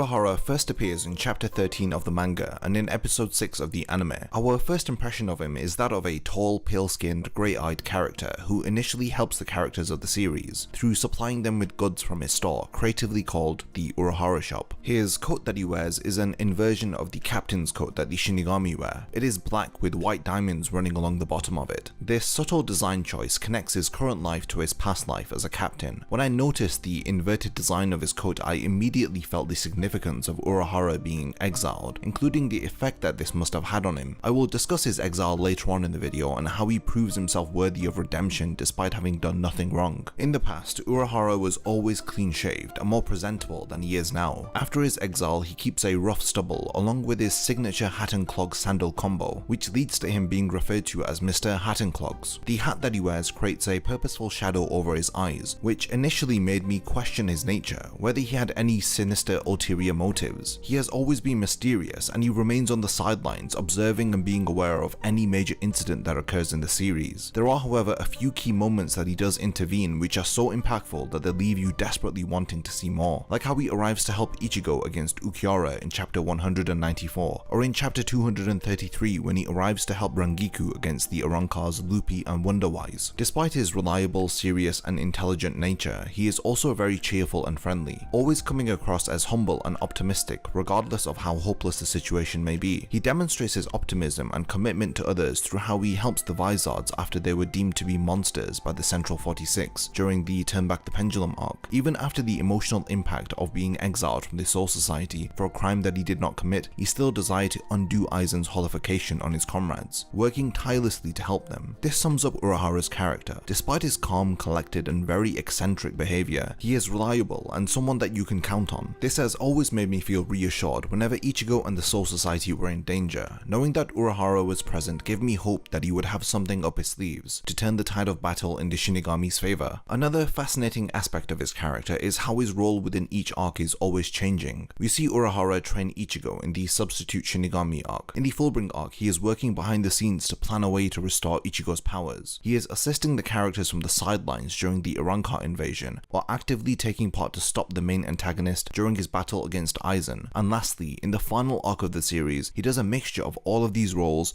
through how he studies the Quincy. He helps to create tools to assist the Shinigami and actively takes part in battle through his encounters with Kilge Oppi and Askin. The various roles that he can adopt and interchange between demonstrates the dynamic nature of his personality and his various strengths. This easily makes him one of the most interesting characters to feature within Bleach. The Urahara that we know presently within the timeline of Bleach was heavily formed and influenced by his past experiences. His prior life as a captain explains why he was exiled from the Soul Society and the origin of his century-long vendetta against Sosuke Aizen. I will be heavily discussing Urahara's life prior to being exiled, and then the life that he is forced to adapt to after his exile. So let's begin by looking into his life before his exile. This will explain how the events that occur in his past have an impact on his personality, motives, and relationships. The earliest information that we know about Urahara is that he was raised in the home of the noble Shihoin family alongside his childhood friends Yoruichi and Tasai. Both he and Yoruichi joined the Gotai 13 at the same time. They were both part of the Onmitsukido, the stealth division, with Urahara being the head of the stealth division's detention unit. He was responsible for the supervision and imprisonment of all criminals within the Soul Society. The detention unit is also responsible for sealing away individuals who joined the Gotai 13 but were deemed to be too dangerous to remain within the organization. These individuals are detained within an underground facility called Maggot's Nest, where Urahara later recruits Mayuri from, in order to form the Shinigami Research and Development Institute. The tasks of the detention unit remain in mystery and concealed from the rest of the public and the Gotai 13. Urahara being in charge of this division reveals a darker past where he may have undertaken morally questionable activities for the greater good of the Soul Society. We unfortunately don't see how and why he was raised in the Shihoin mansion and his time as the merciless leader and enforcer of the detention unit. These are aspects that Kubo had written about but unfortunately could not include within the manga. Hopefully in the future we get to learn more about Urahara's earlier developmental years, which will help to shed more light on his character. However, we do see Urahara be promoted from the Onmitsukido to the captain of the 12th Division during the Turn Back the Pendulum arc. Let's now discuss his involvement in the arc that revealed to us the truth behind the Vizard's masks. The Turn Back the Pendulum arc begins 110 years before the present day. We see Urahara as the newly appointed captain of the 12th Division. He arrives reluctantly to his own induction ceremony. Yoruichi scolds him, reminding him that he is a captain now and he should enter with confidence and not hesitation. He is replacing Kiryu Hikifune as the captain of the 12th Division, as she was recently promoted into the Royal Guard serving the Soul King. Head Captain Yamamoto tells the other captains in attendance that the suggestion for Urahara to become a captain was recommended by the leader of the 2nd Division, which is of course Yoruichi. Following her recommendation, Urahara was inspected for his competency through undergoing the captain's proficiency exam. He was assessed by the head captain along with 3 other captains present as witnesses. They concluded that Urahara excelled in demonstrating his abilities and character as a captain, and was promptly appointed as the captain of the 12th Division. On paper, he is more than capable of being a captain, but his lack of confidence and experience as a leader shows clearly when he introduces himself to his underlings as their new captain. They look on with reluctant and concerned expressions as he states that he guesses that he is their new captain while nervously laughing. Everyone else is too reluctant to express their opposition, but his Lieutenant Hiyori immediately denounces Urahara as their new captain. She is confused about how someone who used to be the 3rd seat within the 2nd Division could be promoted to such a high rank. She is concerned about how someone who secretly kills people behind their back can be qualified to become their new leader. She tries to get approval for her disrespectful claims from the other members, but they unconvincingly disagree. It is clear that everyone initially did not accept Urahara or were reluctant to be led by him. Obviously, the prior captain Kiryu Hikifune must have left a notable impression on them. Hiyori is confused as to why Urahara is not mad at her for badmouthing his prior division, but he reaffirms his new role by reminding her that he is now her captain and won't be offended by remarks to a division he no longer belongs to. This clearly shows that Urahara is not driven by sentimental feelings and attachments to his past. He follows what must be done, as his duty at the moment is to lead Squad 12, and his patience with Hiyori demonstrates his commitment to fulfilling this duty. He says that in the morning he came to terms with his new role and adjusted his attitude and would only be angry if someone badmouthed the 12th Division. He is honest and endearing, but his efforts are met with further opposition as Hiyori is still not willing to accept him in his new role as her leader. In the evening, Urahara is approached by his fellow captain Shinji, who offers him some words of advice. He comments on how he is having trouble being accepted into the 12th Division. Shinji explains why Hiyori was so opposed to Urahara's promotion, telling him that she treated the former captain of Squad 12 like a mother. The impression that Kiryu Hikifune has left is making it difficult for Urahara to take over from her position. He agrees with Shinji that this is exactly the case. Urahara desires to learn more about his squad and its members, but he is firm in wanting to lead Squad 12 in his own way, and not to continue on with the former captain's way of leading them. Upon hearing this, Shinji offers some sound advice to the newly appointed captain. He says that it is okay to sympathize with his underlings, but he should never forsake who he is just to please his subordinates. He tells Urahara that he should be himself, and if nobody chooses to follow him because of this, then maybe he was not cut out to be a captain after all. Shinji further remarks that Urahara does not appear to be the type to forsake who he is in order to gain the acceptance of others. While leaving, he tells him that he only came to give him advice because he reminds him of himself. Shinji and Urahara do indeed share some common personality traits, like how they are both comical but can become incredibly reliable when they are needed. Even after Shinji leaves, he proves how perceptive he is through detecting Aizen eavesdropping on their conversation. This highly perceptive trait is another one that he shares with Urahara. Shinji also comments on a similarity that they both share, stating that neither of them would forsake who they are just to please others, as they can only lead their underlings in their own specific way. He bluntly gives advice to Urahara by telling him that he may not be fit to be a captain if nobody wants to follow him. This is very similar to the way that Urahara also gives blunt advice to others, like in chapter 227 when he tells Orihime to stay out of the upcoming battle with the Arancars, as her participation may do more harm than good. The following day, Urahara appears to have taken Shinji's advice and redecorates the Squad 12 headquarters. Hiyori is still opposed to the new changes, but he remains patient and understanding with her, suggesting that he wants her to accept him gradually and to get to know him. She is so reluctant to accept Urahara, she disrespects him despite his cheerful and understanding approach. He makes his first request as a captain when he asks her to accompany him to the underground facility Maggot's Nest. Like I mentioned earlier, while he was the 3rd seat of the 2nd Division, one of his responsibilities was to serve as the warden of Maggot's Nest, a place that we learn is full of wrongfully convicted individuals. Urahara explains the purpose of this detention facility and proves that there is more to his character than the cheerful and joking outer shell that he portrays himself as. It isn't wrong to think that he may harbor ulterior motives or may be dishonest considering his past. He used to be the commanding officer of the management force. His main duty was to imprison and supervise criminals. Another one of his duties was to locate dangerous individuals who are serving within the Gotai 13 and imprison them within the underground facility, which we know to be Maggot's Nest. He describes Maggot's Nest as a place where the prisoners have done nothing wrong. Their only crime is their latent potential, which the Gotai 13 deems to be a threat to the organization. Exactly as Urahara describes, they are innocent, but they cannot be allowed to roam freely within the Soul Society due to their potential to cause trouble. Hiyori rightfully questions the logic of the Maggot's Nest, as it makes no sense to imprison people who have done nothing wrong, but Urahara asks her if she knows anyone who has resigned from the Gotai 13. He informs her that it is not possible to leave the organization. Those who take a leave of absence for an extended period of time are considered to be expelled and located in order to be confined within Maggot's Nest. This is because anyone who qualifies as a member of the Gotai 13 is indeed a dangerous individual according to the Central 46. They cannot be allowed to roam freely.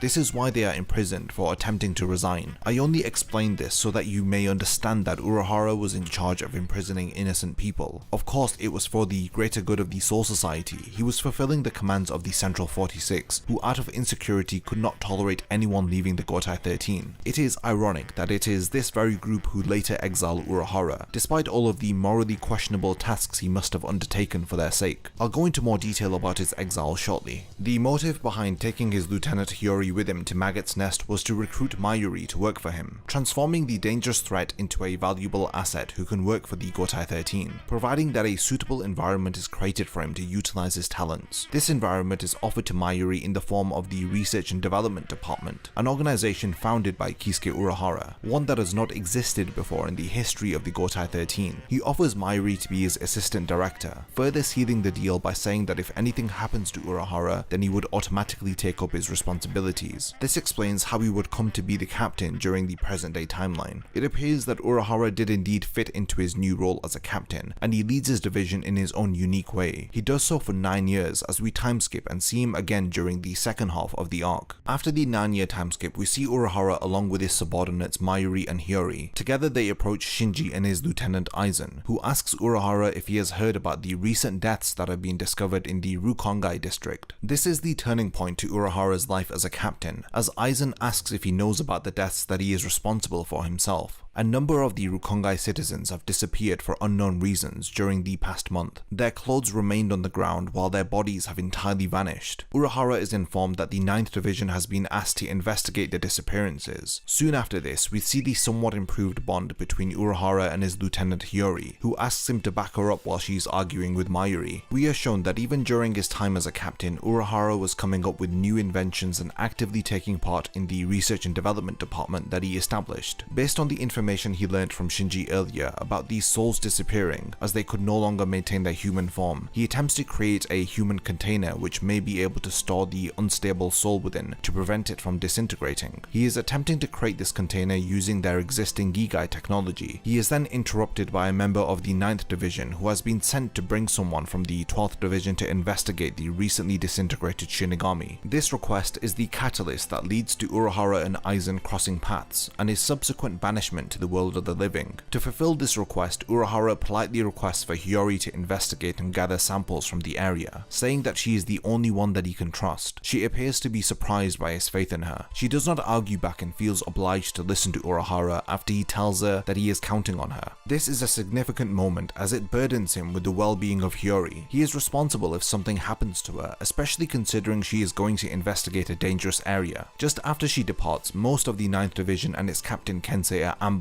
and taken out. The Soul Society is alerted to the status of the 9th Division. They are on high alert after their spiritual pressures begin disappearing. Urahara shows how much he has grown as a captain over the 9 years as he immediately asks if Hiyori has left. But unfortunately, he is too late to have prevented her from leaving. He feels regret, wishing that he had gone himself instead of endangering her by counting on her to assist him. He even insinuates that he should have known that it would have been too dangerous to send her alone, considering the highly unusual disappearances and unknown nature of the disintegrating souls. While he rushes to a captain's meeting to discuss the emergency situation, we see Urahara in a rare moment where he has lost his composure, because he knows he has little time before Hiyori arrives at her destination. Maybe because he is younger here, but the character that we know and love is always prepared and rarely is seen to have lost his composure. We can tell that there is growth that he has yet to go through when we read through these portions of the story. This causes him to frantically rush from one place to another, comparing his decisive actions here to the unconfident and nervous versions of himself when he was first appointed as a captain demonstrates growth for his character, as we see that he earned the respect of his underlings and successfully changed the 12th Division so that it fits his style of leadership. His feelings of concern for his lieutenant shows that he has come a long way from being a prison warden, who spent his time enforcing strict rules on prisoners. He certainly would not have felt concerned towards them the same way that he does for Hiyori. When he arrives late to the meeting, he is in time for the head captain to announce that 5 captains will be sent to locate the whereabouts of Squad 9. Urahara pleads to be chosen to assist, but is refused, which causes him to uncharacteristically outburst that his lieutenant is on her way there. She is in danger and needs his help. Yoruichi is the one who reprimands him for his outburst, demanding that he snaps back to his senses. She reminds him to have faith in his subordinate, because at the moment he is regretting his decision, and disrespecting Hiyori by assuming she is not capable of following his commands. His surprised expression indicates that he has undermined Hiyori and her abilities, and he has totally stepped out of line during an emergency meeting with all of the captains. Shunsui notices that Urahara is upset and frankly looking exhausted. Due to this observation, he suggests sending his lieutenant Lisa in place of Tessai, the commander of the Kido Corps.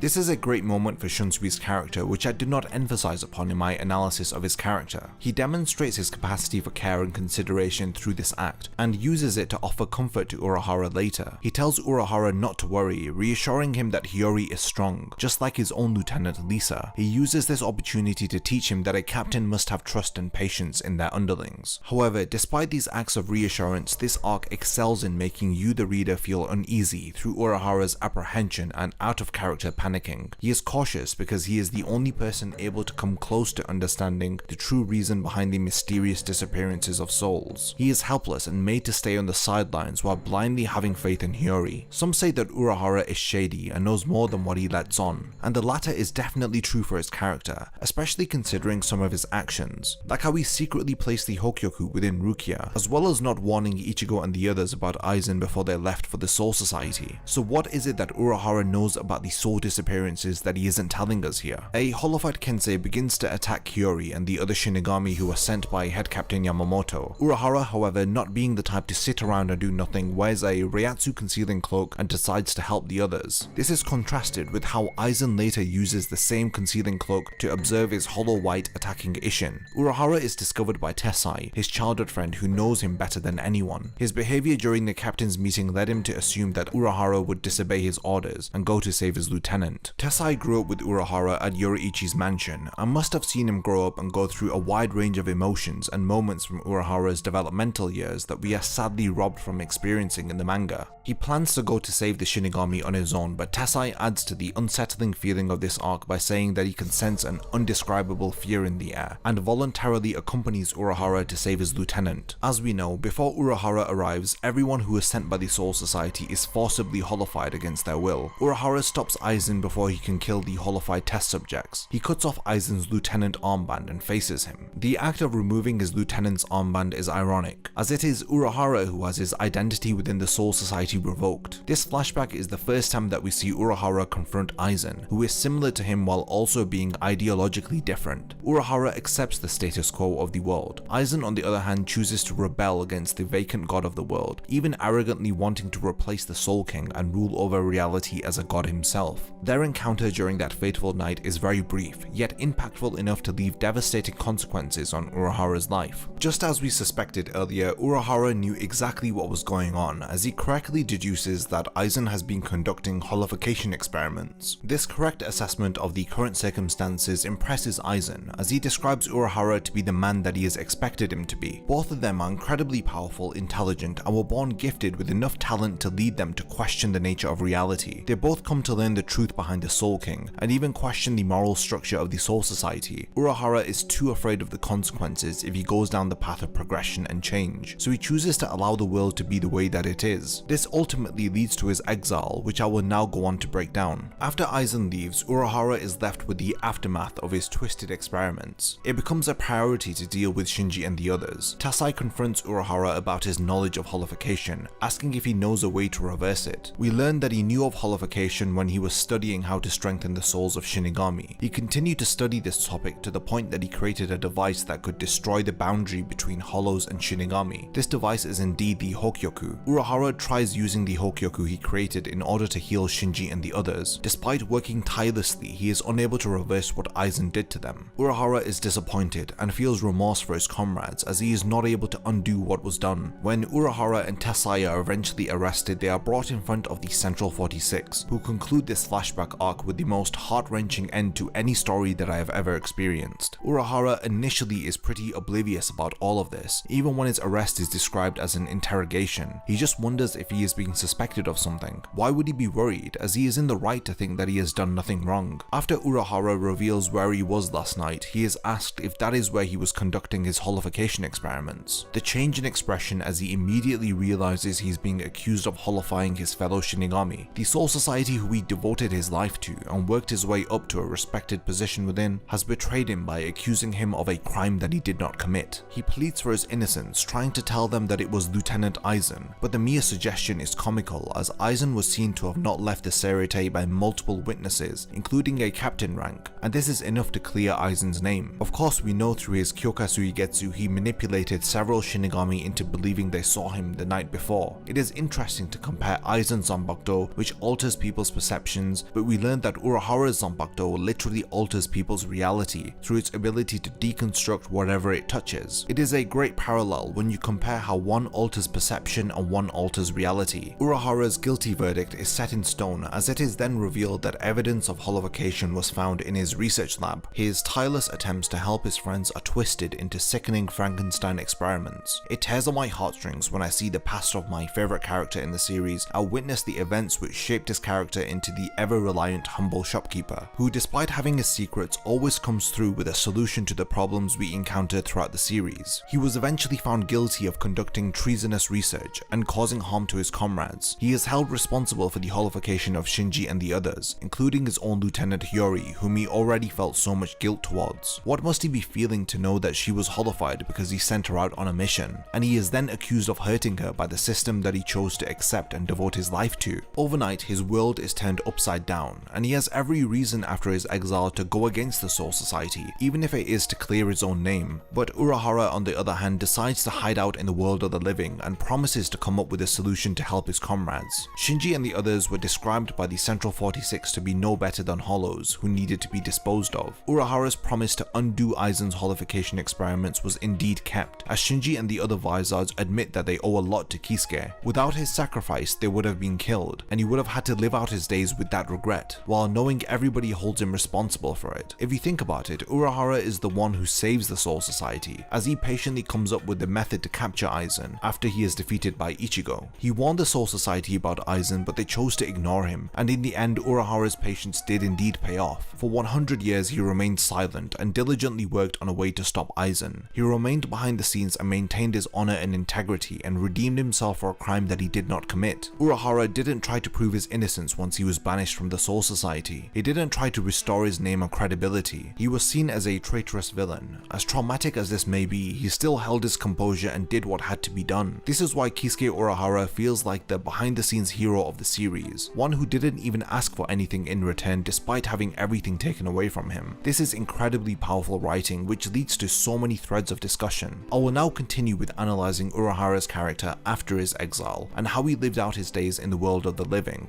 About 8 years after his exile, Urahara sets up a store in the human world and patiently continues his plans to stop Aizen. In chapter 533, we see him bump into Ichigo's mother Masaki. This occurs after she helps Isshin fight against the Hollow White and was bitten by it. She purposely allowed the Hollow to bite her in order to close the distance between them and fire a Quincy arrow through its head. However, her dangerous tactic led to the Hollow White becoming a part of her and tainting her pure Quincy blood. When Urahara accidentally crosses paths with Masaki, he immediately senses that she has a hollow presence within her. From his expression, it is obvious that he knows that this has something to do with Aizen. Masaki's condition eventually begins to deteriorate as a hollow hole appears on her body. Urahara offers Isshin and Ryuken a way to save her. His time studying the effects of holification and how to reverse them over all of these years is being put to the test. Urahara confirms that he has been studying what Masaki is going through for close to 100 years. He immediately tells Isshin and Ryuken who he is, even admitting that he was banished from the Soul Society. I believe that losing his connection to the Soul Society has really impacted Urahara, and I'll look at the relationship that he has with the Soul Society later on when I discuss how he was forgiven by them and no longer banished. Urahara tells us an unfortunate consequence of Aizen's holification experiments. He reveals that Masaki will never be who she once was after his treatment. This is an echo to the Vizards, who had their entire lives altered, their spiritual composition tainted as they were forced to accept a hollow soul as a part of themselves. Now the same is happening to Masaki, but the difference here is that she is a Quincy, not a Shinigami. The entire purpose of holification, like I have mentioned, is to strengthen a soul by pouring a hollow soul into it. This destroys the boundary between the two souls. Originally it was devised as a way to strengthen Shinigami, but it became apparent that controlling holification was incredibly difficult. If holification is left untreated, it progresses until the two souls become mixed, and the patient becomes an uncontrollable monster that cannot be reasoned with. This is of course exactly what happened to Shinji, Hiyori and the others during the Turn Back the Pendulum arc. Holification is fatal as it leads to the boundary between the soul and the outside world to be destroyed. When this happens, the soul self-destructs against its will. This process is called soul suicide. This explains why the disappearances during the Turn Back the Pendulum arc had their clothes but their bodies had disappeared. It's because their souls had literally self-destructed, leaving behind their clothing. And it also explains why the Vizards owe a lot to Urahara, because he literally saved their lives and prevented them from undergoing soul suicide and helped them to control their hollow abilities later on. During his research over the past 100 years, Urahara discovered a way to prevent soul suicide. This is done by pouring into the soul something that will repel the holification. The soul only self-destructs when a soul loses its balance. The only way to resolve this is by introducing another foreign element which will tip the scales the other way, hence restoring balance to the soul. The method Urahara used to undo the holification in the Vizards was by creating a vaccine from a Quincy arrow and a human soul. He injected this into them and achieved a 100% success rate in preventing the final fatal symptom of holification. The difficulty with Masaki is that Urahara can only prevent her from dying, but he needs a source of conflicting power that will remain by her side until the day that she dies. This power needs to be strong enough to prevent her from holifying, and thus keep her as a human. This is where Isshin volunteers to enter a human Gigai and relinquish his powers so that Masaki can be saved. Urahara explains that that Shinigami are the opposite of Quincy, and humans are the opposite of hollows. So it is Isshin who must help Masaki by tipping the scales of her soul the other way to balance it. Isshin would literally become a living vaccine for Masaki. This is the only solution that Urahara has to this problem. Once Isshin sacrifices his abilities and decides to live an ordinary human life, Urahara helps him to start up his new life in the world of the living. It always fascinates me how he picks up the pieces of Aizen's devastating experiments. As we know, he continues to work behind the scenes to stop Aizen, but ends up becoming a pawn in his plans after he decides to place his Hokyoku inside Rukia. Let's now go to the beginning of Bleach and understand what exactly Urahara was doing, and why the series portrayed him as a shady, mysterious figure who made us feel doubt if he was on our side. In chapter 175, Aizen reveals to us how Urahara tried to destroy the Hokyoku that he created. During this chapter, we learned that Urahara was the captain of Squad 12. This is almost 200 chapters before the Turn Back the Pendulum arc. He had created the Hokyoku, which Aizen describes as a substance which can remove the barrier between hollows and Shinigami. Aizen credits Kisuke Urahara as the first person who made a successful breakthrough in regards to holification. The aim of all of this research was to merge the soul of a hollow with a Shinigami in order to attain new heights and to surpass the limitations of one's potential. However, Urahara deemed the Hokyoku to be too dangerous and decided to destroy it, but it proved too difficult to destroy. The only way he could get rid of it was to place a protective barrier around the Hokyoku and to place it into someone else's soul. Urahara kept this information from Ichigo and the others, and most importantly from Rukia, who he had placed his Hokyoku into. When Aizen had learned that Rukia went missing in the world of the living, he instinctively knew that Urahara was behind it. The Gigai that Urahara had given to Rukia at the start of the series was no ordinary one. Normal Gigai are easily traceable by the Soul Society due to being made up of highly concentrated reishi, which compensates for the loss of power that Shinigami undergo while in that form. The Gigai that Urahara gave to Rukia contained no reishi, so it was untraceable. As well as this, the user of that Gigai would have their Shinigami powers slowly fading away until they would pass a point of no return and would be lost forever. So Rukia, who had been using this Gigai, would have had her Shinigami power slowly drained from her in order to transform her into a normal human soul. This is the dark side to Urahara's character. Although his intention to destroy the Hokyoku was good, his execution was very flawed. Aizen describes that Urahara was not trying to help Rukia, he was trying to turn her into a human in order to destroy the Hokyoku that he had created. This of course did not occur, as Rukia was found by Renji and Byakuya and brought back to the Soul Society. Urahara reacts to this turn of events by training Ichigo and recruiting him and his friends to recapture Rukia. Ichigo desired to save his friend, while Urahara the whole time facilitated his desire to prevent the Hokyoku from falling into the wrong hands. Aizen, however, was one step ahead of him and managed to obtain his Hokyoku, which was the catalyst to the whole Arrancar arc. In chapter 51, Urahara and Yoruichi are aware that there are two Shinigami who have arrived in the world of the living to locate Rukia. When Ichigo learns that Rukia has run away, Urahara appears with great timing and offers to free his Shinigami form from his body. He allows Ichigo to fight Renji and Byakuya so that he could experience firsthand how outmatched he is. He reminds him of this when Ichigo impatiently wants to go to the Soul Society in chapter 57. Urahara offers to send him to the Soul Society, but only if he trains with him for 10 days. When he trains with him, we are given so many teasers to the true extent of Urahara's power. We even see his Shikai during these 10 days of training. To show how rare it is to see Urahara show off his powers, we have to wait over 500 chapters after this moment to see his Bankai release. After his training is completed, he sends Ichigo, Orihime, Chad and Uryu through a Senkaimon that he creates so that they could reach the Soul Society. He tries to touch this Senkaimon himself, but it rejects his hand, proving that he is indeed banished from the Soul Society. At the end of the Soul Society arc, Urahara apologizes for what he did to Rukia and how he did not tell them the truth about what was going on. He offers a heartfelt apology and for me clears any doubts of his character being shady or having any ulterior motives. He ultimately tried to do the right thing. Even Ichigo comes to this conclusion, requesting that he stops with his apology. He isn't angry at what Urahara did, admitting that he didn't really do anything wrong. Urahara finds himself in these questionable and tough situations where he has to make a decision, and usually he is left with no other option but to do something he would prefer not to do. Ichigo says that he wasn't sure of Urahara's true intentions, but without his help they would not have survived their encounters in the Soul Society. We learned that he kept the truth from them because he was afraid that they would change their mind about saving Rukia, which angers Ichigo, who proves it would not have made a difference to his decision to save her. He does ask Urahara to apologize to Rukia, however, as she was impacted the most by Urahara's selective truths. Moving on from this, I think it is important now to focus on how Urahara's character fits Nietzsche's philosophical concept of the last man. I mentioned before about Urahara and Aizen sharing a lot of similarities, but their approaches to life being entirely different, even arguing that they react to the same piece of information in polar opposite ways, like the truth behind the Soul King and the nature of reality, which is the backbone of the entire conflict with Aizen. Urahara is indeed the antithesis to Aizen. The conflict that Nietzsche describes is that of the Übermensch versus the last man. In the context of Bleach, Aizen is the Übermensch. He realizes how fake reality is, and that indeed the god who rules over it is indeed dead. But what is his response to this knowledge? He did not fall into despair or nihilism, he instead transitioned from a man to a superman, which is what the Übermensch is described as. The knowledge of a lifeless corpse ruling over reality gave Aizen the strength to dethrone God and take his position, and rule the world based upon his own ideals. Urahara, however, complies with the system that is set in place, and he has no intention to change anything. He can see the consequences of following the path of the Übermensch. I mean, look at all of the mess that Urahara has to clean up because of Aizen's ambition to stand at the top. Urahara, in his own attempt to understand the nature of the world, created the Hokyoku, which served as the inspiration for Aizen to create his own. Separately, these two devices were flawed, but Aizen realized if he merged his Hokyoku with Urahara's Hokyoku, then it would truly become complete, and it would truly become a wish-granting orb which could assist Aizen to reach the top. This was Urahara's regret. His genius resulted in Aizen experimenting with holification. Although he is not directly responsible for his twisted acts, he is indirectly involved through inspiring him to create his own Hokyoku. The last man cannot bring himself to alter the system. He would rather live in a flawed system, comfortable with its contradictions and flaws. It is incredibly ironic how he was a victim to his own compliance, when the very flawed system he decided to not oppose exiled him. Aizen indeed took advantage of the flaws of the system on several occasions, through getting away with his holification experiments and pinning the blame on Urahara, as well as manipulating the Soul Society to bring Rukia to him and execute her so that he may get a hold of Urahara's Hokyoku. This is indeed the benefits of being an Übermensch. They see the flaws of the system but do not comply with them. He actively uses these flaws against the system that he wishes to overthrow. If Urahara is the opposite of the Übermensch, then he should be someone who lacks the will to power to enact any change. The last man is described by Nietzsche as someone who is weak-willed and does not have the stomach to fight for progress. Is Urahara too soft? Why is it that he doesn't want to change the world through a morally acceptable way? Although I don't agree with the notion that Urahara is weak-willed, I do have to say that he is afraid, because he is fearful of the consequences of following such a path. The Vizards, Gin Ichimaru, Isshin, Masaki, and Urahara himself are a few of the lives that Aizen directly impacted and changed forever because of his ambition. This path leads to deaths piling up under his feet, as his research and modification of hollows also led to the death of Kain Shiba because of the parasitic hollow that he modified, and countless other Shinigami and even his own companions like the Espada, Tozen, and even Gin. The will to power is something that the Hokyoku was constantly assessing when it accepted Aizen and his ambitions. As we know, the Hokyoku in the end rejected Aizen because he had lost his will to power after getting so close to finally achieving his desire. His loneliness was what made him lose his will to power, making him unable to carry out his plans. When this occurs, his feelings of superiority quickly subside and give way for more human emotions of resentment, which is shown by his remarks about Urahara. When Aizen is rejected by the Hokyoku, a seal Urahara placed within him begins to take effect. This is because his power has weakened enough for him to be sealed. The outburst he directs at Urahara solidifies their long-standing rivalry and Aizen's role as the Übermensch. His anger stems from Urahara's unwillingness to change a broken system, a system that is protecting a lifeless corpse, one that caused Urahara's exile, and ultimately it allowed Aizen to progress to the point that he did because he took advantage of the flaws within the system. Urahara's response to Aizen's curses show how he is unwilling to change the world. He says that the Soul King maintains the balance of the Soul Society. His presence is what bonds us together, and without such a bond, the world would crumble. His justification for thinking in this way is that this is just how the world is, and this single line confirms that Urahara is indeed the last man. He patiently waited for a century to defeat the egotistical Übermensch of the series. In the context of Bleach, the last man is a patient and understanding individual, while the Übermensch is an egotistical, self-absorbed monster. So after Aizen's defeat, the next vital step for Urahara's character is to be forgiven by the Soul Society, I want to look at what Urahara was doing during the Fullbring arc, and how some supplementary information from a light novel reveals more about his actions after Aizen's defeat. We learn a lot about Urahara and the events that take place after Aizen was imprisoned during the Bleach light novel Death Saved the Strawberry. The events of this novel take place 5 months after Aizen's defeat and up until Ichigo regains his powers. Urahara's name begins to spread throughout the Soul Society as he was recognized as being instrumental to stopping Aizen.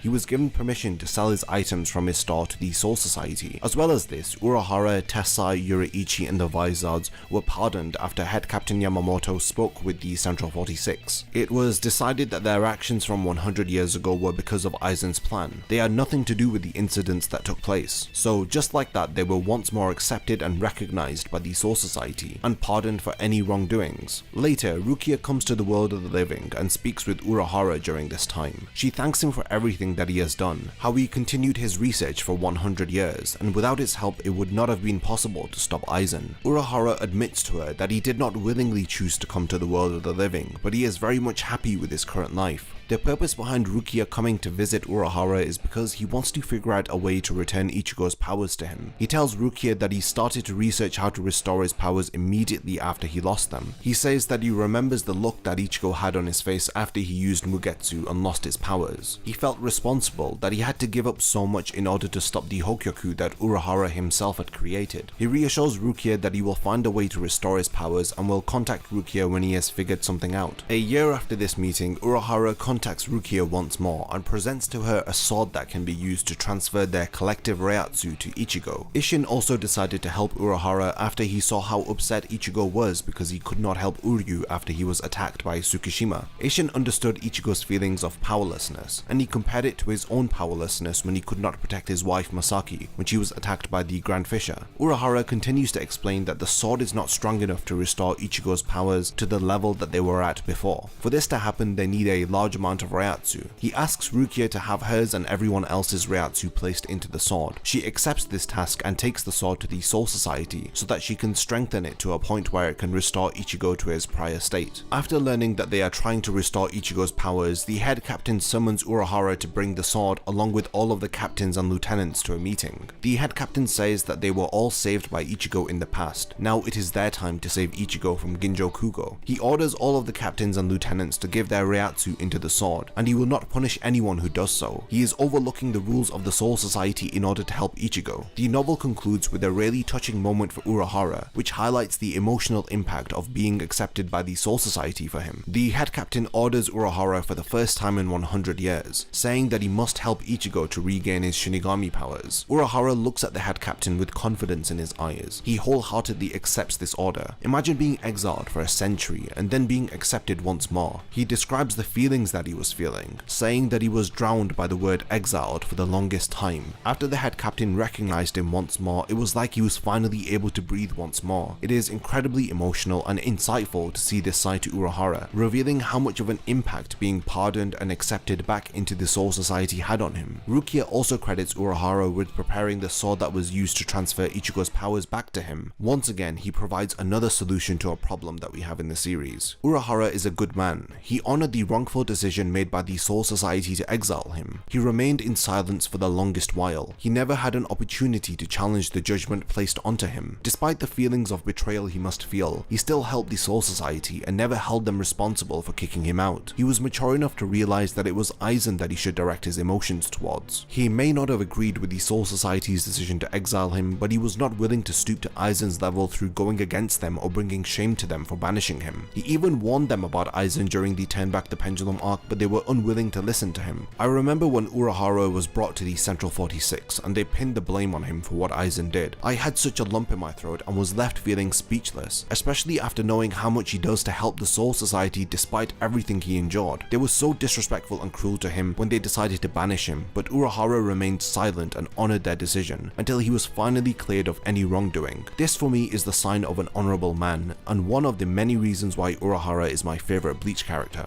The only aspect of Urahara's character I've yet to speak about is his involvement during the 1000-Year Blood War arc. He helps the Shinigami by developing a method to recover the Bankai that was stolen by the Quincy. He assists the Soul Society, becoming an integral member during the fight against the Quincy. In chapter 598, Urahara fires a cannon, sending Ichigo and his friends to the Royal Palace. He is later approached by Hiyori, who arrives with the other Vizards. Urahara tells Hiyori that he has already sent Ichigo and the others to the Royal Palace, which angers Hiyori. She is upset as it appears that Urahara does not care if Ichigo and the others are killed, as long as they slow down the enemy. Urahara says that it is for the sake of the Serete, once again proving that he will do anything to maintain the status quo, affirming he is still the last man of the series. He does eventually take part in one of his most significant encounters during the series when he fights against the Sternritter Askin. After Yoruichi transforms and fails to defeat Askin, he activates his Quincy technique Gift Ball Deluxe. Urahara is then forced to battle against Askin in his holy form, while surrounded by poison from the Gift Ball. While in this form, Askin is able to adapt to any changes he may experience while he is exposed to a poison with multiple versions. He then activates an ability called Poison Area, which has multiple interconnected spheres of light which surround the Gift Ball Deluxe that he activated earlier. The purpose of this ability is to enact a barrier that makes it impossible for the people trapped within to escape. However, it does not stop individuals from entering the area. Urahara is exposed to the poisonous effects of the Gift Ball Deluxe. This is his handicap during this battle, as Askin can alter the concentration of the poison while they fight. Urahara is sweating and has slower movements as he is clearly affected by Askin's abilities. It gets worse after he uses an ability called Poison Ring. This blinds Urahara. Askin determines that he is too strong to defeat without destroying each of his organs one by one. This then eventually forces Urahara to activate his Bankai in chapter 664. We learn that his Bankai's ability is to reconstruct whatever it touches, which explains how Urahara is able to see as his Bankai reconstructed his eyes. Askin threatens to increase the poison concentration of his Gift Ball Deluxe, as Urahara states that he is already struggling to crawl as it is. However, Grimmjow intervenes thanks to a path that Urahara creates, guiding him to his location. He impales Askin and squeezes his heart and explodes it in his hand. Urahara reveals more about his character during his final appearance within the Bleach manga. He states that he takes 1,000 precautions, even if it means that only one of them is successful. His method during a war is to prepare for every single possibility, because that is the way that Urahara is. Unfortunately, we learn that after Askin dies, the effects of his Gift Ball Deluxe intensifies. It seems that Urahara and Grimmjow don't have the energy to escape. Nell on the outside appears to enter the sphere as she was told 5 possible outcomes of the battle by Urahara. One of them appears to have happened. We have to assume that she saved Urahara, Yoruichi, Yushiro, and Grimmjow. This is all confirmed, however, during the Can't Be Your Own World light novels. The final appearance of Urahara in the manga is him admitting he is pretty much done, and is apologetic for leaving the rest to Ichigo and Rukia to handle. I find this battle between Askin and Urahara really needs more expanding whenever I go back and reread it. However, I do love the abilities that Askin uses, as well as Urahara finally activating his Bankai, but it all feels so short-lived. I do feel that when the anime returns, this is one of the battles that will definitely be expanded upon. The 1000-Year Blood War arc is highly entertaining, and we see characters interact like Urahara and Grimmjow. We learn that he recruits Grimmjow at the start of the arc, and then is assisted by him towards the end of the arc. Urahara's behind-the-scenes resourcefulness helps the Soul Society, especially with restoring the Bankais that were stolen. Time and time again, he proves that he is the most innovative character in the series. There are some unanswered mysteries, however, about his character, like how he found out the truth about the Soul King, and how exactly did he acquire the materials required to create his own Hokyoku. There are many aspects of his character that are left unanswered, especially his early years and his time prior to working under Yoruichi in the Unmitsukido. Also, how were Tessai and Urahara allowed to be raised with Yoruichi in a mansion? What makes them worthy to be brought up in a noble home? To wrap this video up, Urahara is the genius of the series. Without his reassuring presence, so many of the problems we encounter would go unresolved. He was the former 3rd seed of the 2nd Division, the commander of the detention unit within the Unmitsukido, the founder of the Soul Society Research and Development Institute, and the former captain of the 12th Division. But if you were to list these achievements to him, he would simply tell you that you are giving him too much credit, as these days he is a plain old candy store owner. What are your thoughts on Kisuke Urahara? Do you love his character as much as I do? I can't wait to read your comments and to see your thoughts on his character.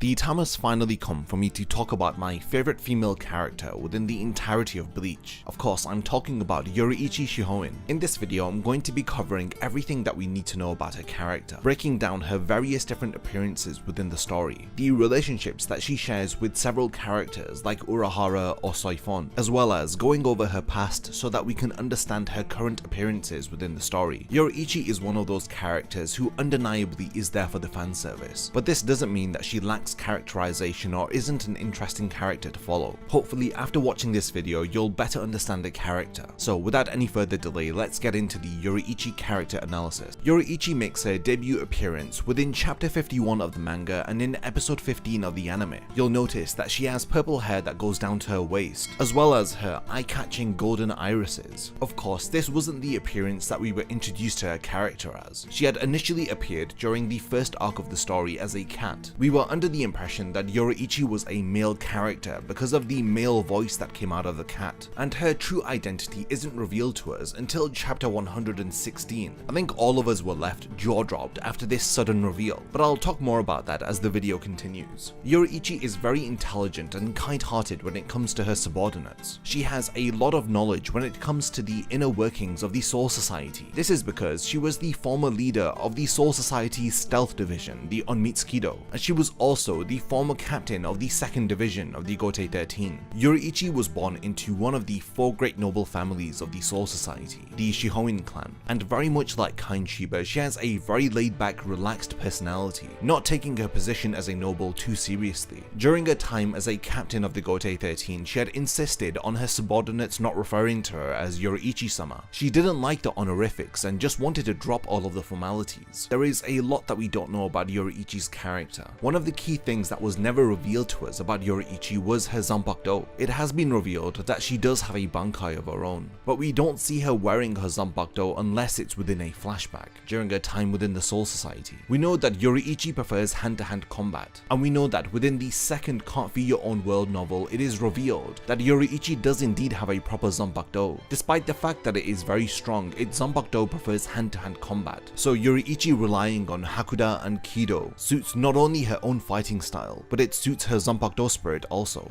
Yoruichi often teases and has a lot of playful banter with the people who are younger than her. We see this with her relationship with Ichigo, and we especially see this during the Turn Back the Pendulum arc, as we see her teasing Byakuya Kuchiki and being quite laid back and playful with Soifon. Yoruichi is loyal to the cast of characters within the story, and her loyalty especially lies to her 2 childhood friends Urahara and Tessai, and this personality trait of Yoruichi is in striking contrast to the stereotypical view of cats, which are that they only care about themselves. Yoruichi does have a lot of cat-like characteristics within her personality, most notably her tendencies to be very witty and playful. This is a character trait which is often associated with cats, and it's not only within her personality that she demonstrates these feline characteristics. Even her powers that she demonstrates throughout the story have a cat-like feel to them, most notably her incredible speed and her reflexes, which are akin to cat-like reflexes. Despite her appearing quite often within the story, Yoruichi is very mysterious, well at least to me, and I think this further adds to this whole cat aesthetic that Kubo was trying to go for. There were a lot of people who were put off with the decisions that Kubo made with the character during the 1000-Year Blood War arc, in particular regarding the transformation that she undergoes into the Thundercat form. People deemed it to be a very unnecessarily erotic form. There's nothing wrong with fan service, but when it's excessive like this, I think people don't take to it very well. Transformations are usually high points for characters, but this Thundercat form is usually regarded as one of Yoruichi's most lowest moments within the story. But I'll talk more about this when I cover her character's appearances within the final arc of the story. For now, let's go all the way back in time and discuss Yoruichi's past. Let's try to understand how she had found herself living with Urahara and Tessai, and why she is no longer the head of the Onmitsukido or the captain of the 2nd Division.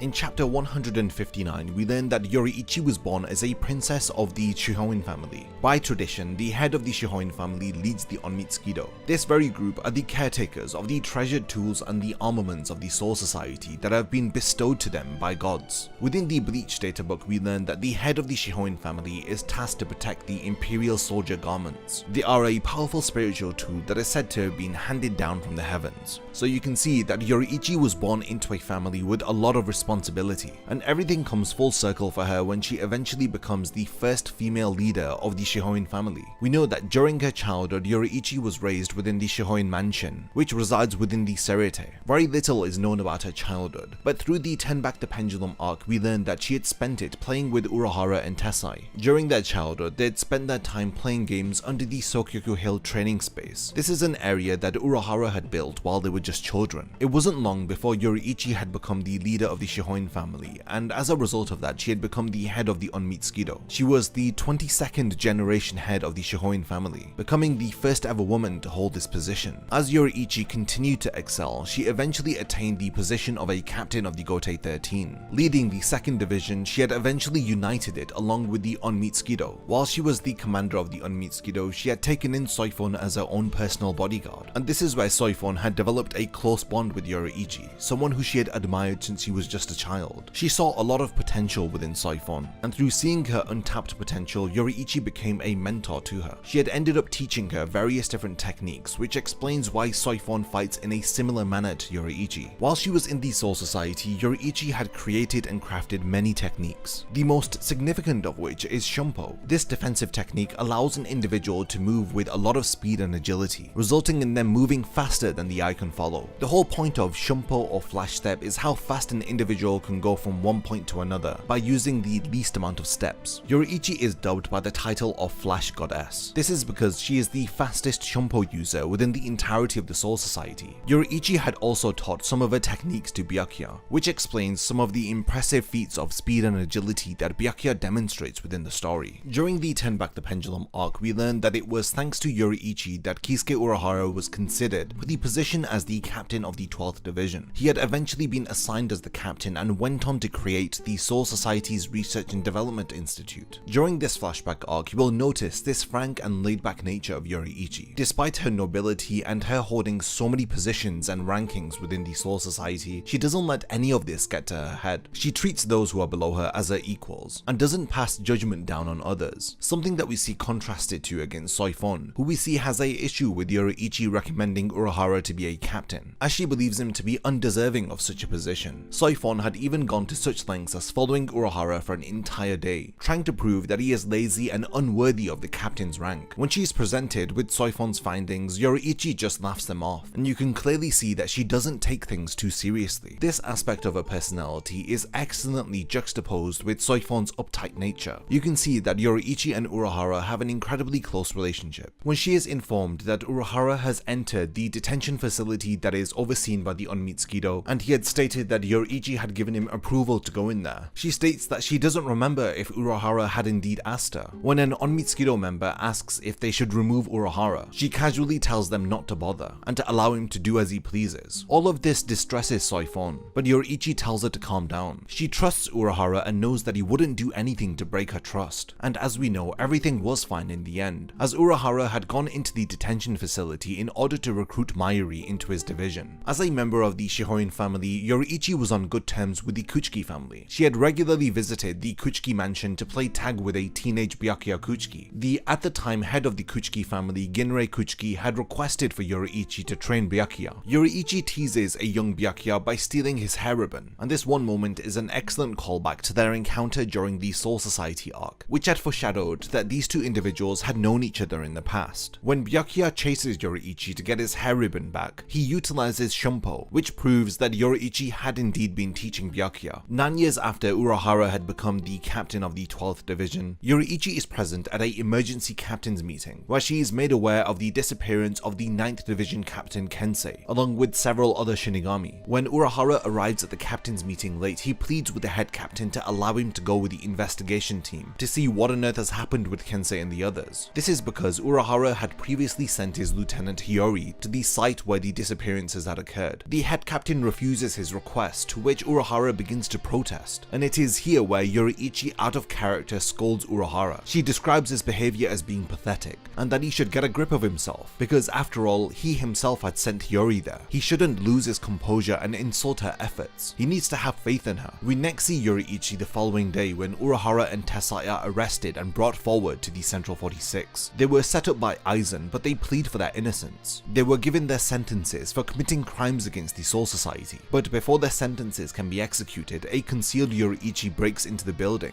She rescues her childhood friends and takes them to the secret underground training area where they had played together as children. She expresses that she is angry at both of them for excluding her from their plans. She also tells them that she has brought the 8 holified Shinigami to them and the prototype Gigai that Urahara was working on. In this moment, she demonstrates her loyalty to her friends. She leaves the Soul Society to go to the world of the living along with Tessai and Urahara, relinquishing her titles as the princess and head of the Shihoin clan, the captain of the 2nd division, and the leader of the Unmitsukido. She gave all of this up in order to help her friends Urahara and Tessai. This concludes everything that we know about Yoruichi's past, and now takes us to her first appearance within the story. In chapter 51, Yoruichi is revealed within a cat form. Tessai reveals to Jinta that she is Urahara's best friend. After Rukia is taken back to the Soul Society and Ichigo begins his training with Urahara, Yoruichi ends up offering to train both Orihime and Chad. Yoruichi accompanies them to try and convince Uryu to train with them, but he refuses to in chapter 61. Thanks to the help of Yoruichi, both Chad and Orihime are able to call upon their powers at will. She ends up returning to the Soul Society when she accompanies Ichigo, Uryu, Chad and Orihime as they begin their mission to rescue Rukia. She acts as their guide through the Soul Society, as she first guides them through their journey in the Dangai, warning them of the dangers that lie ahead of them, and whether if Ichigo is resolute in his resolve to rescue Rukia. Knowing everything that we know about Yoruichi is interesting following her reactions to the characters encountering captains or various other individuals from the Soul Society. When Ichigo encounters Genichimaru at the gates of the Serete, she is shocked that Ichigo is willing to fight against a captain, as she knows full well that he is no match for one. When their plans to enter into the Serete are thwarted by Genichimaru, Yoruichi resorts to asking for help from Kukakushiba. In chapter 78, you can see that Kukakushiba and Yoruichi have a understanding with each other, as Yoruichi explains their situation to her, to which she agrees to help them. After using her fireworks cannons to break into the Serete, the group end up splitting up. Yoruichi is hurled away from the group, and we don't really see her again until chapter 115. She is running around in a cat form, as she is keeping a close eye on how Ichigo and the others are progressing, and she makes her appearance when she rescues Ichigo from his battle against Kinpachi. She takes Ichigo to an underground area where he is resting. In chapter 116, after rescuing Ichigo, she reveals her true form to him, and she explains how she had carried him here from his battle against Kinpachi. She hands him over a tool that if Ichigo releases his spiritual pressure into, it will allow him to fly. It's a rare and valuable artifact, even for the likes of the Soul Society. When Ichigo expresses his surprise with Yoruichi and questions who on earth she is, they are interrupted by Byakuya's release of his spiritual pressure. Ichigo is worried for Ganju and Hanataro, as he has deduced that they have been confronted by Byakuya. Using the device that Yoruichi had just handed him, he rushes to their location. When Byakuya is about to kill Ichigo in chapter 117, Yoruichi arrives. She wraps a bandage around Byakuya's Zanpakuto as if to stop him. Ukitake and Byakuya immediately recognize her, as they refer to her by her name. Her identity is revealed as the former head of the Unmitsukido, as Byakuya tells her that it's been a long time, as he hasn't seen her for over a century. Ichigo tells Yoruichi to stay out of it because he has to beat Byakuya, to which Yoruichi calls him a fool and impales him through his abdomen. Ukitake notes that through impaling Ichigo, she had administered a powerful anesthetic right into his organs. Yoruichi demonstrates her incredible agility as she escapes from Byakuya. At one moment, it did appear as though Byakuya had striked Yoruichi, but she was successful in evading him. In the end, she tells Byakuya that she will make Ichigo stronger than him within 3 days. This is an excellent interaction between former student and master, as the two of them engage in a battle of Shumpo, but Yoruichi proves that she is still better than him at using this ability that she had invented. Later, in chapter 120, while Ichigo is recovering, she explains to him why he was the only person that she had brought back. She says that she was only able to outrun Byakuya because she was carrying one person. If she was handicapped by carrying more than one, despite his reckless act of abruptly leaving her and going to Byakuya, she rescued him because she believes that he has a chance to defeat Byakuya. She ends up reassuring Ichigo that as long as Ukitake is there, he will not let Byakuya hurt Hanataro or Ganju. Within this same chapter, it is Yoruichi who explains to Ichigo and to us that a Zanpakuto has 2 releases. The first one is called Shikai, and the second is called Bankai. To become a captain of the Gotei 13, it is necessary that an individual has achieved both Zanpakuto releases. She goes on to tell Ichigo that every captain within the Gotei 13, apart from Kinpachi Zaraki, can release Bankai. She explains that the shape and form that a Shikai or Bankai takes are dependent upon the Zanpakuto and its user, but generally speaking, after learning Bankai, an individual's power power grows 5 to 10 times larger. It usually takes 10 years of training in order to master Bankai, but Yoruichi is going to make Ichigo attain it within 3 days. So from chapter 127, Ichigo's Bankai training begins. She brings forth Ichigo's Zanpakuto spirit, Zangetsu, in order to help him to achieve Bankai. Yoruichi involves herself in the training by making sure that Ichigo's Zanpakuto spirit remains materialized through this large white doll that she is using. After their first day of training is over, Yoruichi reveals to Ichigo that the area that they are training in originally used to be hers and Urahara's playground. They'd built it deep underground, under the Sokyoku. In chapter 130, we get a panel which reveals that Urahara and Yoruichi used to train in this area when they had both joined the Gotei 13. Ichigo finally learns that the two of them used to be Shinigami. Yoruichi goes on to reveal to Ichigo that Urahara used to be the previous captain of the 12th Division, and he was the first founder of the Soul Society's Research and Development Institute. All of this foreshadows all of the events that occur within the Turn Back the Pendulum arc, and as I've already discussed, we get a full history of Urahara and Yoruichi's time within the Gotei 13 during that flashback. Throughout Ichigo's training, Yoruichi remains confident that he will learn Bankai, even after she learns from Renji that Rukia's execution has been moved up. After Ichigo's training is completed, she allows Ichigo to borrow that device again, which will allow him to fly, so that he can make it in time to rescue Rukia. In chapter 153, after the Sokyoku is destroyed, Yoruichi once again appears, as she protects Kyone from being attacked by Soifon. Using Shunpo, Yoruichi takes Soifon to an area where they can engage in battle openly. They land in a forest and begin hand-to-hand combat immediately. Soifon taunts Yoruichi that it appears that she has lost her touch, and she comments on how far the Shihoin family has fallen now that Yoruichi is helping intruders of the Soul Society. Yoruichi retorts by saying that she is rather talkative today. Is she just excited to see her, or is this pent-up resentment? She asks if following in her footsteps is too much for Soifon to handle. Soifon goes on to declare that she will execute Yoruichi, since she had abandoned her position, and now she has nowhere left to run. Yoruichi proves herself by taking out Soifon's reinforcements, and tells her that she may have abandoned all of her positions, but she hasn't abandoned her nickname, which is Yoruichi the Flash Master. Their battle then takes place between chapters 157 to 159. It initially appears that Soifon has the upper hand, but this is just Yoruichi who was giving her a false sense of security, as Soifon goes on to reveal a new technique which combines her Kido and Hakuda. She goes on to say that she has never used it in battle before and she has only recently invented it, but Yoruichi interrupts her and tells her that this ability does have a name. It's called Shunko. She ends up using this same technique but a more advanced version of it than Soifon had been. She explains the mechanics behind the technique in detail. She unleashes the ability and sends a wave of condensed Reiatsu towards Soifon. As their battle draws to a conclusion, Soifon becomes frustrated that she wasn't able to surpass Yoruichi even after 100 years of training. When she continues to attack Yoruichi, she effortlessly evades her attacks. By the end of their battle, we see Soifon break down completely and start to cry, as we see a fragile, vulnerable side to her character, as she asks her former captain and master why she didn't take her with her. Towards the end of the Soul Society arc, Yoruichi and Soifon are among the first to arrive at Sokyoku Hill in order to stop Aizen. It is Yoruichi who stops Aizen from releasing his Zanpakuto. Aizen isn't apprehended for long. When a group of Gillians appear and they use their negation to aid Aizen, it results in him escaping from the Soul Society. When Ichigo and the others end up leaving the Soul Society in chapter 182, we once again see Yoruichi guiding them. We next see Yoruichi in chapter 194. After the Espadas, Ukiura and Yami arrive, Yoruichi and Urahara assist Ichigo in his battle against Yami, as she easily takes care of Yami. Working together, both Urahara and Yoruichi are able to protect Orihime and Ichigo, while fending off the threat of the two Espada. In chapter 195, we see that Yoruichi is healing both her injured left arm and leg after being attacked by Yami. She admits that she should have used a Shunko, and that she didn't expect the skin of the Arancars to be so tough. She goes on to state that the future battle against Aizen and his army is going to be tougher than they had anticipated. We then don't really see Yoruichi at all until chapter 403, during the fake Karakura Town arc, when she assists Urahara and Isshin in their battle against Aizen. When the two of them manage to limit Aizen's movements, Yoruichi appears. She's wearing armor both on her arms and legs. As she surprise attacks Aizen from above, she manages to attack into his back and continues to unleash a barrage of attacks, but it proves to be ineffective against Aizen. As he quickly counterattacks, Yoruichi is unable to avoid the full extent of the attack, as the armor on her left leg is completely destroyed. Urahara tells Yoruichi to prepare for the next attack, to which she says that she'll be fine as long as she doesn't use the leg that's currently exposed without armor. But Aizen demonstrates his incredible agility by initiating a counterattack, taking Yoruichi by surprise. In chapter 405, we see that she is able to defend herself, but it takes a lot out of her. Together with Urahara and Isshin, they try their best to battle against Aizen, but Aizen proves to be too formidable. That is until Yoruichi activates her signature ability Shunko, and this indeed cracks Aizen's outer skin. Ultimately, Aizen is unaffected, and in chapter 406, Aizen defeats the trio of Yoruichi, Isshin, and Urahara, and this is the last that we see of Yoruichi within the Fate Karakura Town arc. And when it comes to her involvement within the Fullbring arc, she doesn't really involve herself, aside from being one of the individuals that Ichigo senses that has given their Ryatsu to restore his own, and we see him mention that Yoruichi's Ryatsu is present in chapter 461. This now takes us to Yoruichi's involvement within the final arc of Bleach,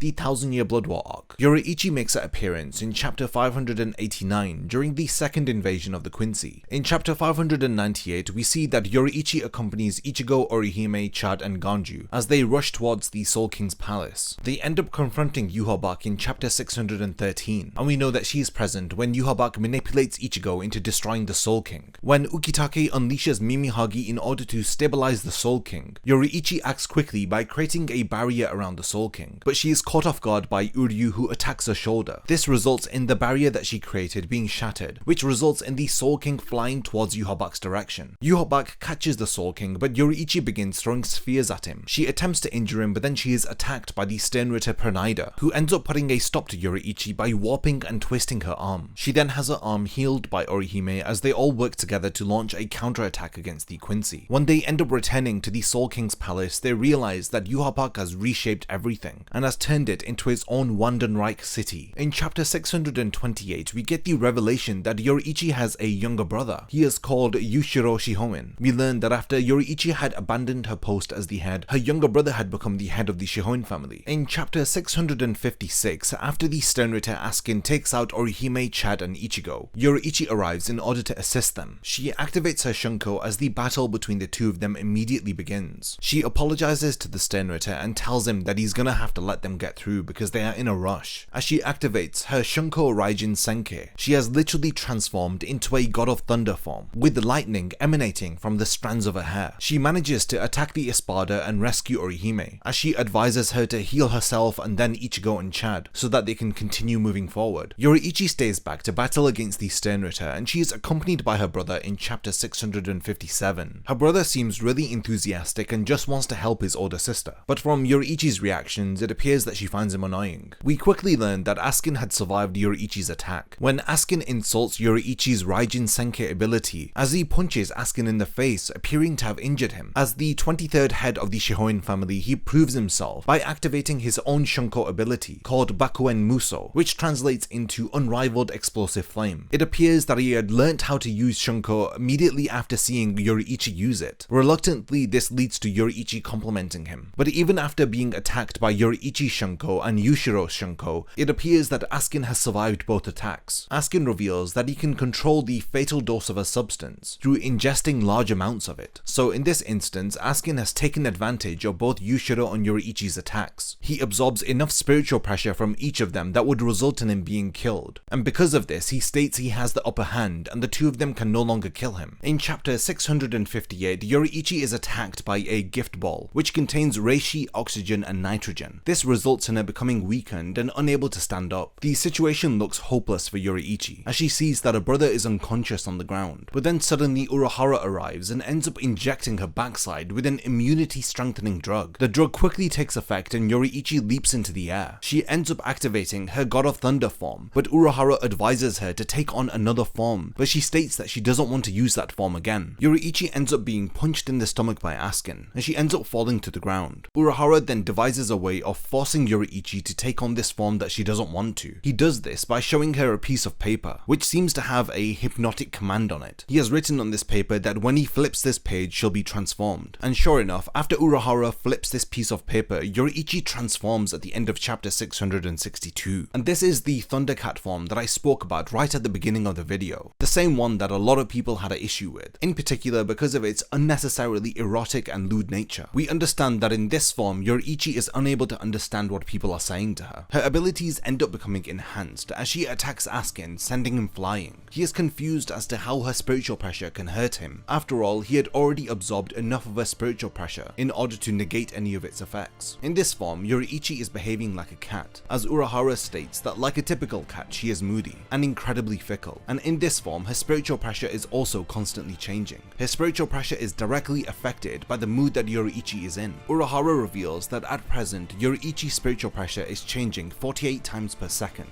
so it is impossible for Askin to develop immunity against it. She ends up engulfing the large Sternritter with a huge lightning bolt, and this ends Yoruichi's involvement within the 1000 Year Blood War arc and within this battle, because the immuno enhancer that Urahara had injected Yoruichi with only lasted for 5 minutes. Now that it has expired, Yoruichi is back to feeling the effects of Askin's gift ball. Of course, Urahara continues fighting Askin, but after the 1000 Year Blood War arc is over, we don't really get to know what happens to Yoruichi and Urahara, and this of course is because of the rushed ending of this arc. So unfortunately, despite Yoruichi appearing within the 1000 Year Blood War arc surprisingly quite a lot, this is the last time that we see her within the entire story. I found it incredibly creative when Urahara had explained that cats are extremely fickle, and it is for this reason that Yoruichi's Ryatsu has become extremely fickle also. It keeps consistent with this theme of Yoruichi being a cat, not only with her design but in terms of her personality trait and her own powers. I think it's an interesting way that Kubo had devised for Yoruichi to overcome the immunity that Askin had developed to her Ryatsu. Although I might not completely agree with the design that Kubo went for with this form, I do really like the reasoning behind how Yoruichi was able to overcome Askin. Now, to wrap up my thoughts on Yoruichi's character, after going over all of her history and breaking down all of her appearances, she is still hands down my favourite female character to feature within Bleach. Not only is she incredibly beautiful, but she has a fascinating personality, and she has some moments within the story that really made me laugh out loud. Yoruichi's character is also closely linked to Soifon and Urahara. I've made videos on each of these characters, so if you want to know more about Yoruichi, then definitely check out those 2 videos. In them, I break down and analyze Urahara and Soifon's character, similar to how I did Yoruichi's here. So what are your thoughts on the Black Cat Goddess of Thunder, the one who held so many titles and positions and had left them all behind for the sake of her friends? Do you like Yoruichi Shihoin's character as much as I do? I would love to hear your thoughts on her character, and if there is anything that I failed to mention about her, then definitely let me know in the comments. On this week's video, I'm going to be doing a very highly requested character analysis on none other than Isshin Kursosaki, or as he was known 20 years ago, Isshin Shiba. He is the father of our protagonist Ichigo, and once upon a time he used to be a Shinigami who resided within the Soul Society, holding the position of the former captain of the 10th Division, as well as the head of the noble Shiba clan. Everything had changed for the character of Isshin when he encountered his Quincy soulmate Masaki Kurosaki. He had given up his powers and his life as a Shinigami in order to suppress the hollow that had taken residence within Masaki. This hollow named White was eventually transferred to their firstborn Ichigo, and during the Soul Society arc, after Ichigo attains Bankai, the powers of the inner hollow grew too much for Isshin's powers to suppress. This had broken the tie that Isshin had to the hollow White, thus leading to Isshin's powers returning to him while Ichigo was facing off against Byakuya. And this is the reason why we see Isshin immediately after this as a Shinigami in chapter 186, where he faces off against the Grand Fisher who was just recently transformed into an Arankar. Now, as a character, Isshin is one of the most mysterious and secretive characters to feature within Bleach. The truth about his character and his circumstances are unveiled to us gradually as the story progresses. Now, I briefly spoke about the sacrifice that he makes in relation to Masaki, but there are several other characters who have an important bond with Isshin, of which include Ryuken and the love-hate friendship that they share, as well as the friendship that he has with Kisuke Urahra, the man who serves as the ultimate source of help within the story of Bleach. Isshin and Urahara had worked together against Aizen during the fake Karakura Town arc, as well as working behind the scenes during the Fullbring arc in order to restore Ichigo's powers. Isshin within the current timeline of the story is working as a medical doctor, as he runs a clinic from his own home. He shares the same occupation as his frenemy Ryuken. It's quite interesting to see the changing career from being a Shinigami to a doctor. So with the basic premise of his character introduced, let's now dive into the specifics of his character and understand how Kubo had mainly utilized this character as a tool of foreshadowing, proving that he had planned the story out from the very beginning.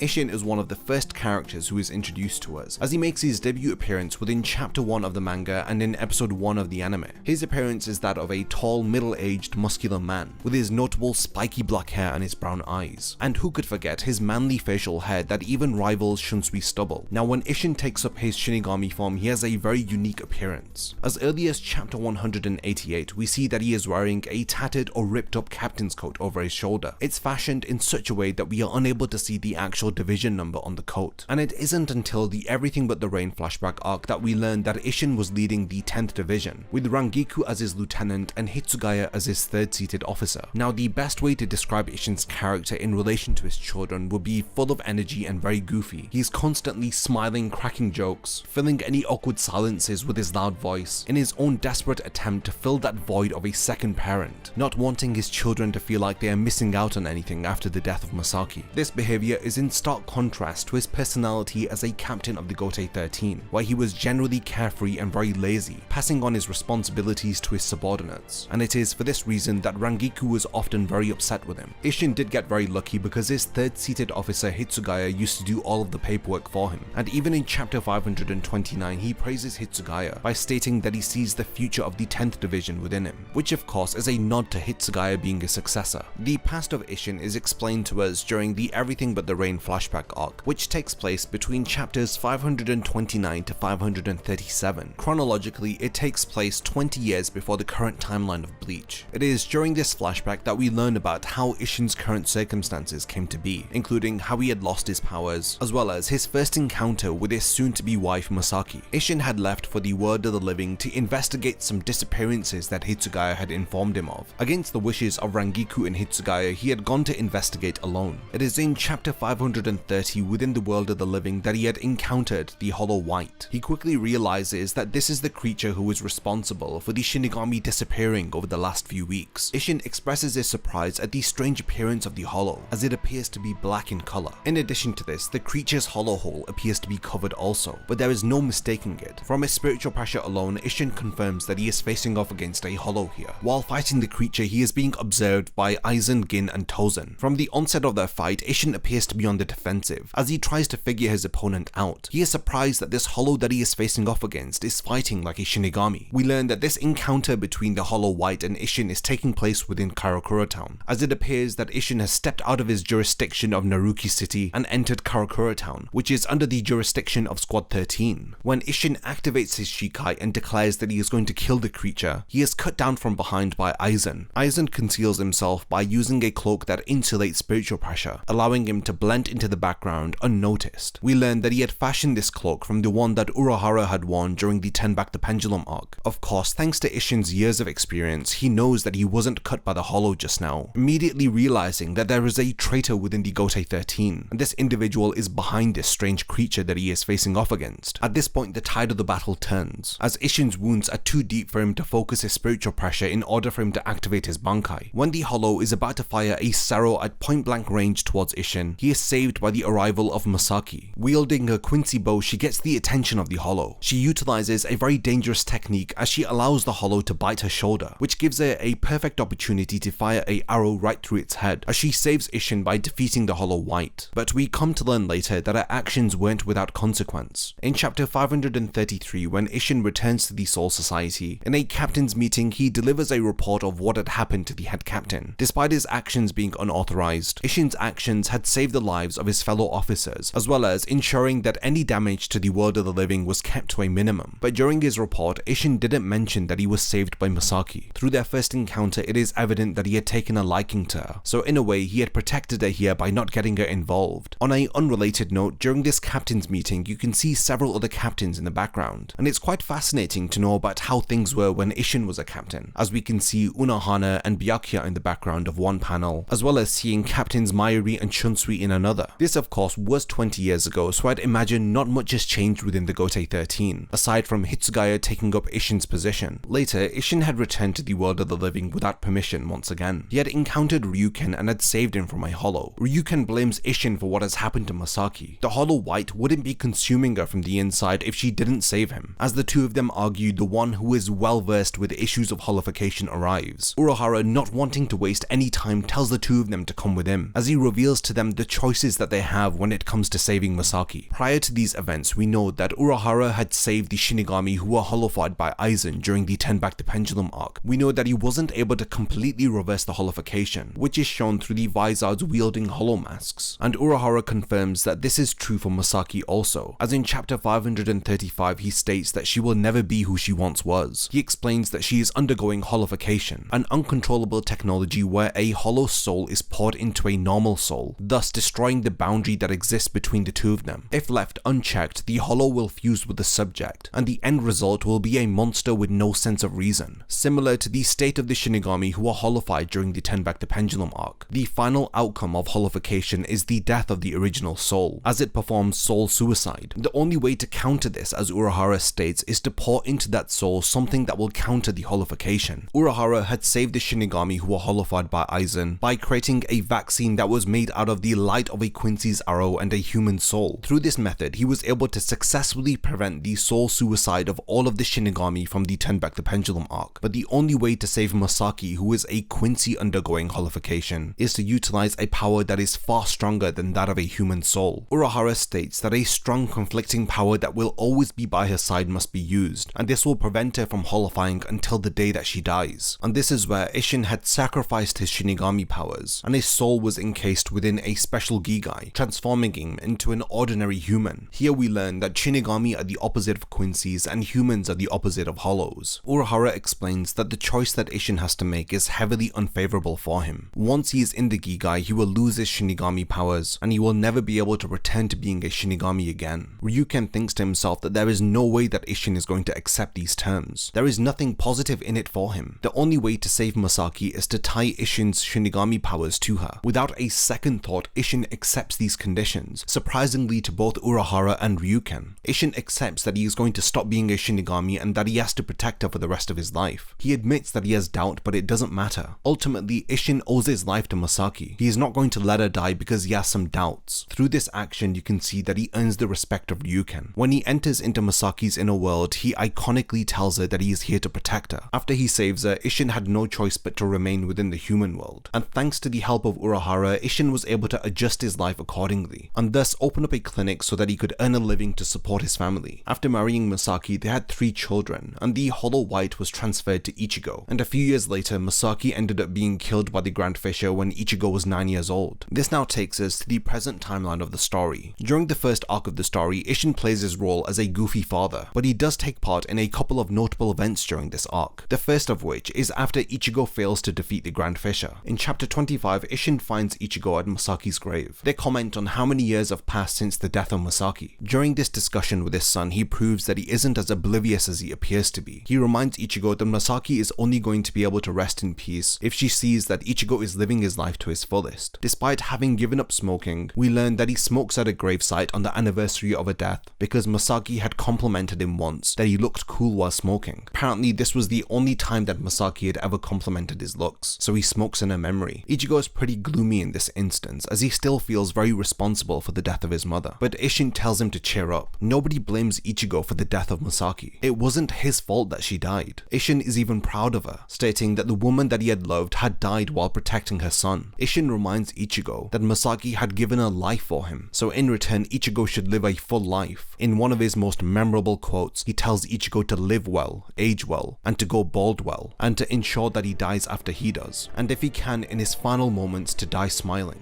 If Ichigo continues to sulk and blame himself, then Isshin states he doesn't know how he will be able to face Masaki. This discussion between father and son is one of my favorite moments within Bleach, and it's one that I haven't spoken much about, because I wanted to save it for this video in particular. It's a rare moment where we see a very mature side to Isshin, where he isn't joking. He reassures his son while simultaneously dropping such a memorable quote that I'm sure has stuck with all of us ever since we had first heard it. Towards the end of the Substitute Shinigami arc, when Ichigo states that he is going on a trip during the summer, we know that Isshin is kind of aware of what he is doing, as he hands over to Ichigo a protective charm. In his own roundabout way, he tells Ichigo to return home safely when he orders him to return this protective charm back to him when he comes home. Despite Isshin not being able to see hollows or Ichigo when he is donning his Shinigami attire, I'm sure that Urahara was probably filling him in on all of the events that were taking place, and it's for this reason in particular that he gives Ichigo a protective charm before he goes to the Soul Society. And in this way, we can see that a very important parallel exists between Isshin and Rukia. We know that Isshin had decided to lose his Shinigami powers for the sake of Masaki, while Rukia had accidentally lost her powers to Ichigo. Isshin had of course abandoned the Soul Society for Masaki's sake, while his son Ichigo goes to the Soul Society in order to rescue Rukia. It's a very nice parallel that exists between Ichigo and Rukia and Masaki and Isshin. As we know, during the Soul Society arc, Isshin doesn't have much of a role within the story, aside from having his powers returned back to to him after Ichigo attains his Bankai. And in chapter 182, after Ichigo returns, Isshin tries to attack him while he is in bed, but Ichigo is able to block the attack. Isshin ends up praising Ichigo, thus in a funny way proving that Isshin was only attacking Ichigo in order to strengthen him, and Ichigo being able to block his father proves that he has come a long way, especially after all of the events of the Soul Society arc. This of course takes us to the Arrancar arc, where we first see Isshin appear as a Shinigami, in a moment that I know left me feeling speechless when I'd first seen it. And it's even more impactful when you learn that the first enemy that Isshin defeats after gaining his powers back is Grand Fisher, the hollow that was responsible for killing his wife. And it is in this scene that we learn that Isshin is a captain level Shinigami. A lot of people believe that Ichigo should have been the one to kill the Grand Fisher, but personally I think the one who had fallen in love with Masaki was the best choice to avenge her death, by killing the hollow that was responsible for it. Isshin had dealt with the Grand Fisher who was directly responsible for Masaki's death, while during the 1000-year Blood War arc, Ichigo was also able to avenge the death of his mother in his own way, by defeating Yhwach, who was indirectly responsible for it. In chapter 188, Urahara appears before Isshin after he defeats the Grand Fisher. In one of the most memorable encounters of the entire series, he asks Isshin if he feels better after defeating the Grand Fisher. He states that he guesses so, but the truth is that he was never bitter, because hollows do what hollows do. The only thing that he regrets over the last 20 years is that he couldn't save Masaki that night. Urahara comments that he hasn't changed a bit, and that his son is just like him. Urahara then states that just as Isshin had predicted, the Vizards have contacted Ichigo, revealing that as early as chapter 188, Isshin had known about Ichigo's inner hollow. They then comment upon how Aizen is utilizing the Hokyoku to strengthen the Arrancars, and that he is most likely preparing for war, and that all the parties involved, including the Vizards and even the Soul Society, will be dragged into this battle. Now, Isshin doesn't play much of a role during the Hueco Mundo arc, aside from at the start of it in chapter 241, where he admits that he hasn't been a good father to Ichigo. Now, Isshin has his most significant role within the story during the fake Karakura Town arc, where he appears before Ichigo in his Shinigami attire, proving that he is a badass Shinigami and not some goofy father. One of his best moments in the entire series occurs in chapter 398, when he sends Aizen crashing through several buildings after a flick of his finger. During their battle, Isshin is able to bring Aizen to the very limits of a Shinigami, and it is at this point during their fight where Aizen's soul begins to be reformed, as he states that the Hokyoku has understood Aizen's will and is now fulfilling his desire. During their fight, they are later accompanied by the arrival of Urahara. Both Urahara and Isshin begin to simultaneously attack Aizen after he transforms. They are also accompanied by Yoruichi, as the three of them work together against Aizen. In chapter 405, Isshin reveals that he too is able to use the Getsuga Tensho, but at this point Aizen is too powerful to be affected by such a technique, as his Reiatsu has now become unreadable. Aizen swiftly defeats Urahara, Yoruichi and Isshin and leaves for the real Karakura Town. When Isshin recovers, he shakes some sense into his son, as he tells him to open up a Senkaimon so that they can follow Aizen. In this moment, he reaffirms Ichigo's purpose to protect Karakura Town, as he knows of a way to defeat Aizen. Isshin holds back the currents of the Dangai in order for Ichigo to enter into Jinzen and to ask Zangetsu about the final Getsuga Tensho. In chapter 409, Isshin comments that the final Getsuga Tensho is a technique that their Zanpakuto will not want to teach them, as he recalls his own experiences with his own Zanpakuto Engetsu. After Ichigo attains the ability, he arrives in the real Karakura Town within the Soul Society with an unconscious Isshin over his shoulder. After placing his father underground, Ichigo thanks him as he begins his battle against Aizen, thus ending Isshin's involvement within the fake Karakura Town arc. Now, during the Fullbring arc, Isshin's role within the story is very shady. In fact, it's very similar to how Urahara even turns away from Ichigo. It's very confusing until you know the purpose behind their actions. Like in chapter 441, when Ichigo is walking home and he sees Isshin stood with Urahara, and when Isshin notices Ichigo's presence, he tells Urahara to move to a place where they can discuss privately. In chapter 448, there are more hints as to what Isshin and Urahara are doing behind the scenes. They are in Urahara's store as a mysterious figure steps forth from the shadows. This Shinigami appears to be inserting their Reiatsu into a large glowing container. In chapter 454, we see Isshin carrying a glowing sword-like object under the moonlit sky with Urahara. The reasons behind their vague and pensive nature is explained after Ichigo loses his Fullbring abilities. When he is stabbed, he looks behind to see Urahara and Isshin, and he questions whether if Tsukishima is controlling them too, but Isshin directs him to look at who had stabbed him, and gradually as Ichigo's powers return to him, he is able to see that Rukia was the one wielding the sword that had stabbed Ichigo, thus returning his powers back to him. We then see Isshin and Urahara knock Chad and Orihime unconscious, as they begin to have a mental breakdown from Tsukishima's abilities. After taking taking them to Urahara's store, Urahara tells Isshin to stay behind as he returns to the battlefield, as they comment upon Ichigo learning the truth behind the substitute Shinigami title and the badge that he has been carrying. Now, as far as Isshin's involvement during the 1000-year Blood War arc is concerned, he confronts Ichigo after he is thrown out of the Soul King's palace. We learn that Isshin was kept up to date about what is happening within the Soul Society by Urahara, as he deduces that Ichigo was sent back home by the royal guards. It is here that the Everything But the Rain flashback arc takes place, where Isshin reveals to Ichigo the truth about his heritage, revealing that he is not only a Shinigami but he is also a Quincy. Ichigo also here learns the true reason behind the death of Masaki and how Yhwach was responsible for it. In chapter 537, Ichigo thanks his father for relaying to him the truth about his life, thus ending a plot thread that was established as early as chapter 398, where Isshin had first appeared before Ichigo as a Shinigami. During the Fate Karakura Town arc, Isshin had stated that Ichigo may have a lot of questions for him, but they will have to wait until later. But Ichigo had stated that he has no questions to ask him, because there must have been a reason why Isshin had been so secretive, and he must have had a reason for not telling Ichigo that he was a Shinigami. Ichigo doesn't force his father to tell him anything here. He is confident that Isshin will explain to him everything when the time is right. When Isshin had made his appearance during the Fate Karakura Town arc, he had actually interrupted Aizen about to reveal to Ichigo everything that he knows about him, as he had said to Ichigo that he is a human and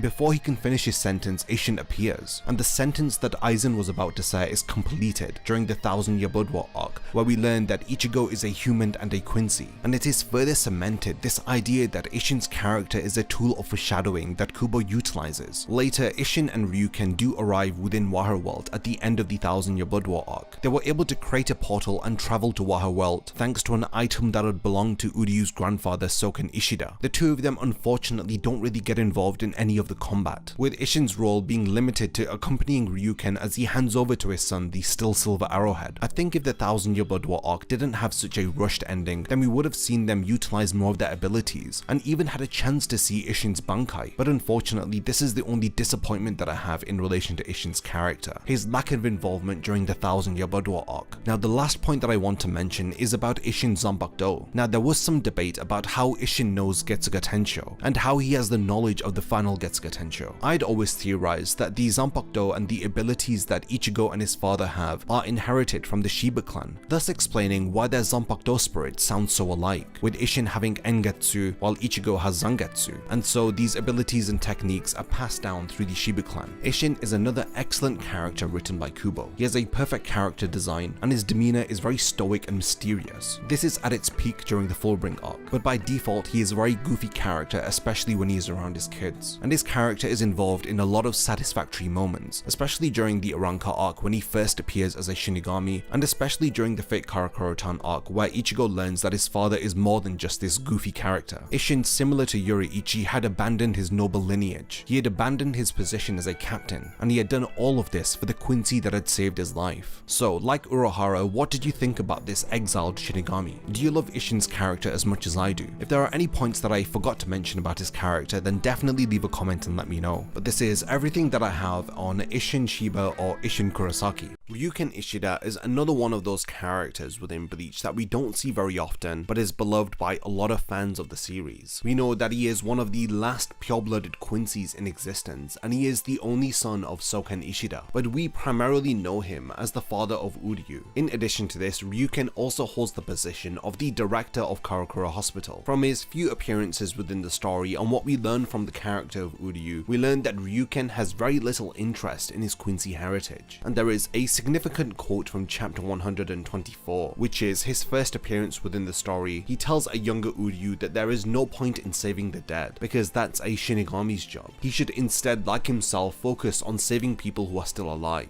He had told Uryu that he wasn't interested in Quincy, and he would rather that the Quincy died out with his father's generation. When Uryu had questioned Ryuken as to why he hates the Quincy so much, he had told him because there is no money to be made from being a Quincy. Of course, we learn a lot more about their race through the 1000-year Blood War arc, which helps us to explain why Ryuken may have distanced himself from the traditions of the Quincy. So while outwardly Ryuken may appear to be cold and dismissive, there is more to his character than meets the eye. And in this video, I want to talk about everything that we know about Ryuken Ishida, and hopefully by the end of this video you'll know more about his character, as well as understanding why he behaves the way that he does. So without further delay, let's begin my breakdown and analysis of Ryuken. Like I had mentioned, Ryuken makes his debut appearance within chapter 124 of the manga and in episode 44 of the anime. His first appearance is of course a flashback, which takes place during Uryu's battle against Mayuri during the Soul Society arc. Ryuken appears to be middle-aged as he looks about the same age as Isshin. Similar to Uryu, he wears thin frameless glasses and this pretty stylish grey suit and a tie which usually has quincy crosses on it. He is always dressed smart because of his profession as a doctor, and like I had said in the introduction of this video, he is a very cold and dismissive individual, and it genuinely appears as though that he hates the fact that he is a quincy. He makes it clear to younger Uryu that there is no money to be made from being one, and he would rather focus his efforts on saving the living instead of helping the dead. Ryuken was quite happy not to pass on the traditions of the quincy to his son, preferring that the quincy would become extinct with the death of Soken Ishida. From what we can gather in chapter 124, he had advised Uryu not to be like his grandfather, and the pretty funny contradictory aspect to all of this is that there are quincy crosses throughout all of Ryuken's life. Like I had said, he wears quincy crosses on his tie, we see the crosses littered on the walls and the floors of Karakura Hospital, and through the Everything But the Rain flashback arc, we learn that a younger Ryuken had cared more about the future of the quincy when he had spoke about Masaki wanting to marry him out of happiness, because if she is happy then it will be better for the future of the quincy, instead of associating her happiness with having an arranged marriage with him. We know that something must have happened between this instance of this young Ryuken who appeared to be proud of being a quincy, to the point that we see him in the present timeline of the story, where he has a lot of indifference or disdain for the quincy. I believe that Ryuken had started to hate the quincy after the death of his partner Kanai Katagiri, who was of course Uryu's mother. After her death, we see that Ryuken had performed a surgical procedure on her and had dissected her body. When Uryu had seen this and he was pleading with his father to stop, he had become disgusted with the profession of a doctor. But at that time, Uryu didn't understand the reason as to why Ryuken was performing this surgical procedure. Uryu's mother had fallen unconscious on the same day that Masaki was killed, which was the 17th of June. This of course was the date of Ashwanan, where Yhwach would remove the quincy powers of all of the impure quincy. Uryu's mother would survive for a further 3 months until she had died. After her death, Ryuken had performed an autopsy on her, and we can understand that this autopsy had taken place over a long period of time, and we first learn about this in chapter 659. During this procedure, Ryuken had discovered a silver blood clot within Katagiri's heart. It was at that point that he understood that this was the cause of her death, and I'm pretty sure that he understood that the leader of the quincy was behind this, and it is excellent foreshadowing on Kubo's part that he would write into Ryuken's character such a disdain for the quincy, and we later learned that this hatred had stemmed from the fact that the leader of the quincy was responsible for his wife's death. We know that Ryuken had removed this silver blood clot and had later forged an arrowhead from it, and in chapter 682 he hands it to his son so that he can use it against Yhwach in order to immobilize him. And throughout his appearances within the story, we learn that Ryuken has a unique friendship with Isshin, and it's pretty similar to how their sons converse with each other. We see the two of them together in chapter 241, as well as at the end of the 1000-year Blood War arc when they arrive within Waterworld. Now I want to talk about the past of Ryuken, focusing on everything that we learn about him during the Everything But the Rain flashback. In chapter 536, we learn that Ryuken had met Kanai Katagiri when they were both children. We learn that she is a mixed-blooded quincy, and it was her job to protect Ryuken, who is pure-blooded. In a way, she had devoted her life to him from that moment, and she had stayed by his side for the remainder of her life. We learned that Masaki Kurosaki was taken into the Ishida household so that they could preserve their pure quincy bloodline. It was decided that she would be having an arranged marriage with Ryuken. In chapter 530, we see Ryuken discussing this prospect with Katagiri, as he states that Masaki wouldn't be happy with marrying him, while Katagiri responds by commenting upon how kind Ryuken is, that he is taking into consideration Masaki's feelings. She states that it would be good if he wants to marry her out of love, but Ryuken responds by dismissing this notion,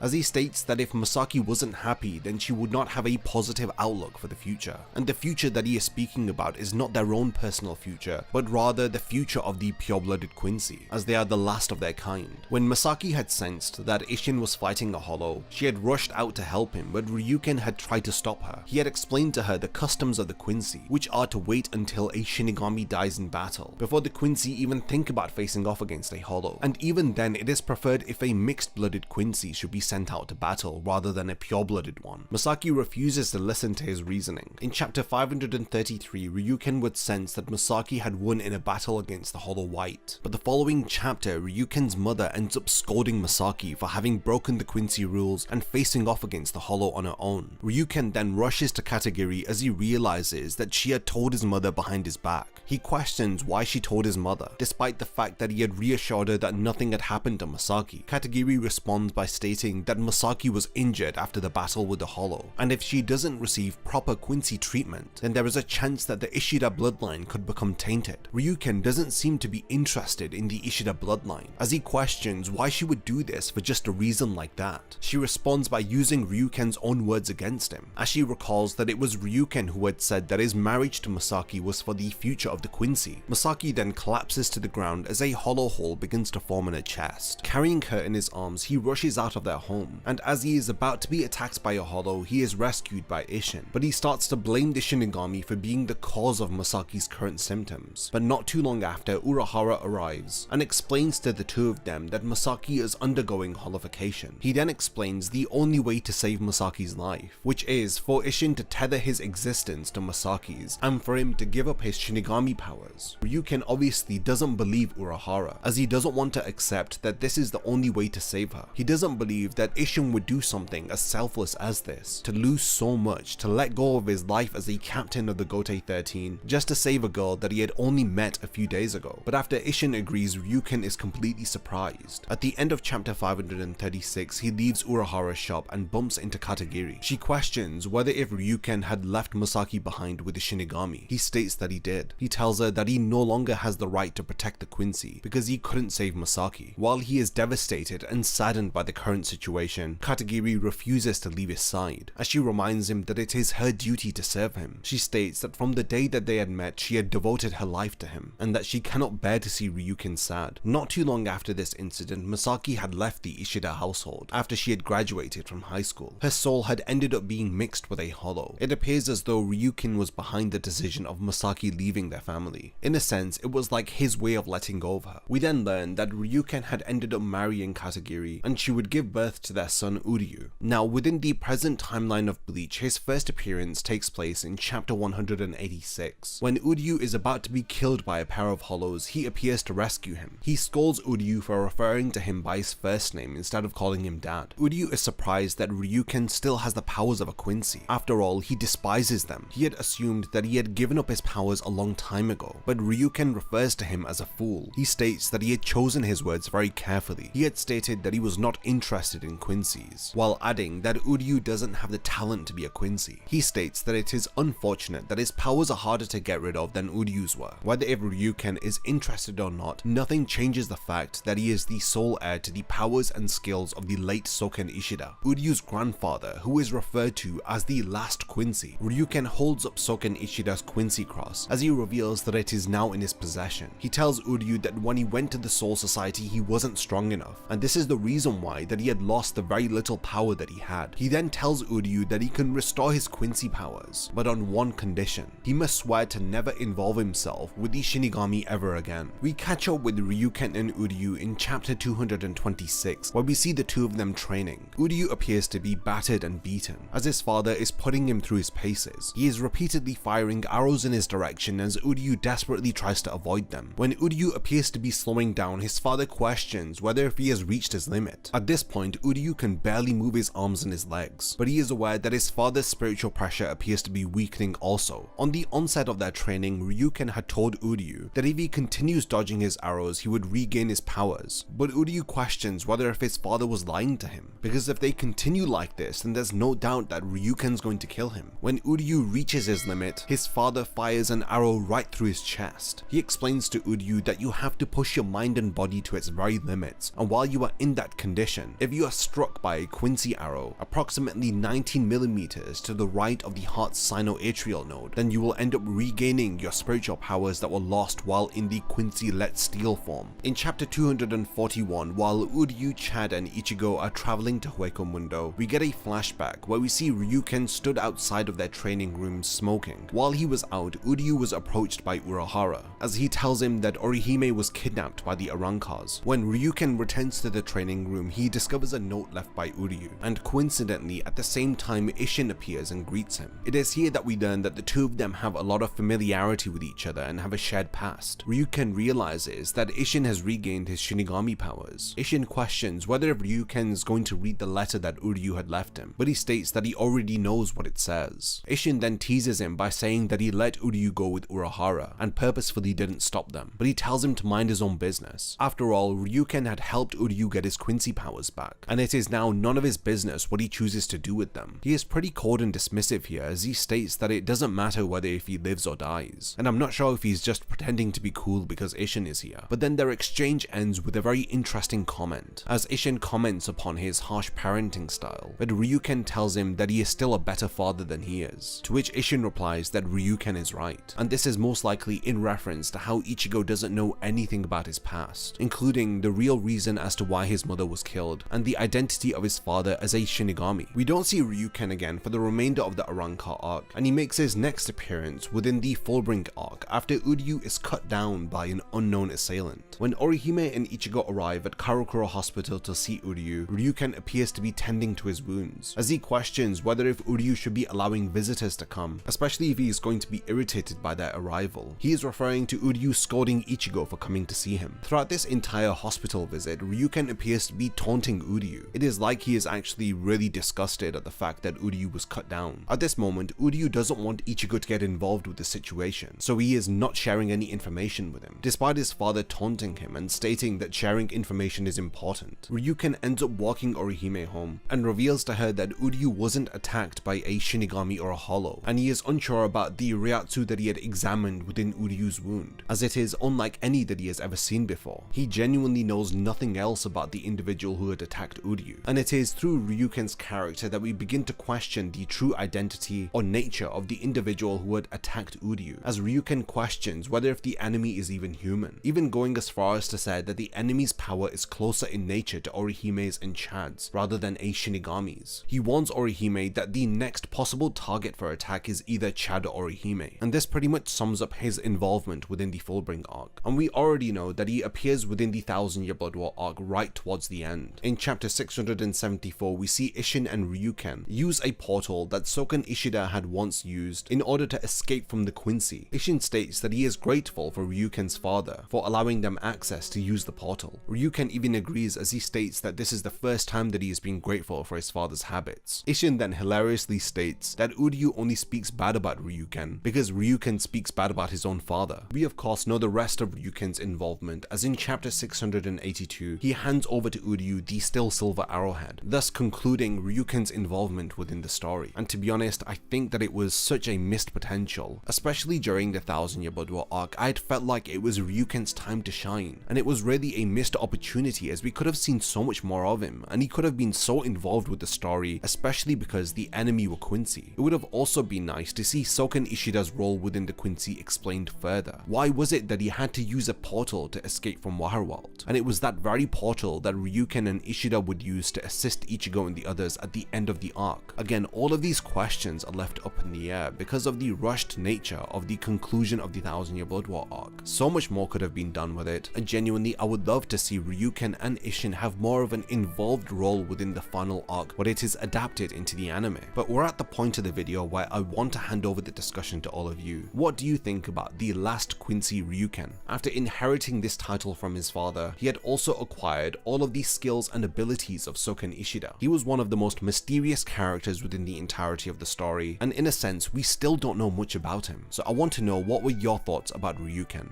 Do you feel like he had some wasted potential? And do you agree with me that it was a missed opportunity not to have him more involved within the final arc? I would love to read all of your comments, so definitely continue the discussion after this video. And once again, thank you for making it to the end, and I can't wait to see you in my next Bleach character analysis video.